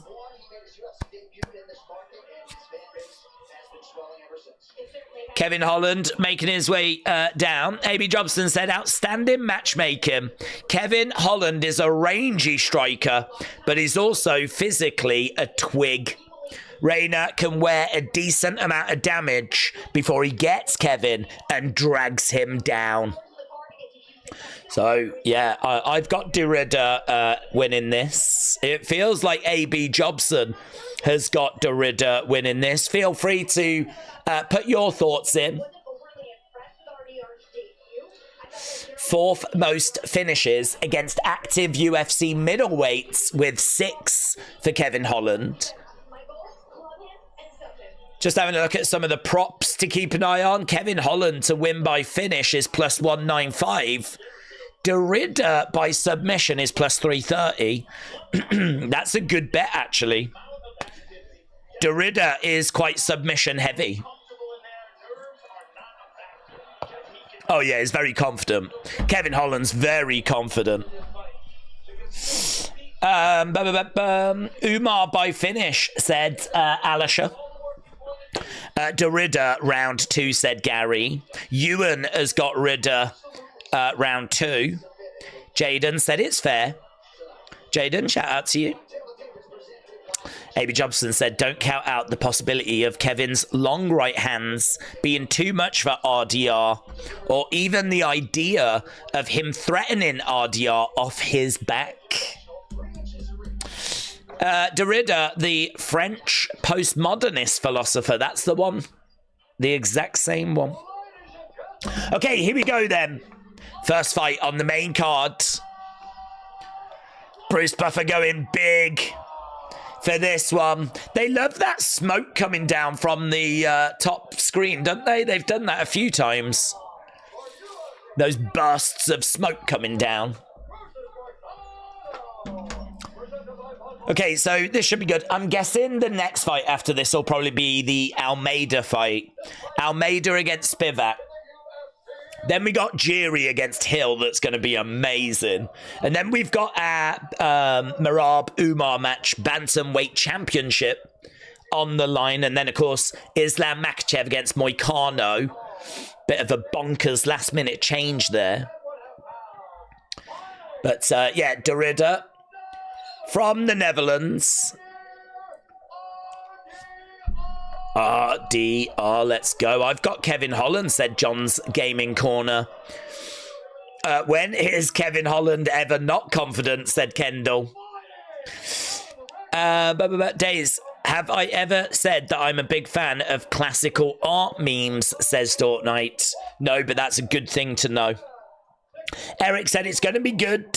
Could go either way. I am rooting for Ridda. Let's go. Kevin Holland said FC25 God.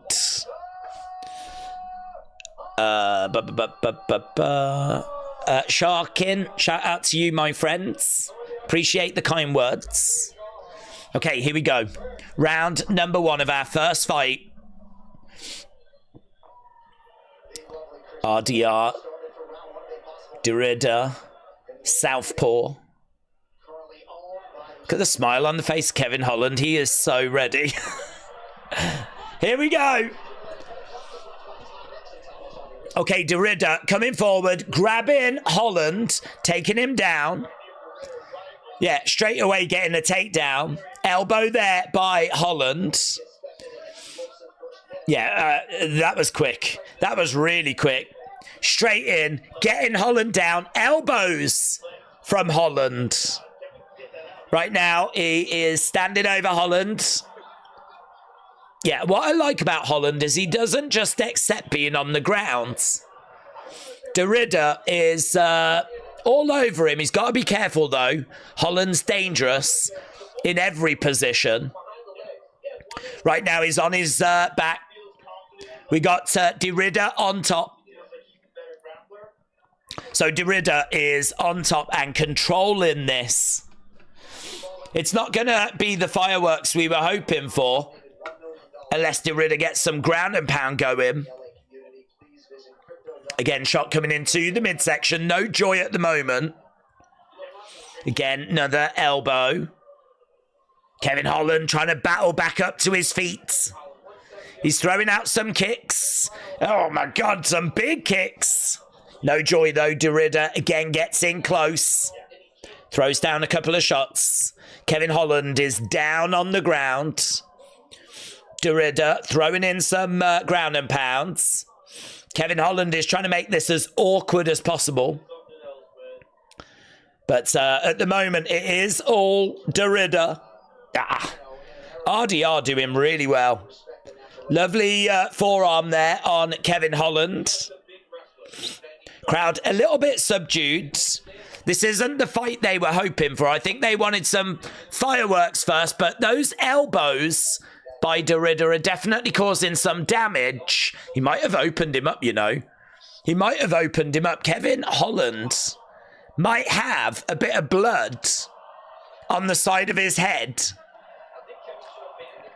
Has he? If he does, it's on the left-hand side. He's trying to cover it up. I think he might do. 2 minutes 36 left to go as shots are raining down here by Derrida. And Holland, again, just in full-on defensive mode. No joy at the moment. Grabs a hold of the leg. Oh, look at that. He's took the back. Derrida takes the back. He's on the back of Kevin Holland. Holland is back up on his feet. He's very high. Derrida's not in a great position. He's on the back of Holland. He's trying to see if he can find a rear naked.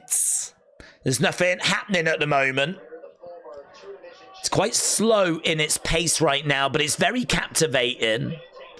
Down on the ground, lovely roll. There it is. There it is. He's got the body lock in, and he's now looking for that rear naked. Yeah, it's on. I don't think it's fully in. Was that a tap? Was it a tap? Kevin Holland taps. Yeah, maybe. Yeah, it was. It was. The way that he did it, it looked like to me, it looked like he was trying to hammer fist at the leg to break it, but it was a tap. Derrida gets a submission win. I thought Derrida's submission was looking good. I did fancy it to get into the second part of the fight, though. But they did say Derrida plus 330. Wow. That's a really good win. That's a really good win. We know what Kevin Holland is capable of. And he's just finished him in round 1. That's a really good win for Derrida. That's a really good win. Yeah, and you know what? He didn't panic. It just unfolded. And he managed to get the rear naked choke in. I want to see this tap again, because it seemed like... oh, yeah, there. He kind of... I saw what looked to be a bit of a hammer fist, but he does kind of last minute change it to a flat palm. Yeah, taps him. There we go. Holland's trash, said Trevor. No way, that quick. Amazing. It's a good win for sure, says John. Kevin Holland loses again, says Volontaira. Whoop, whoop. Wow. Wow. What next for Kevin Holland? That is another loss for him. You are right. That is such a good win for Derrida. That is such a good win. That is a horrible looking record for Kevin Holland. Now you know. If we move it over, and I don't think I can bring it up on screen.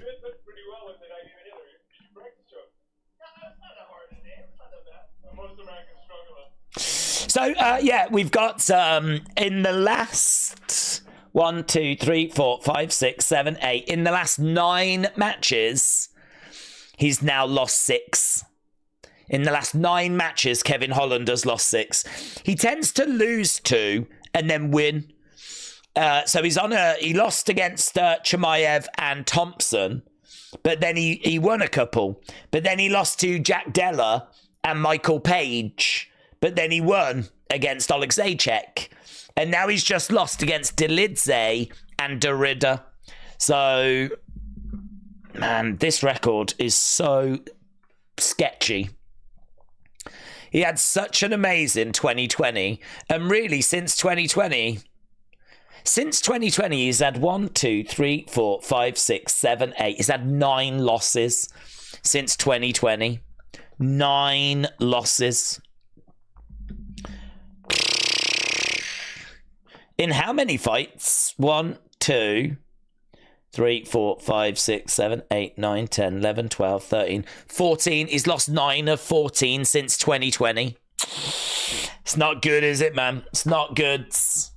That seemed insanely easy. Bilal Muhammad said that was just too easy. It really was, wasn't it? It really was. I was not expecting it to go that way. I thought he could win, and I thought submission, but I thought we would get past the second part of the fight, to be honest. Yeah, if you are watching and you've not left a like, leave a like. We're still trying to find about 400 likes. That's easy work by RDR, said AB Jobson. There's Anthony Cleedis. We got Tim Comerford from Rage Against the Machine. I'm just going to quit whilst I'm ahead, says AB. Holland will show up in influencer boxing. Yes! That's a good shout, actually, Adam. I could see him showing up in influencer boxing. That seems like a space that he could do well in. And he's a real showman, a real trash talker, so that's a good shout, actually. I think there's still work for him in UFC, but he's definitely heading in the wrong direction. Okay, Almeida and Spivac is going to be our next fight. Almeida against Spivac is our next fight. We are coming up to, well, we're just on 4,000 votes now. Keep your votes coming in. Keep your likes coming in. Holland needs to take the fight game seriously like he used to, or this is going to keep on happening. Kevin Holland is the only one who had a great year in 2020. How ironic, said Trevor. RDR just needs one takedown attempt and 7 seconds to take the fight to the ground. Yeah, it was not a good look, that, for Holland at all. That is a really bad day at the office, isn't it? That is a really bad day at the office. So, yeah, first round finish in our first fight. But the good news is that should get us a little closer towards our main event, of course. Oh, Hall of Fame. And if you have watched The Ultimate Fighter over the years, this man was instrumental in shaping this show, the show that went on to become a global phenomenon. So we're going to announce who's going to go into the Hall of Fame. I can't wait to see what Rampage Jackson has got to say. Let's not forget that Kevin Holland absolutely destroyed Buckley. His potential is huge, but he came in underweight. He needs to get back training hard, and he needs strength training. Did you see Darren Till? No, I didn't watch Darren Till. I didn't watch Darren Till fight. That is the way it went. I've got Spivac winning. Competition, reality show, and we ended up coming up with the Ultimate Fighter. You have a very unique opportunity. Many fighters from all over the world dream of someday fighting in the UFC. Yeah, I mean, you can't underestimate the importance of the Ultimate Fighter. Producing instincts, he was absolutely focused on casting the right character. So the Ultimate Fighter producer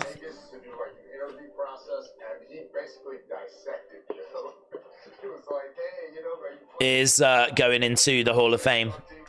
That first cast of the Ultimate Fighter was a great cast. Yeah, that first Ultimate Fighter is pivotal in it. These young fighters, But they were also being introduced to what the sport was all about and what it takes to train and Okay. discipline it takes. Smash that like button, said Bustin Bass. Bustin Bass, shout out to you, buds. Okay. So we just got a video package at the moment, so we're not missing anything. We do have our next fight coming up, so we might as well talk about that as we're heading towards that. It is, of course, going to be in the heavyweight division. It is Almeida, Jailton Almeida, taking on Sergey Spivac. So Almeida, 90% of people on Tapology have gone with him getting the win. He is minus 450 favourite. Almeida coming in 7-1 in the UFC. He won his last fight against Romanov. He is a threat on the feet. He is a threat on the ground. He is known for his grappling. He's very athletic. He's very powerful. He's very good at closing the distance. He does have good speed. He's got good boxing combos. He's non-stop wrestling and grappling. He's very good at applying pressure. He's taken on Spivac, who's 8-4 in the UFC. Won his last fight against Tybura. That was a first-round armbar as well. He doesn't have much in the way of footwork. He's a little bit slow, and he does accept bottom position quite a bit. He's got good ground and pound, but he does lack knockout power. So it's an easy pick with Almeida. So 90% are with Almeida, 10% with Spivac. I've got Almeida getting the win as well. He's a minus 450 favourite. So yeah, Almeida at minus 450.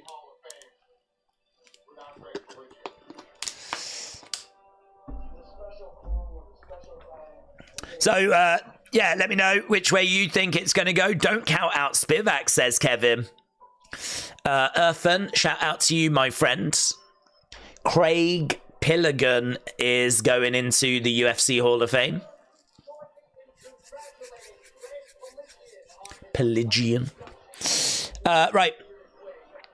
But Spivac lost all his hype. He was on top about 10 years ago, said Nikita.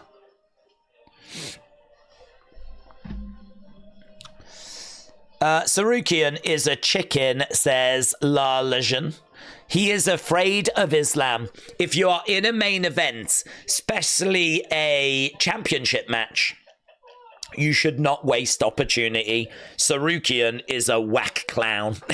I love that. He is a whack clown, you're right. Yeah, I don't know. I don't know what the rumors are about that. We do have Chael Sonnen joining the commentators.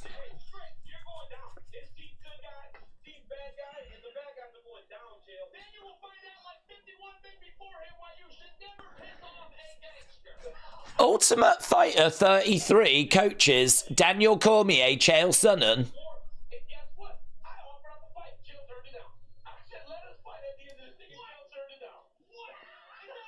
Daniel Cormier said he offered to fight, but Chael Sonnen turned it down.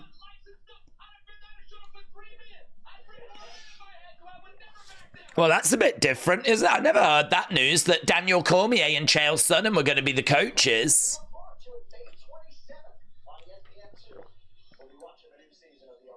That'll be pretty fun. That'll be all right. I don't hate that they've done that. TikTok is officially gone, said Elite GB. Is it? Is it actually shut down in America? Can I get on it? I can get on it. I've got TikTok. But is it gone in America yet? Do we know if the whole TikTok is unavailable, or is that people that just won't be able to download it? I don't know. I don't know. I mean, I would imagine that the amount of drama that's done the rounds, that it would be more than just new people can't download it, you know? I would imagine that it would be that it is a shutdown.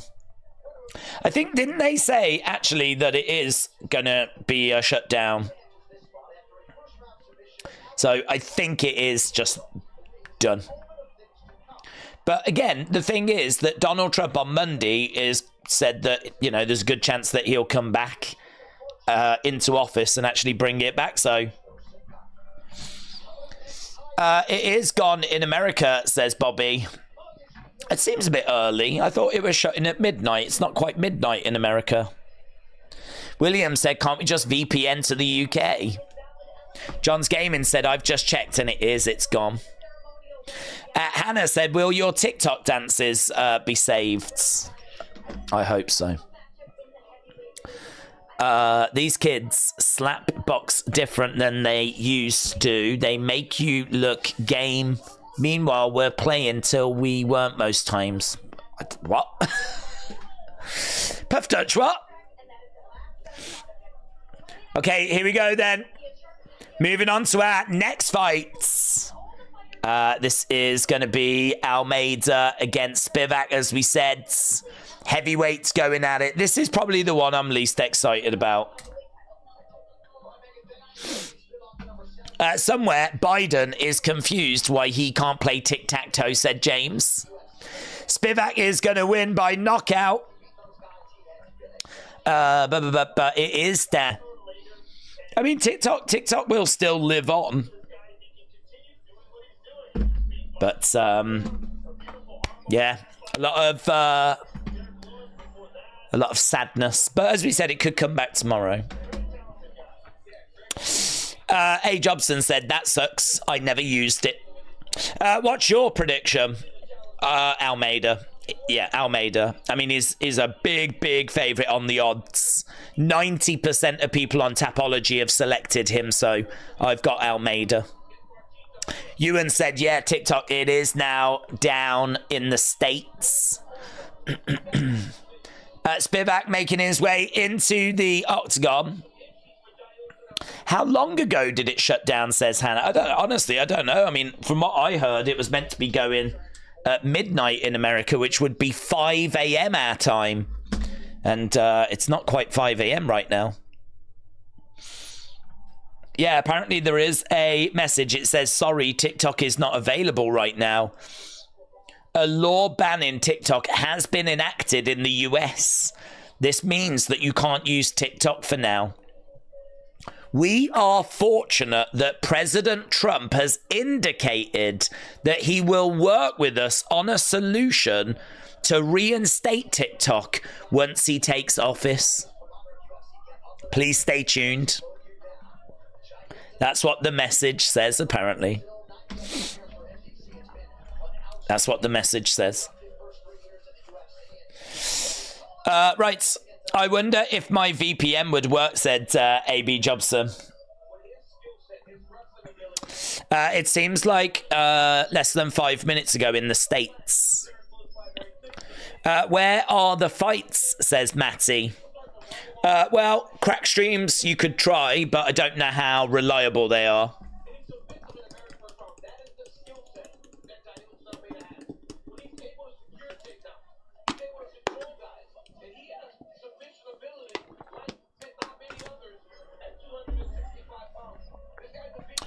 Okay, here's Almeida making his way down. He's got the best strike absorption rate in UFC history.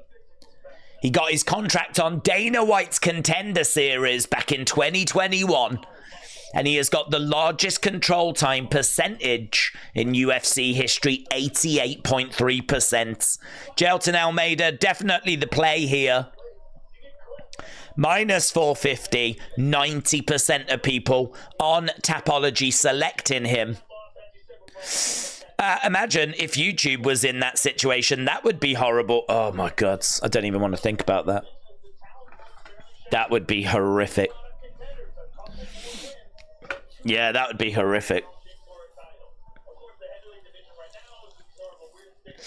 But your voice is cutting in and out. It could just be YouTube. There's no issues showing. It is cutting out constantly, says Bates. Try refreshing it. There's no issue showing from the microphone. I'm just watching it now and it's receiving a signal. That has happened before and sometimes it just needs a refresh. So much for US freedom, says Bats. Paddy says we can't hear you. Try refreshing it. It's not cutting out for me, says William. Refresh the stream. Yeah, sometimes it is a YouTube issue, unfortunately. Okay, Bruce Buffer is about to do the announcing. We'll be underway with this one. Airbrush, shout out to you, my friend. Robbie, shout out to you. There's no issues that I can hear, says Rahat. Thank you, my friends. I had a few issues, said Geordie, but I just refreshed. Interesting. I've got no drop frames, which is amazing. A miracle, actually. And no issues with the microphone. I've got UFC on, but Day's commentary is needed, says Rahat. Thank you, my friends. I live in Thailand and TikTok is God here, said Nikita. Is it really? Big deal, is it, in Thailand? It's crazy how it exploded. I mean, it's not even been around that long. I think it only started in 2018, but it was obviously lockdown that it just really, blew up. A.B. Jobson said Almeida by cage grind. Okay, we've got, Almeida getting his intro. This is our second fight on the main card. Only 3 fights left after this. And 2 of them are championship fights. Steven said maybe Biden got confused and switched days off instead. Maybe. Okay, here we go. We're about to get underway. Round number 1. Spivac against Almeida. 2 ranked fighters in the heavyweight division. Number 6 against number 7. Both fighters out into the center. And here we go. We got Almeida in red. We got Spivac in black. Spivac is on the outsides. Circling round. Nice kick coming in there by Spivac. Jelton in red shorts. Spivac in black. Body shot coming in there by Almeida. Leg kick there by Almeida as well. Almeida moving forward. Spivac is circling round using that lateral movement. Oh, that was a lovely left hand there by Almeida. Down they go. Takedown by Spivac. Almeida on his back. Spivac's on top. So right now we got Spivac on top of Almeida. We are over by the side of the cage. Good start this for Spivac. This is what he needed. So right now Almeida on his back. Spivac on top. Spivac again all over Almeida. Almeida doing well though. He's got the arms trapped. And he's trying to make sure that Spivac can't really make much progress. Certainly doesn't want him getting any ground and pound going or anything like that. Again, got those arms trapped. He's doing really good with those overhooks, but Spivac able to break free. Just managed to get a shot off there momentarily. Right now, Spivac again throwing in a shot to the side of the head. Crowd getting a bit restless. They wanted some fireworks. Bit of ground and pound though. Oof. Nasty by Spivac. Big elbow. Again, another shot. Another shot there. Spivac all over Almeida. Yeah, these ground and pound shots are heavy. He's keeping him down. He's got him turned over to the side. Big blow coming into the face there by Spivac. Spivac's dominating this first round at the moment. It's not what we were expecting by Almeida. Almeida! Oh, that was so easy. That was so easy. Almeida literally just moves Spivac off of him and has now took top position. Spivac's down on his back. Almeida on top. And we are quite close to the center of the octagon. Shots coming into the side of the head. Almeida has... Oh, he's mounted him. He's mounted him. And he might look for a rear naked. Spivac has spun round. He's grabbed a hold of the wrists. This is very interesting. It was all Spivac, but Almeida has done well here. Shots coming into the side of the head there by Almeida. So Spivac is down. Almeida's on the back. And he's looking for a rear naked. That arm, he's trying to get it round. No joy. No joy at the moment. No joy at the moment. Almeida, though, in a much better position than he was about a minute ago. Round the back of Spivac. Crowd's a little bit quiet. Spivac spins round. Oh, my God. Now Spivac's on top of Jailton. Spivac getting a bit of ground and pound going. He's all over Jailton, throwing in these shots to the side of the head. Yeah, there's been... Both guys have had a reversal in this fight.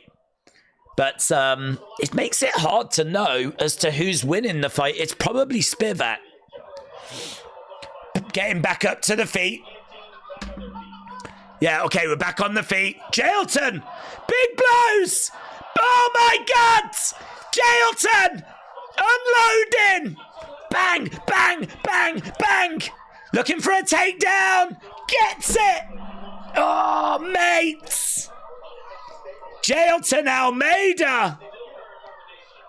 I thought Spivac was leading, but this flurry might have just given it to Almeida. Bang, bang, bang, referee looking. Stretching him out. Oh, big problems! Jailton! Jailton! Jailton! Jailton wins! Ground and pounds. And Spivac could not answer it. Wow. Wow. He just started unloading on shots. Managed to get him down. Jumped onto him. Started raining down ground and pound. The only question was, though, was we going to run out of time? And with what felt like seconds left. Just seconds. Referee calls the end of the fight. Wow. So there we go. It is a win. It is a win for Jailton Almeida.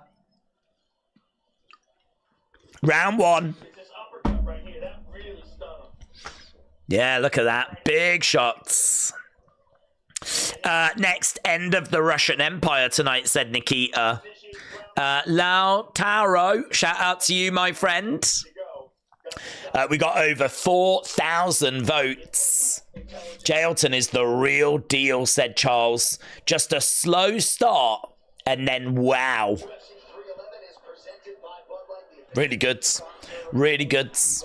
I mean, it really was, with about a minute left to go, looking like that was going to be a Spivac round.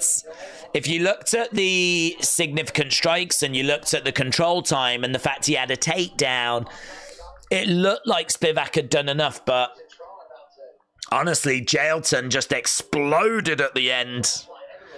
Landed like loads of shots, managed to get a takedown, was all over him, and the ref saw enough.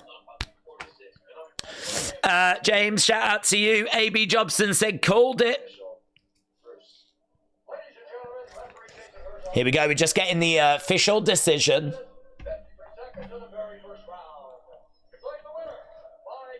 Spivac, where does Spivac go from here? That was number 6 against number 7, and number 6 just got a first round finish. But what resilience. Absolute banging, said Charles. He is a problem, said Dexter. Almeida, 33. Yeah, good win. Good win. That is 21 of 22 finishes. So he's won 22 times. He's got 21 finishes.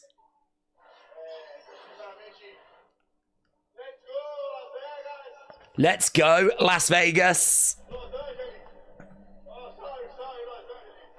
The crowd booed because we're in Los Angeles.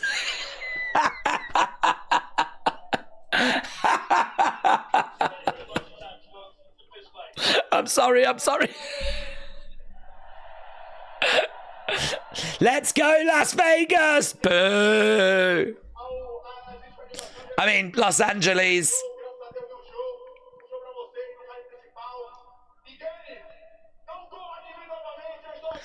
Who's he calling out?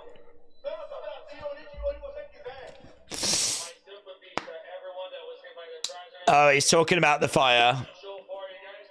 So he's got a win against Spivac, a win against Romanov, a loss against Curtis Blades, a win against Derek Lewis, a win against Rosenstrike.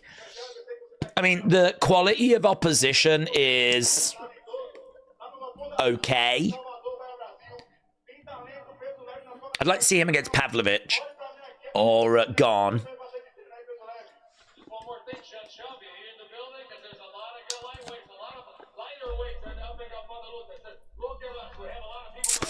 But how do you not know where you're fighting?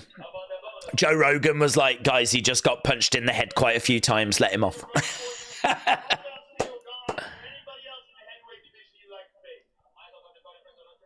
Other than Cyril Gane, is there anyone you would like to face?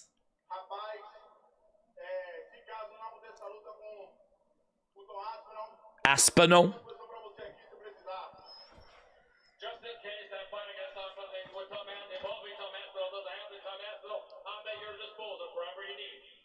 Just in case that fight, Aspinall against John Jones, doesn't happen, Tom Aspinall, I'm at your disposal. So there we go. Jailton Almeida making himself available to Tom Aspinall. What a fight we have got next. Oh my God. This is going to be so good. This is going to be bonkers.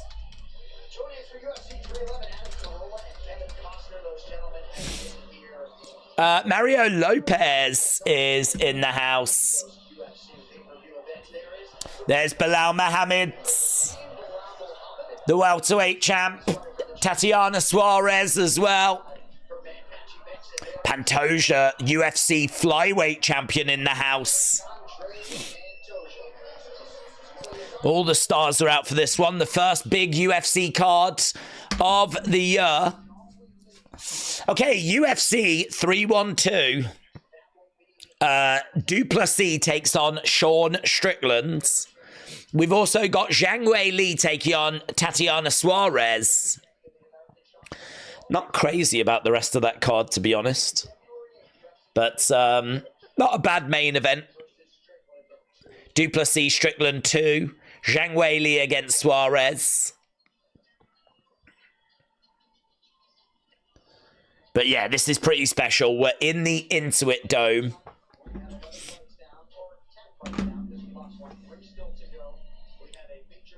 Yeah, this next fight's going to bang, man. This next fight's going to be so good. If you are watching and you've not left a like, leave a like. It's greatly appreciated. We're on 640.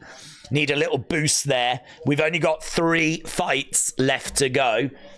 And this next one is going to be so good. Jiri, former champion, of course. Jamal, former champion, of course. Jiri has got 30 wins.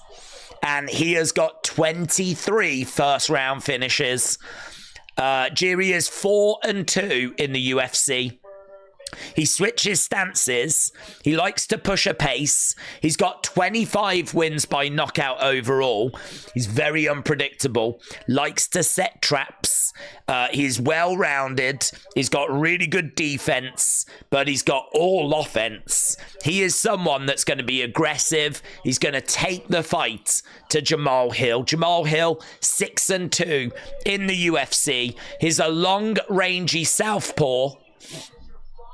Oh, there we go. They're just announcing Justin Gaethje against Dan Hooker. That's going to be a 5-round co-main event for UFC 313. Gaethje against Hooker. So, Jamal Hill has got to try and keep the fight standing. He's one of the best strikers in the division. He looks for those kill shots, but he is going up against a very unpredictable striker as well. There's Islam Makhachev and Umar Nurmagomedov. We're just seeing them backstage. Main event and co-main event. backstage, and that is going to be those next two fights, those championship fights. Obviously going to be very, very exciting, but this next fight could be fight of the night. There is Moicano. He is tied for the longest active win streak in the lightweight division with 6. He's arrived backstage. Let's go. Gaethje against Hooker will be a banger, said Adam. William, shout out to you, buds. The loser of this fight is going to find themselves in a tough position, says Dexter. I agree. I mean, we're talking about number 2 against number 3. The winner surely faces the winner of Ferrera and Ankalaev. We know that Ferrera wants to move up to heavyweight and try his luck there. But the winner of this, these are the 2 former champs going up against each other in a high-profile matchup. And it is going to be very, very interesting. I think it's Jiri. That's who I'm leaning towards. I think Jiri's going to be too creative. I think he's going to be too creative. I think he's going to have too much. But it's a hell of a great fight. I was really tempted to run this as the poll, you know. I was really tempted for this to be the poll, but I went with the co-main instead. The main event seems interesting, but I'm still waiting for Grimm versus Kid Behind the Camera round 4, says Hannah. Yeah, main event's a little disappointing tonight because it's not the main event we were anticipating. We was expecting it to be Islam against Sarukian. And I do think that the can he do it, you know, stepping in last minute, that kind of thing that carries a bit of narrative. But yeah, these next 2 fights are the real fights. That main event should be a walk in the park for Islam Makhachev. Hence why it's not the poll. I went with the co-main instead. But I agree, the loser of this one's going to find themselves in a tough position because they're probably going to need to pick up a couple of wins to get back into contention. So this has got some big stakes. Big stakes riding on it. There is a likely knockout finish here. But I have heard that Hill is going to win this, said William. There is Megan Levy. We know the fans are not really crazy about Jamal Hill these days. He's been blasting a load of people on social media.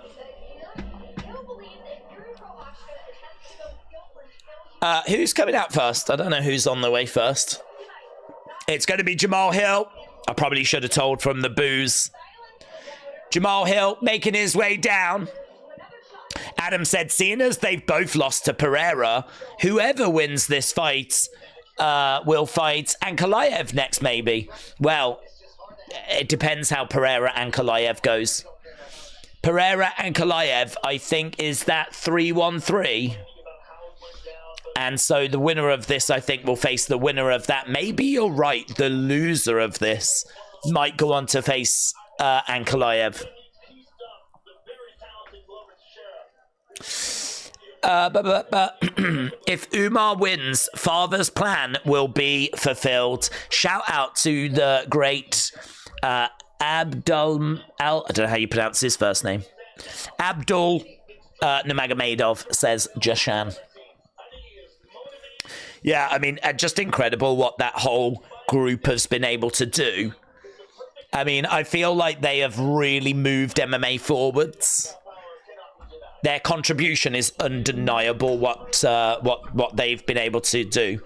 I sort of feel it's a little bit like the Gracies in the early days. I know the Gracies formed the whole thing and their contribution is bigger, but I sort of feel like, you know, this group that we've got now of Khabib and Islam and Umar, and there's more, you know, there's loads. And they really are not just contributing, they are, you know, in title fights and holding titles, and that will likely continue for a while. It does feel like they've come and